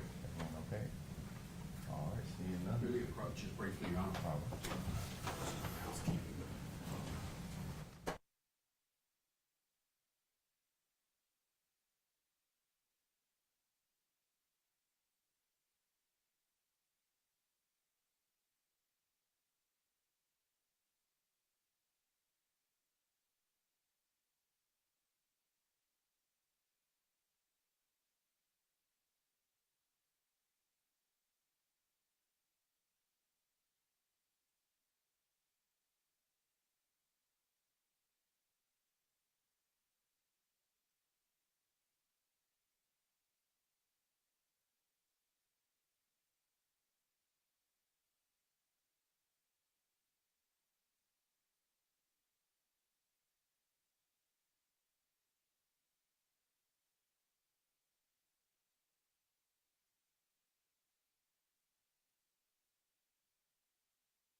Mills, over the last however many years, we've seen each other in court quite a bit, gotten to know each other pretty well, and none of this is going to be a surprise for you because I've already asked you probably 90% of the questions that are going to be asked today. Okay? Okay. No trick questions. In fact, I'm probably going to bore everybody to tears as you read from your earlier testimony. All right? All right. You testified under oath, subject to perjury, and I cross-examined you, and you answered my questions, right? Subject to perjury? You were under oath Yes. when you testified, so therefore you'd be subject to perjury if Okay. you lied, right? Yes. Okay. And there's no, like I said a moment ago, there are no trick questions here, okay? Okay. But you and I have already spent quite a bit of time together asking questions and answering questions. So I was just trying to give you a heads up to that, okay? All right. By the way, a little bit of housekeeping. You were asked by Mr. Stengel, would you like to see some videos in order to determine whether or not that would refresh your recollection? The first question was about whether or not the family denied knowing Mr. Tyre Nichols. Then they played that video. But I did not hear Mr. Stengel ask you, does that refresh your recollection? No, yes, it does. Did it refresh your recollection? Yes, it did. And was Mr. Stengel's question correct? That is, initially they said they didn't know who he was? Yes. Okay. And secondly, you were asked whether or not you did everything by the book, or we did everything by the book, when you're talking with Lieutenant Smith, and again, he shows you video clips. So I'm formally asking you, did that refresh your recollection? Yes. Did you tell your lieutenant you did everything by the book? Yes. All right. Now, harken back to one time before when I examined you. We went through the internal affairs statement, and then your agreement, your statements given to the FBI, and we went through all those statements. And at one point, I don't know if it was me that asked you, it may have been one of the lawyers, but you said, "Hey, I lied," and then I asked you, "Why did you lie?" And that was the IED statement, the internal affairs statement that you gave. Do you remember me asking that? I remember asking you. Let me see if this helps. And your answer was, "I lied because I needed this job and I needed to keep my health insurance." Do you remember that? Yes. So when you testified with me, that's why you explained why you had lied. Is that right? Yes. And is that still your position? Yes. Now, you may or may not recall from earlier court, I tend to do things in chapters. I try to keep myself organized. And so the first area that I'm going to be asking questions about are answers that you gave Mr. Heiderman during that examination. Okay? So I'm going to stick to that. I'm trying to focus on that first. Okay? Now, your memorandum of understanding agreement that you signed with District Attorney Mulroy said that you were going to cooperate, testify truthfully regarding the death of Tyre Nichols and its cover-up.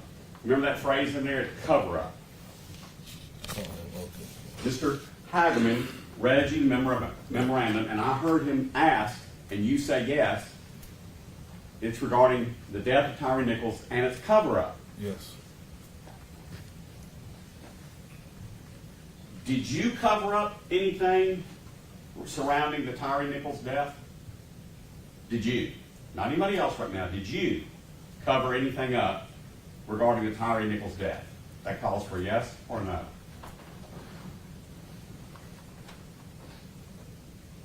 Yes. Okay. Now, Justin Smith, stand up one more time, Justin. That man right there, you sit down. Justin, a couple years ago, many years ago, wrecked one of his cars. And then he was afraid to drive. He didn't like driving. And he knew you were a good driver. So you two rode together in a car for over 2 years, didn't you? Yes. Because you were a good driver and Justin was not that comfortable with his own driving. Isn't that a fair statement? Correct. Yes. By the way, he told me something. Tell me if this is true. This is not from the trial. He said he used to make fun of him a little bit, poke at him a little bit, about the fact that he was blind as a bat if he had his glasses off or it was nighttime.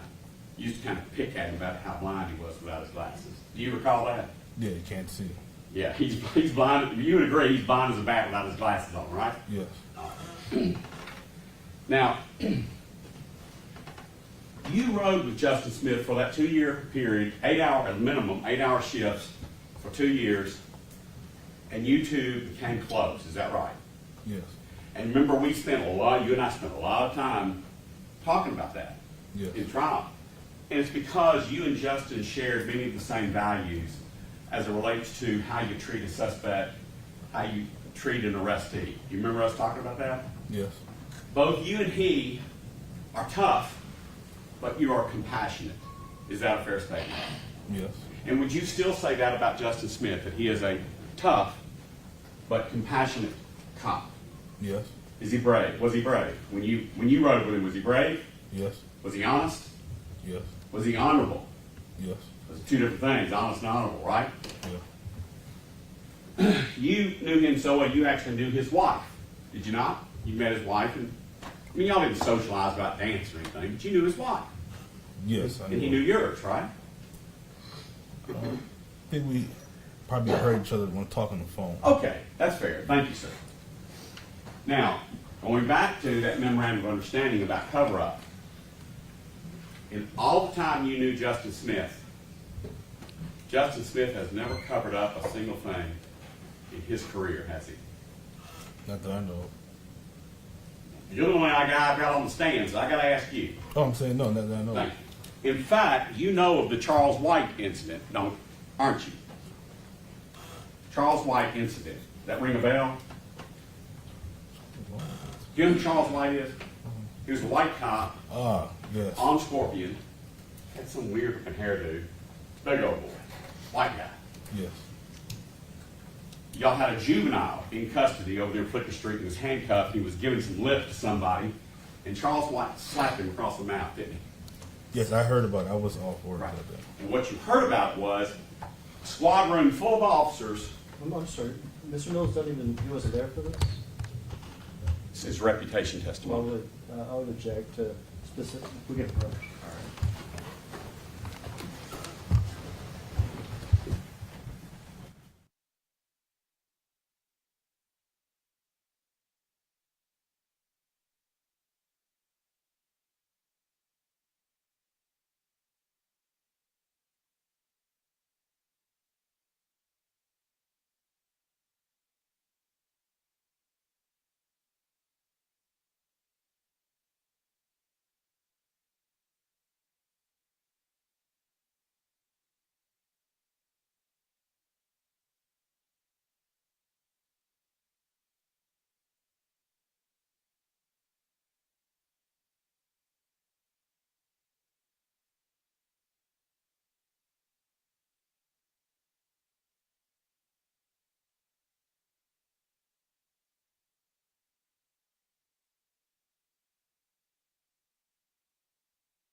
Based on that conference, I want to focus.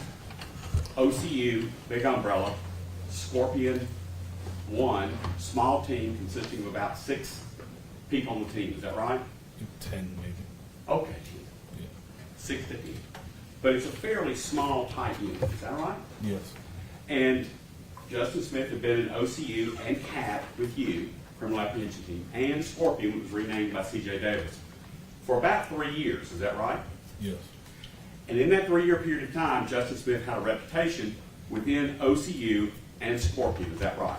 Yes. And that reputation included that he would not tolerate abuse by a cop against a suspect. Isn't that right? Yes. And that was borne out specifically because your agreement to cooperate is to about cover-ups. Part of that reputation is how he proved himself in the Charles White incident. He turned him in, didn't he? I don't know who turned him in. Okay, fair enough. I'll move on. Getting away from what Justin may or may not have done regarding Charles White. You were not present when Charles White supposedly did something? Yeah, I was not there. Move on. You talk about the Scorpion team mission being a quote, zero tolerance mission where MPD brass, I call it MPD brass, you know what I mean, right? Yes. MPD number crunchers would send you out into an area of Memphis that had a spike in criminal activity, and that would be drug dealing, murders, carjacking, that kind of thing, right? Yes.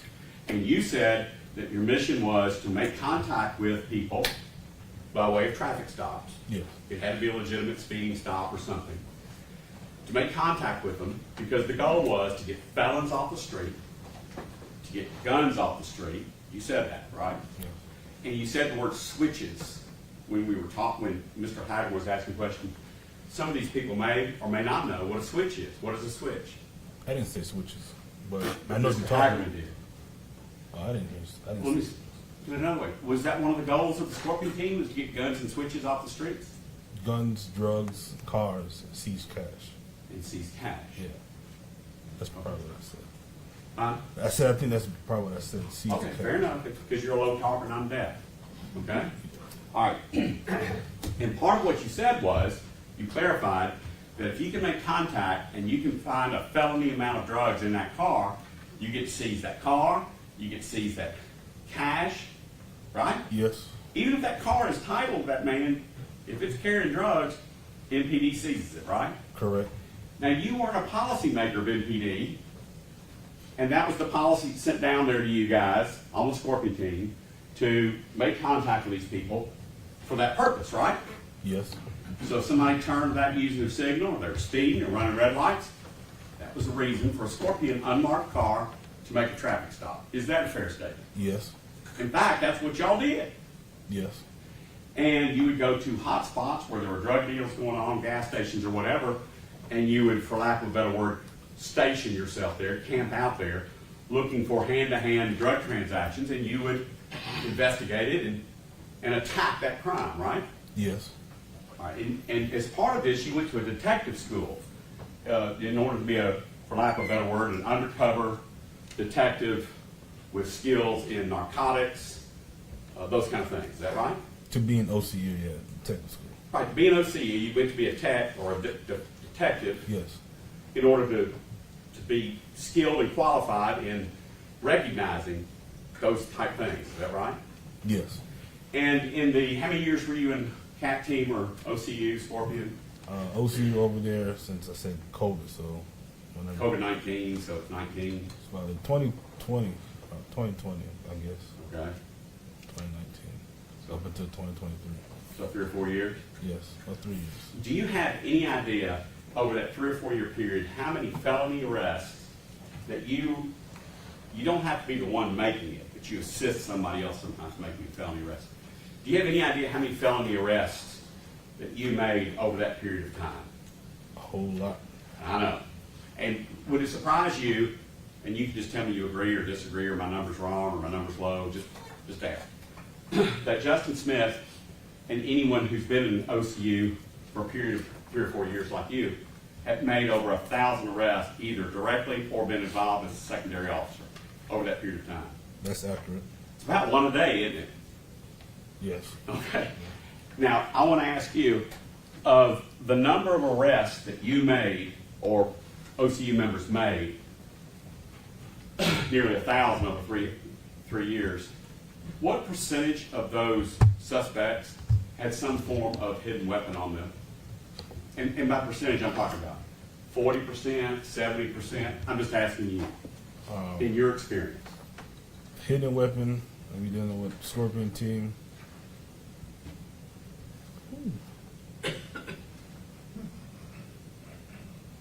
Let's say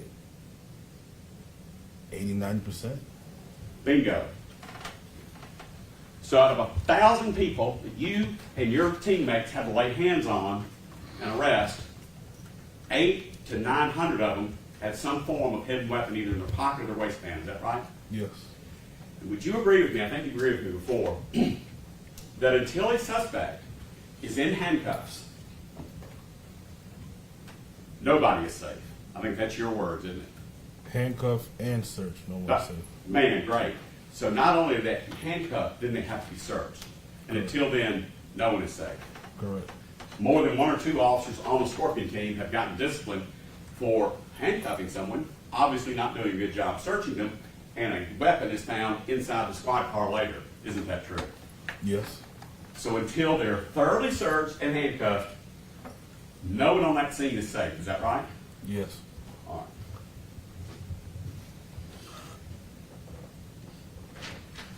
I've seen your video and Bean's video hundreds of times, and I know you have too.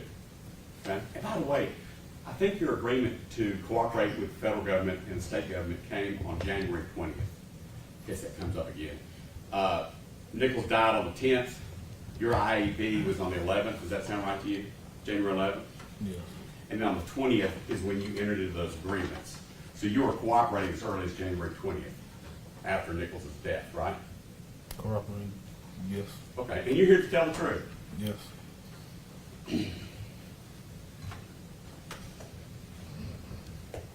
So, back to what I was saying. I watched your videos. You're a big man, play football, right? Yes. Bean is a young man, big fellow, but a young man. And when y'all saw Nichols walking through, and we'll watch the video again, okay? Walking through that front yard after you've heard a description, and you said hey to him out your window, Nichols took off running, didn't he? Yes. At that point, Nichols would have just said, hey, you got me? I'm done. It would have been over, right? Yes. You've arrested over 1,000 felons, many of those fleeing felons, right? On foot. I watched one of them at Winchester Outland Road. Yes. Yes. Right. So they run from you, Yes. right? But when they don't run from you, they just get peacefully handcuffed, searched, and put in the car, right? Yes. Nichols took off down a street, Castlegate, that you weren't familiar with and Bean wasn't familiar with, right? Right. Dark. Right? Yes. You knew that this suspect, who turned out to be Nichols, you knew that Nichols had been fighting with the police. Is that right? Yes. He'd been tased, he'd been sprayed, he was hot, he was running. Oh, is that active resistance fleeing? Yes. Okay. So he runs away from Bean. Bean tackles him. At that point, when Bean tackles him, no one, no cop in Memphis knows if that suspect has a gun on him, right? Right. And it doesn't matter if we learn 4 years later that his mom lived down the corner, around the street, or anything else, because your job, and Bean's job, is to chase that suspect down, put him in handcuffs, search him, and find out why he was fighting those other cops. Is that right? Right. And that's exactly what Bean did, right? He chased him down and caught him. Yes. You were surprised and shocked when you got up there. You thought you were just chasing Bean. Yes. You were surprised and shocked to see Justin Smith there, weren't you? Yes. Okay. And of course, we'll hear more about what Justin was doing there. But when you got up there, Justin and Bean are crouched over approximately 90 degrees in a crouch, trying to get Nichols under control. Is that right? Yes. Now, originally, you had told the FBI, federal government, that Bean and Smith were punching Nichols. But then Mr. Perry took his video and he slowed it down kind of like half speed like he did today, but he played it for you at trial, and you watched it, and you concluded that when you watch it in slow motion, Bean and Smith never touch Nichols' face. It's his hands that they're slapping, right? You've concluded that, haven't you? Yes. And that's the truth, isn't it? No punch to the face. You made an honest mistake when you said, hey, when I came up, they were punching him in the face, but then when you looked at it, you said, nope, they weren't punching him in the face. Yes. When the camera slowed down, yeah, I saw that. Yeah. And in fact, the whole time you were out there, Bean and Smith never touched Nichols in the face or head area, did they? That you saw. No, that's not. No. Okay.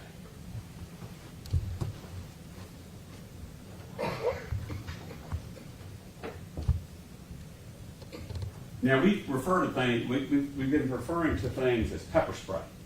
That almost gives it a harmless kind of sound. I think police officers call it OC spray, right? Yes. And that OC, help me out, do me a favor. What's OC stand for? I forgot the proper name, but it's an extremely hot pepper. I think. Right, it's something capsium. Yes. Elysium capsium or something, right? Something very hot. It's, people like me can't own it, can they? Only cops can do it, right? I don't think so. Yeah. I don't know. You think I can buy No, you your can't. quality OC spray? No, you can't. Oh, you just thought I was a cop. No. The civilians cannot have OC spray, only a law enforcement officer, right? Right. In fact, if you use your OC spray, they take that can and they put it on a real microscopic scale and they weigh it to see how much OC spray you used on the suspect. No. Yes. That's how powerful it is. Isn't it? Yes. And we went through training at the MPD Academy. They gave you one squirt in one eye. They let you close both eyes and cover one eye. And they squirted your eyelid, and then they tell you to open it. Isn't that what they do at the academy? Yes. And just that one squirt, they didn't expect you to count how many fingers they're holding out. And then they expect you to go over and fight a rubber dummy filled with water, don't they? Yes. That's called the bad Bob thing that everybody keeps throwing around, right? Yes. With that one squirt, you are completely incapacitated. You cannot breathe, you cannot see, you're scared to death. Is that a fair statement? Yes, because it spreads all over your face. Yeah. And the more you sweat, the more whatever, it gets in your eyes, gets in your nose, you start shutting down, right? Yes. Pepper spray is considered a pain compliance technique to get a suspect to surrender, right? Yes. Because if you shoot them with it or you spray them with it, they can't see, they can't breathe, and then you get those hands and you get them handcuffed, right? Right. He was sprayed up at Ross and Rain, even though you weren't there, you heard about it. But then you personally sprayed Nichols 3 times, right? Right. And it had no effect on him. Is that right? Right. He simply took his hands and he wiped his face, didn't he? Yes. As a trained narcotics detective, what does that indicate to you if pepper spray has no effect on a person? Someone could be under the influence. Under the influence of what? Of drugs. Thank you. But it sure had an effect on every cop within arm's length, didn't it? Yes. You and I talked about this in trial. You about half freaked out, didn't you? You knew what had just hit you in the face, and you lost your composure. You Yes. started to panic, right? Yes. And I'm not saying that to shame you, okay? But you couldn't breathe, you couldn't see, and you had to take a 1.5-minute break from the action, didn't you? Yes. You had to take off your boxer while you had to try to get your breath back, right? Yes. What's Justin and Tadarius doing while you're over there getting your breath back? It's still with Mr. Nichols. Right. They got sprayed too, and they're still engaged with Nichols trying to get his hand behind his back, right? Right. They, as they taught you in the MPD Academy, they stayed in the fight. Is that right? Yes. And that pissed you off that those two guys stayed in the fight. You were kind of mad at yourself that you didn't, and you came over and you were going to stop that business, weren't you? You were going to stop Nichols from resisting, right? Yes. You weren't going to kill him, but you were going to stop him from resisting. Is that right? Right. Now, in a moment, my 63-year-old self is going to get down on this ground, okay? But before I do that, I want you to think something. When you came over to Nichols, you saw that he had balled his legs up underneath his butt, and he had his right arm extended, bracing himself, coming up off the ground when you came back over. Isn't that right? Yes. And that's why you had to try to get that arm out from under him to get him back to the ground. That's why you whacked him as trained on his arm. Isn't that a fair statement? You said it best. I hit him with the baton because I was angry that I sprayed myself. I know. Remember, we worked through that when somebody asked you, yeah, you were angry, but if he would have just said, hey, I'm done, you wouldn't have just continued to beat him with the baton. You would have stopped as well. So I understand that you were angry, but you were still doing your job. Is that right? Yes. Because if Tyre Nichols gets up off that ground and he's not been searched and 90% of your fleeing suspects are armed, it's about to get bad for the cops there on the scene, isn't it? Yes. Because he could have a hidden weapon, pocket, waistband, knife, box cutter, whatever. If he comes up off that ground, there's going to be trouble, right? Yes. Now, you testify. Guess what? Because of your answer, I'm not going to have to get on the ground. You saw that right arm bracing up, and that's where you hit him. Is that right? Yes. Now, Justin had his left handcuff, he had his handcuff on Tyre's left wrist. You agree with that, right? Yes. And you remember doing this in federal court. Would you mind coming down with your Honor's permission? He's going to come and he's going to show.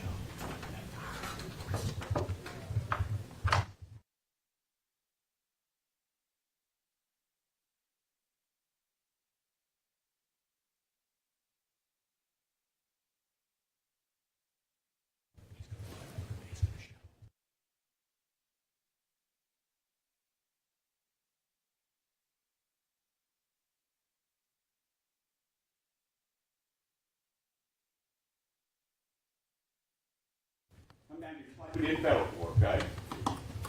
And as I told you in federal court, I'm very old, try not to break any of my drill bones.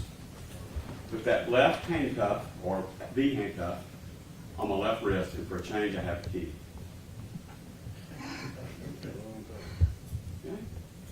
You hadn't done a lot, so just put them on any way you want to. Now, so the goal is, when you get that first handcuff, first hand handcuff, you've got to keep that hand controlled and get behind the back, don't you? Yes. Why is that? Because you can punch with that hand, you can use your weapon, you can use this and hit me as a... That's right. And if I snatch this out of your hands, okay. Now, that's good enough. Oh, wait, one more thing. If I don't comply and do what you tell me to do, one of the things you can do is you can pinch down on this bracelet even tighter, can't you? Well, I won't purposely do that. That I happens, appreciate it. it happens if the suspect won't allow you to double lock it so that it won't click down. Yeah. And then, if you still won't comply, you can do an iron wrist lock, can't you? Show us that. And you just keep going until what? Pull up on the handcuff and the wrist. There should be pain compliance to this and stuff. Right. All right. Now, if someone does not comply, in other words, with that very painful maneuver, thank you for doing that. If someone does not comply with that very painful maneuver, what does that also indicate to you? They're resistant. Okay, well, we know they're resistant, that's what we're here about. But what does that indicate to you if that level of pain does not make him surrender? Under the influence. All right. And so, Justin had the left handcuff on Tyre Nichols, right? Yes, sir. And you've seen the videos. You may or may not recall it from the night because of your eyes, okay? I learned it was handcuffed from the videos. Right, that's what I'm saying. You may not recall it from the night because your eyes were shut down, right? Yep. So, but from the videos, you see Justin Smith doing exactly what you just demonstrated. He had the left arm handcuffed and was attempting to twist it and prone him back out. You've seen that on the video, haven't you? Yes. And it wasn't working, was it? No. And he had his right arm down on the ground getting up, Yes. and you batoned him. Correct. And yet, even though you batoned him, he still got up on both feet, both legs. Is that right? Yes. Tyre did. Yes. How dangerous is it at that point? We've already been at Raines and Ross, where he fought with 3 cops. Now we're up off the ground after Bean has tackled him, twisting his arm. He's still up off the ground. How dangerous is that for you as a police officer? It's dangerous. It really doesn't get any more dangerous than that until the gun is produced, is it? Yes. And that's when Emmett Martin did what he did. Right? Right. And you and I spent a good bit of time earlier. It upsets you to watch that video. Right? And I would suggest it upsets anyone. Okay? Right. But you said that as it relates to the kicks where Martin comes up, boom, boom, to his head, you didn't see those, right? Because of OC spray, right? Yes, I wasn't near the officer at the time. Well, we'll watch it on video, okay? But the first 2 kicks, when he comes running up, is right after you had given the third spray. Yeah, I didn't see it. Okay, you didn't see it because there's a lot of pepper spray in the air, right? Correct. You would agree with me that Justin Smith has been over at 90 degrees angle trying to get the handcuffs on him, right? Yes. You have no idea. You have no idea if Justin saw anything, do you? No, I don't know. In fact, you had to bet Justin didn't see anything, did he? Your He's Honor, blind as a also, bat. that literally calls for speculation. Let me see if I can rephrase it. You've described him as blind as a bat Yes. at night with no glasses and pepper spray out there, right? Right. Justin Smith's glasses were knocked off initially in the fight. You know that because y'all spent 5 minutes looking for his glasses, right? I don't remember that, but You don't remember it? could happen. But one thing we do know is you did not have your hands on Tyre Nichols trying to get him handcuffed, and you didn't see Emmett Martin kick him in the head, did you? No. And you didn't see Emmett Martin punch him what you believed to be the first time. You heard a thump. Is that right? Correct. And in fact, you didn't know there were 5 punches until the FBI showed you the video over and over and over again to see the 5 punches. Is that a fair statement? Correct. And that was because of the OC spray, the panic, the fear. That's why you didn't see it, right? Right.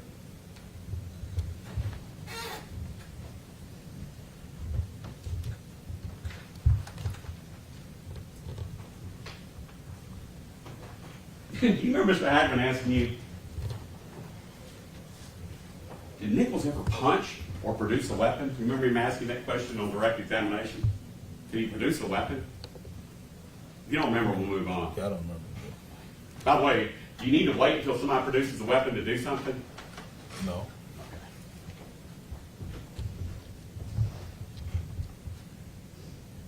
Remember him asking you a hypothetical, which I didn't object to, that if somebody said, hey, whoa, we got this, we got this. Oh, Now, remember him saying, well, why didn't you just say to MMR, oh, we got this, we got this? Remember him asking those questions? yes. One thing I know, and I'm asking you if you agree with me, is nobody out there had anything under control. Nobody, no officer had that situation under control, did they? True. So it'd be pretty stupid to say, we got this, right? All right.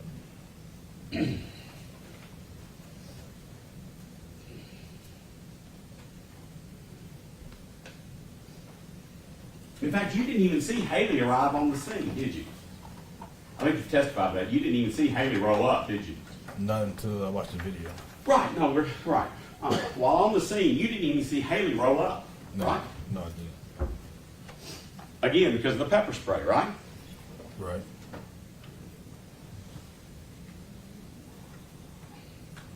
So if I go through my list, you were not able to see the first 2 kicks of Emmett Martin to the head.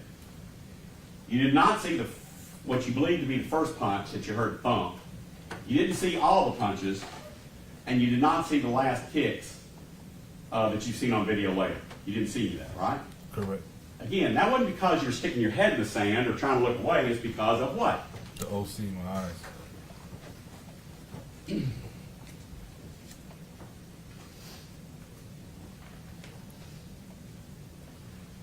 I've asked you this in federal court, so I'm asking again. It's not an attack upon your manliness, manhood. Were you, prior to hitting Nichols in handcuffs, were you afraid?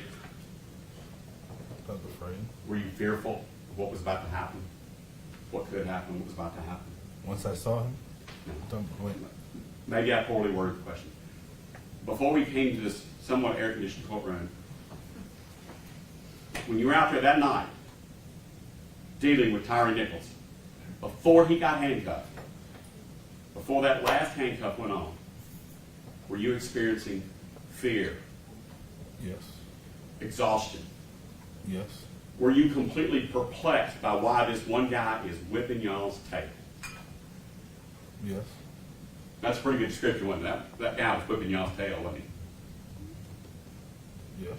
You've taken people into custody alone with guys bigger than me with that much problem, right? Right. So much so that in your 6 years as a cop, this was the first time you ever had to take your baton out of its sheath That's how bad it got. Isn't that right? Yes, first time. Now, I would say, I think, I'm right, that the internal affairs or ISP interview of the officers occurred on January 11th. It was one day after Mr. Nichols died. Does that date sound right to you? Yes. On or about that date, you received a phone call from Justin Smith, did you not? Yes. And I'll kind of walk you through it. We've already gone through it one time before, okay? But Justin Smith called you up and said, hey man, Haley and Martin just told me they kicked the shit out of Tyre Nichols. That's what he told you, that wasn't it? Yep. And then Justin said, that's fucked up. He told you that, didn't he? Yes. And he went on to say, man, this shit isn't personal. Talking about being a cop, Yes. right? And you responded to him, well, that explains why they took all of our boots, right? Yes. And you said to him, man, if they did that, that's on them, right? Right. So, do I have the conversation down accurately? Yeah. And then Justin said, hey man, that's effed up. He said again, he said, I'm calling Lou. Y'all call the Lieutenant Lou. Is that right? I don't think I did. He probably did. Oh, some people refer to Lieutenant Lou. He said he was going to call Lieutenant Dwayne Smith about what he had heard from Haley and Martin. Did he tell you that? I don't remember, But he could have. he could have, yeah. Okay. And in fact, the MPD policy on not only the duty to intervene, but also reporting says that if you receive information, we don't know if it's true or not, but if we receive information regarding excessive force, you are to report it. That's what the policy says, doesn't it? Yes. And so someone ringing you up saying, hey, Haley and Martin just said this to me, was your duty at that point to call your lieutenant and say, hey man, Justin just called me and said Haley and Martin is saying they kicked you. Is that your duty? I'm just asking. It depends because internal affairs, they're all supervisors over us. So if they told supervisors, they're taking care of the business now. No, I agree with you 100%. I'm not saying go run into internal affairs. I'm saying you have a duty to report it, which would be to your supervisor, your lieutenant. No, and what I'm saying is those are supervisors. They're sergeants. They're higher ranked than we are. So What, at IAB or? yeah, IAB. Yeah, So but IAB is meant as an independent arm to investigate. Would you agree with that? Your lieutenant is your boss. He's the one that writes your reviews, right? they can tell me what to do too. Though. Okay. But you didn't call anybody. No, I didn't call nobody. Did you feel like you had a duty to call anybody to say what Justin told you? No, because internal affairs already know. How did you know? How did Internal Affairs already know about this? Because that's who he gave it. When they came out of, when Smith called me, he said they came out and said that they said they were kicking. Those statements went to internal affairs. May I just give you another option? Okay. What if Haley and Martin hadn't called Internal Affairs, but they were instead just telling Justin on the sidewalk? Oh, but then, Right? yeah. Okay.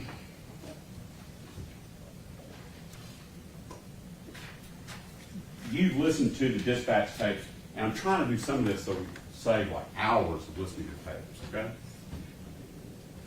That night, you heard the transmissions on the radio of a call for assistance. You responded to that call for assistance. Yes. Then you heard other officers saying they were responding, right? You heard all that, right? Yes. And I would suggest to you, see if you agree, Justin's call number is 2931. Sound right? I don't remember. I called I'll tell you, yours is 2930. Okay. Yours is higher than his. Yours is better than his. Okay? But do you recall Justin Smith getting, because you know his voice, he's got a squeaky voice, doesn't he? He sounds like Kevin Lawrence. Yeah, he got a country twang. Yeah, the squeaky guy we hear on all these videotapes saying, dude, bro, give me your hands, give me your hand real squeaky. That's Justin, isn't it? Yep. And Justin came up on the radio, he wasn't even on the scene yet. He came up on the radio and told the Memphis Police Department dispatcher to go ahead and roll MFD if chemical had been used. Is that right? Yes. And then Dwayne Smith, who's 2901, he comes up on the radio and asks dispatch if they have K9 available. You remember that call? I heard that today. K9 is like right next to shooting somebody as it relates to the force continuum, isn't it? I think it was number 6. You get the list in front of you? I'm doing it from memory. Yes, right here. Number 6. Yeah, what is 6? That's that. Impact weapon, less lethal weapons, MPD K9. Okay. And then guns. And then deadly force. Yeah. But dogs are pretty high up on the list, right? Yes. Now here, the lieutenant, he's not even on the scene. He's seeing if there's K9 available. Is that right? Yes. Did I hear you say on direct examination with Mr. Hagerman that in fact Tyre Nichols was the most difficult arrest you had ever tried to make in your however many years at MPD? Did I say that? I don't know. I don't want to misquote you. No, I I'm don't sitting know. way over there, and I thought I heard you say that the arrest of Tyre Nichols was the most difficult one you had. I don't recall saying that. Okay. Well, you tell me now. Was the Tyre Nichols arrest the most difficult one you had in 6 years as a cop? It's the only arrest that I got criminal charges from. Yeah. That's not what I'm talking about now. You know, they accuse lawyers of tricking people. Okay. From a strength, from a pain tolerance level, just one guy weighs 180 pounds, okay? From a pain tolerance and strength level, have you ever faced a more difficult arrest in your career at MPD?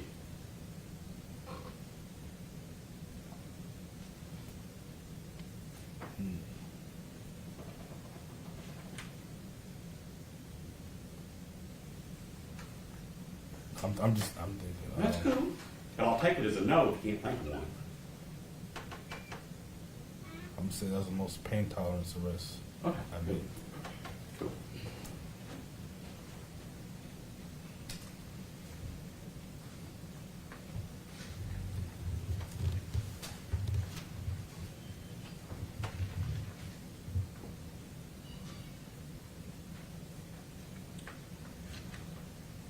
With your indulgence, I'm trying to get through now.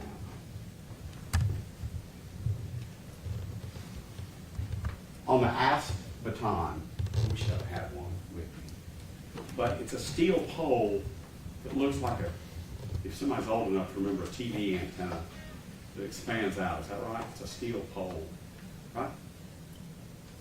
I don't know if it's steel, but yes, it's like a TV antenna. What do you think it's made of? Might be something tougher than steel, right?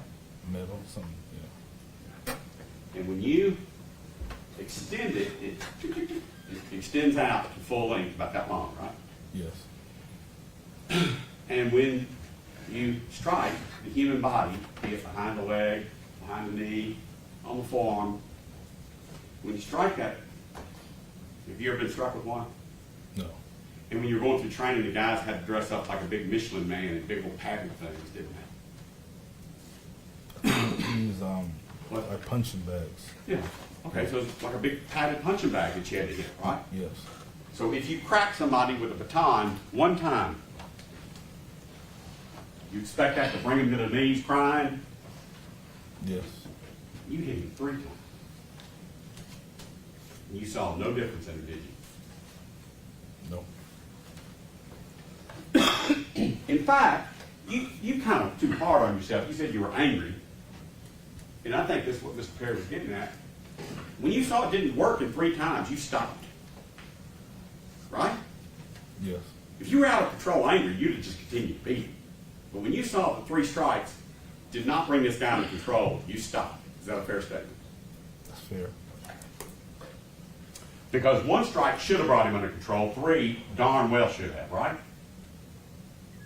Yes. I'm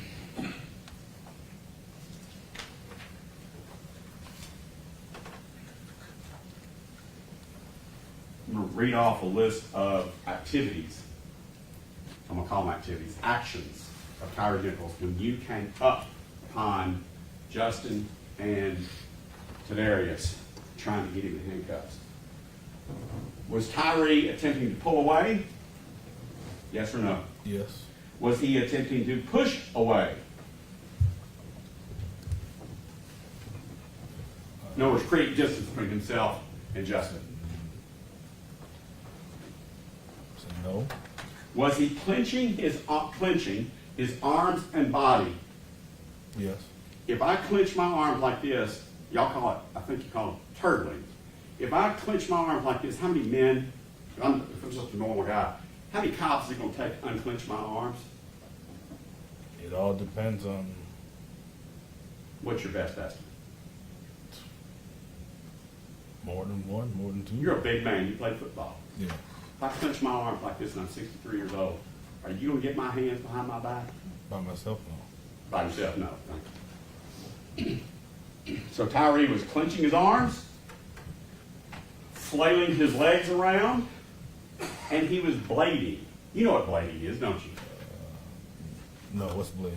Man, you just gonna make me young. Blading is when instead of laying flat on your back or flat on your tummy, you're on your hip. Okay. Blading. Okay. You were trained at MPD, weren't you? Blading?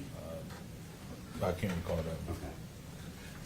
But if they're not on their belly or they're not on their back, they're dangerous, aren't they? Yes. Because they've got a free hand and a free waistband. Is that right?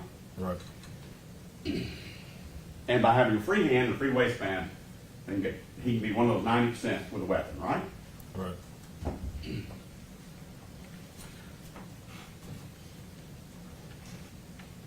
Clenching his body. Was he attempting to run away from Justin and from Jadarius? Once he got up on his feet, was he attempting to run away? You could have, possibly. If Justin had let go of him, he would have. Well, strike that. That calls for speculation. But he couldn't let go of that handcuff, could he? Right. Even if Tyre Nichols wanted to run away, Justin could not let go of that handcuff because if he did, what? It's a weapon, right? Yes.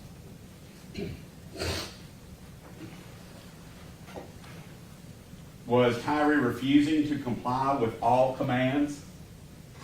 Yes. We already talked about the pepper spray being ineffective. We've already talked about the baton strikes being ineffective. And you told me and you told the FBI one time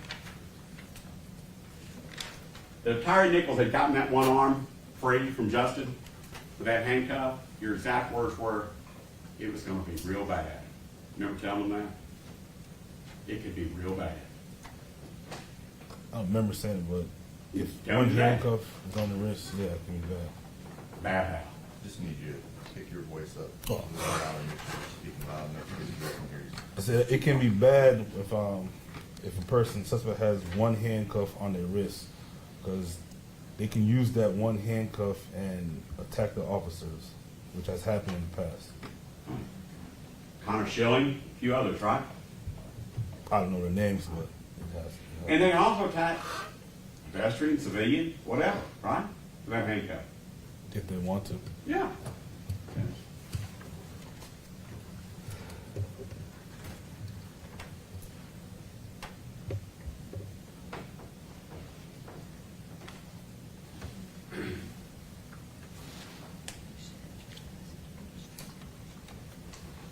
Believe it or not, I'm actually trying to say this and still do a good job for my client, okay?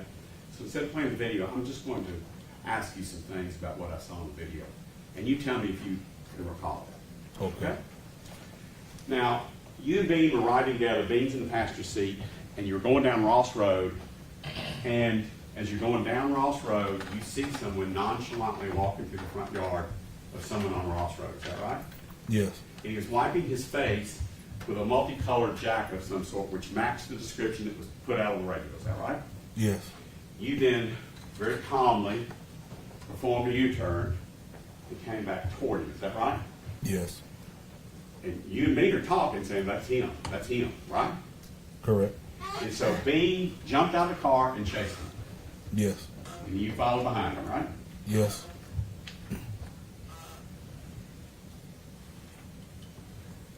Hey, did you happen to hear Justin Smith ask one of the EMTs or paramedics, hey, do you have one of those face thingies to put on him? Did you happen to hear Justin say that? I heard him say bagging. I Bagging. think it was bagging. And And when you were first asked the question, I heard your answer, it had something to do with Face ID, photo ID, or something else. But now that you've thought about your answer, I'm just asking you, was Justin asking the paramedics if they had oxygen to put on Tyre? I'm watching it. I believe so. But he said oxygen was low. Yeah, okay, all right.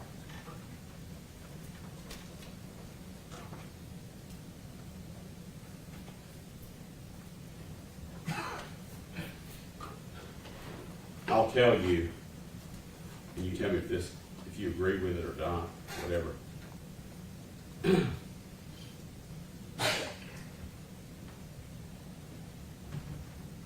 Paramedics got there on the video, okay? Okay. Somewhere around the 9-minute mark, the 9 minute and 30 seconds. I'm just gonna call it 9:30 on the slide bar, okay? Okay. And I will tell you, and see if you agree with me, that's 9 minutes, 30 seconds, almost 10-minute mark. That the EMT that was there supposed to be caring for Tyre Nichols didn't go get his oxygen until over 15 minutes later at the 25:02 mark. And he said, I'm gonna go get the bag. Do you recall that? That sound right to you? Yes. So, and you heard Mr. Hayward talk about dragging somebody up next to the car, and Mr. Perry asked you about it. That's called the recovery position, isn't it? When somebody's been pepper sprayed or in a fight, you put them in a, medically, a supine position, but it's a recovery position, so they're up and they can get breath. Isn't that what Justin did when he drugged Tyre over and set him up against the car? Yes. In fact, Justin said, let's let him get some air, get him up on his butt. Remember hearing him say that? That was Justin saying that, wasn't it? Yes. And Dean went over there and helped Justin drag him up next to the car, is that right? Yes. And then, for whatever reason, Tyre Nichols kept flopping around while the EMT was standing right there. Tyre kept flopping around, banging his head on the ground. He's doing his legs like this, and Justin came back over again and said, hey man, let's put him back up against the car. And he put him up against the car a second time, didn't he? Yeah, I saw it today. Yeah. The EMT's just standing there doing nothing, right? Yes. May I speak with defense counsel for a moment? My client.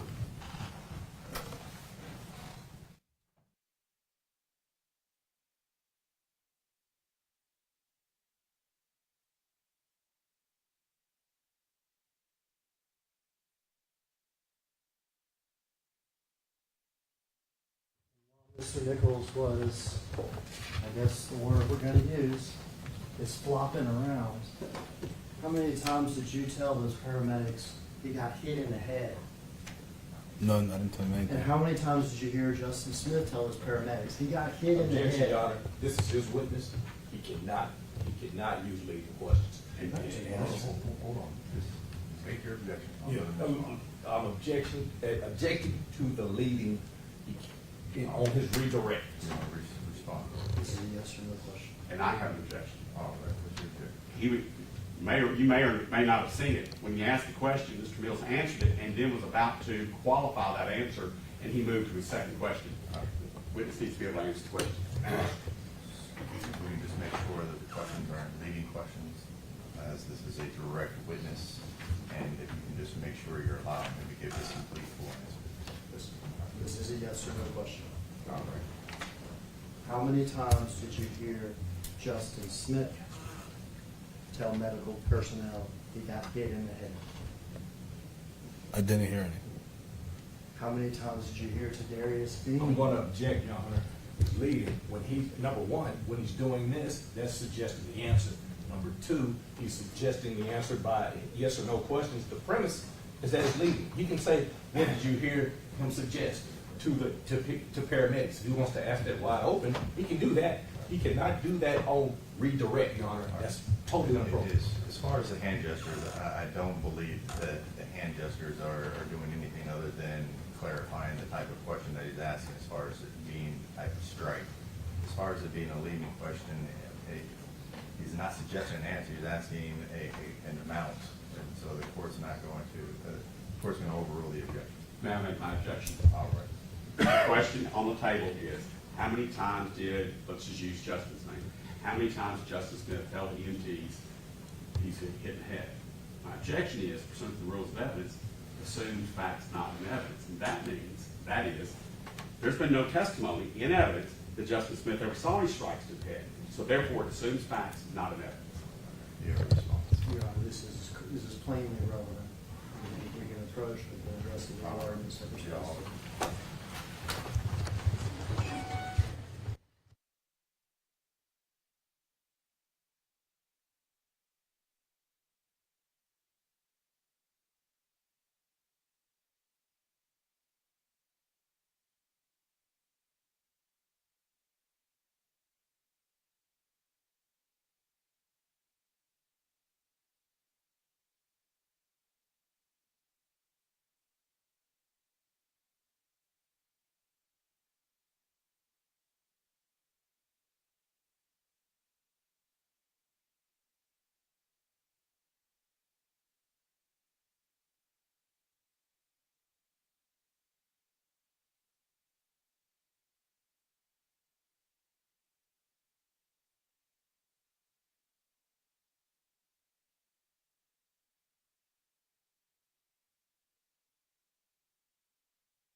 How many times do you hear Justin Smith tell these paramedics he's been impacted to the head? None. How many times do you hear Tadarius Bean tell these paramedics he's been impacted to the head? None. How many times do you hear Demetrius Haley tell the paramedics he's been impacted to the head? None. And how many times did you tell these paramedics he'd been impacted to the head? None. None. You were asked about Tyre whipping y'all's tail, is that right? Think so. That's what I said there. How many times did you see Tyre push somebody to the ground? None. How many times did you see Tyre punch somebody? None. All right, well, how many times did you see Tyre kick somebody? None. How many times did you see Tyre get on top of somebody? None.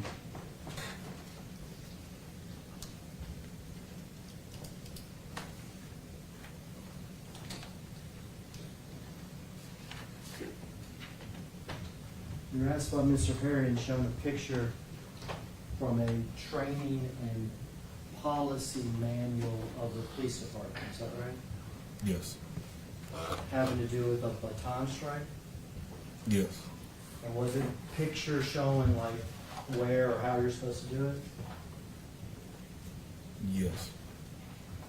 How many pictures and MPD manuals have you seen where two people have somebody on the ground and an officer soccer kicking them to the head? None. How many MPD manuals have you seen where an officer is on either side of the person and there's another officer throwing, quote, haymakers? None. How many MPD policy manuals have you seen where there's a picture of an officer watching excessive force happen and just not doing anything? None.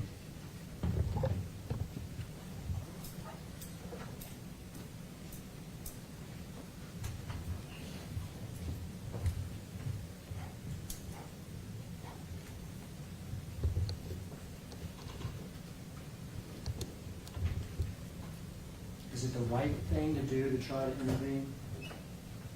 Yes.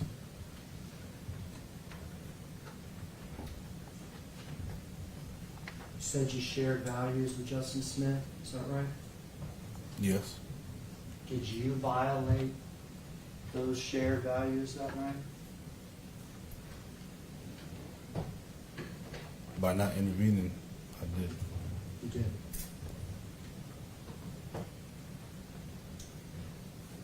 Did the officers out there violate those values that night by not intervening?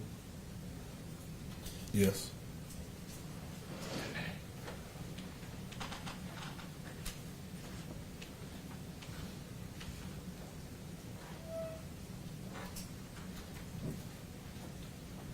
Is it fair to say there were things that you saw and there were things that you did not see?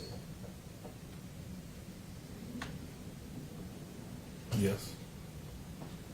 And this wasn't tricky either. I mean, Mr. Zimmer, I asked you about this pepper spray. Yes. There was a time that you walked away, pepper spray, and you couldn't see what was going on. Correct. There were times that you were further away from Mr. Nichols than other people. Is that correct? Yes.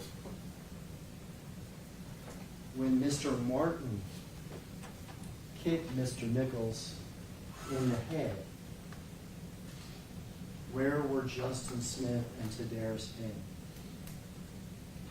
Right there with Mr. Nichols. Right there. Yes.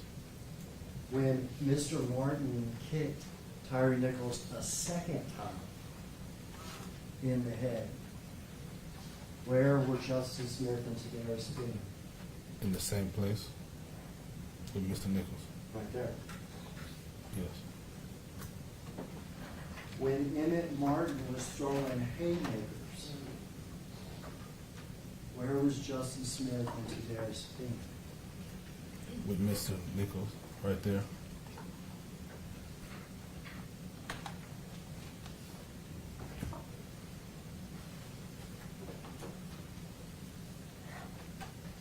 You testified that that night, again, the theme of you saw some things you didn't, that you did not see Haley use force on Mr. Nichols. Is that correct? Correct. After you saw the videos, did you see Mr. Haley use force on Mr. Nichols? Yes. And when did that occur? I'm not asking for a time, I'm asking you for a description of when it occurred. The kick at the end. The kick Kick at the end. to the head? At the end. At the end. Yeah. And would that be after Mr. Haley arrived on the scene, Yes. when he runs from his car to the scene? Yes. And after Mr. Haley kicks him that time, do you see another use of force by somebody else? Yes. And who is that? Martin. Did you or any of the officers intervene in any of those uses of force? No, I didn't see the kicks till I watched the video. You couldn't intervene in Mr. Haley's or Mr. Martin's final case, is that correct? Correct. I could not.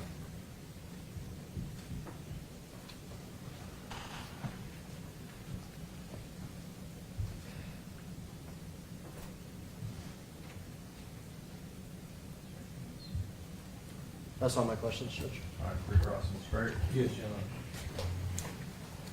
EMTs were on the scene, right? Yes. And you all called EMTs. One of you called EMTs to the scene, or emergency personnel, right? Yes. Did anybody from emergency personnel ask you a question about the difficulty of the arrest? No. Did, I didn't talk to anybody. No EMT. did any EMTs try to do their job and you stood in front of them and blocked Mr. Nichols' view or anything like that, or the view of Mr. Nichols from any of the EMTs? No. Did you in any way try to wipe any sort of blood or try to straighten out the clothes of Mr. Nichols while he's sitting there and EMTs are standing feet in front of him, just 2 or 3 feet in front of him? No. Did you were asked questions about whether or not somebody said how many times he was struck in the face? Did EMTs ask you how many times was he struck? No. Did EMTs ask you any questions whatsoever about Mr. Nichols' condition? I don't recall.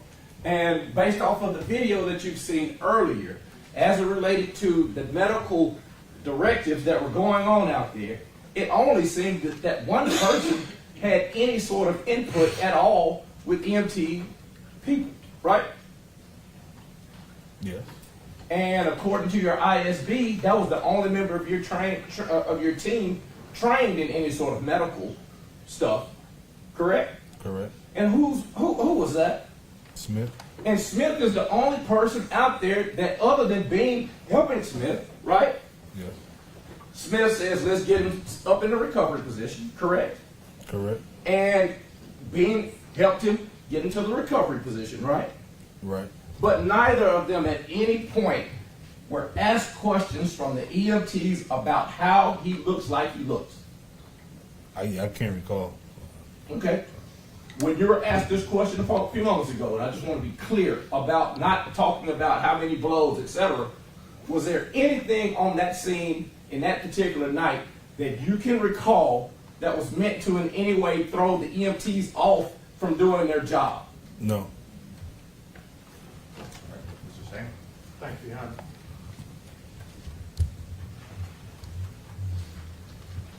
Mr. Mills, on redirect, you said that Mr. Haley never told fire department personnel about strikes to the head of Tyre Nichols that night, correct?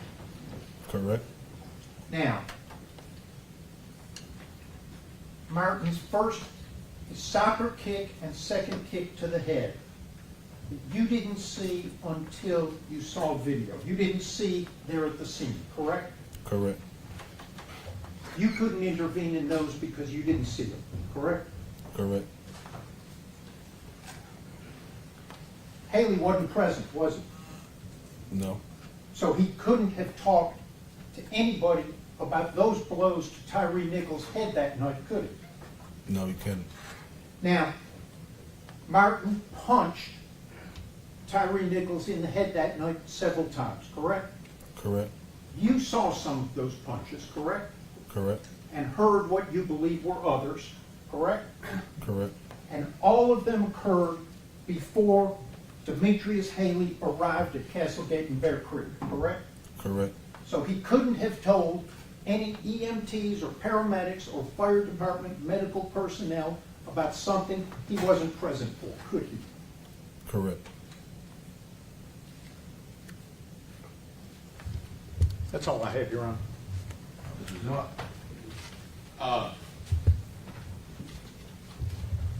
Because that pepper spray is very powerful.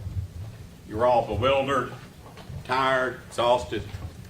And Justin, it's Darius, was engaged with Nichols the entire time. Just like you didn't see the punch or all the punches until you watched the video, or any of the kids. Is it possible that Justin didn't see any of that? Possible. You didn't, right? Correct. You were, on the video I saw, you're standing right up looking at him and Martin. And you're standing right up looking at Nichols. And you didn't see some of the punches. Right. Okay. Thank you. Anything else with this witness? No, sir. All right, so those are all the questions we have for you, sir. You can step down.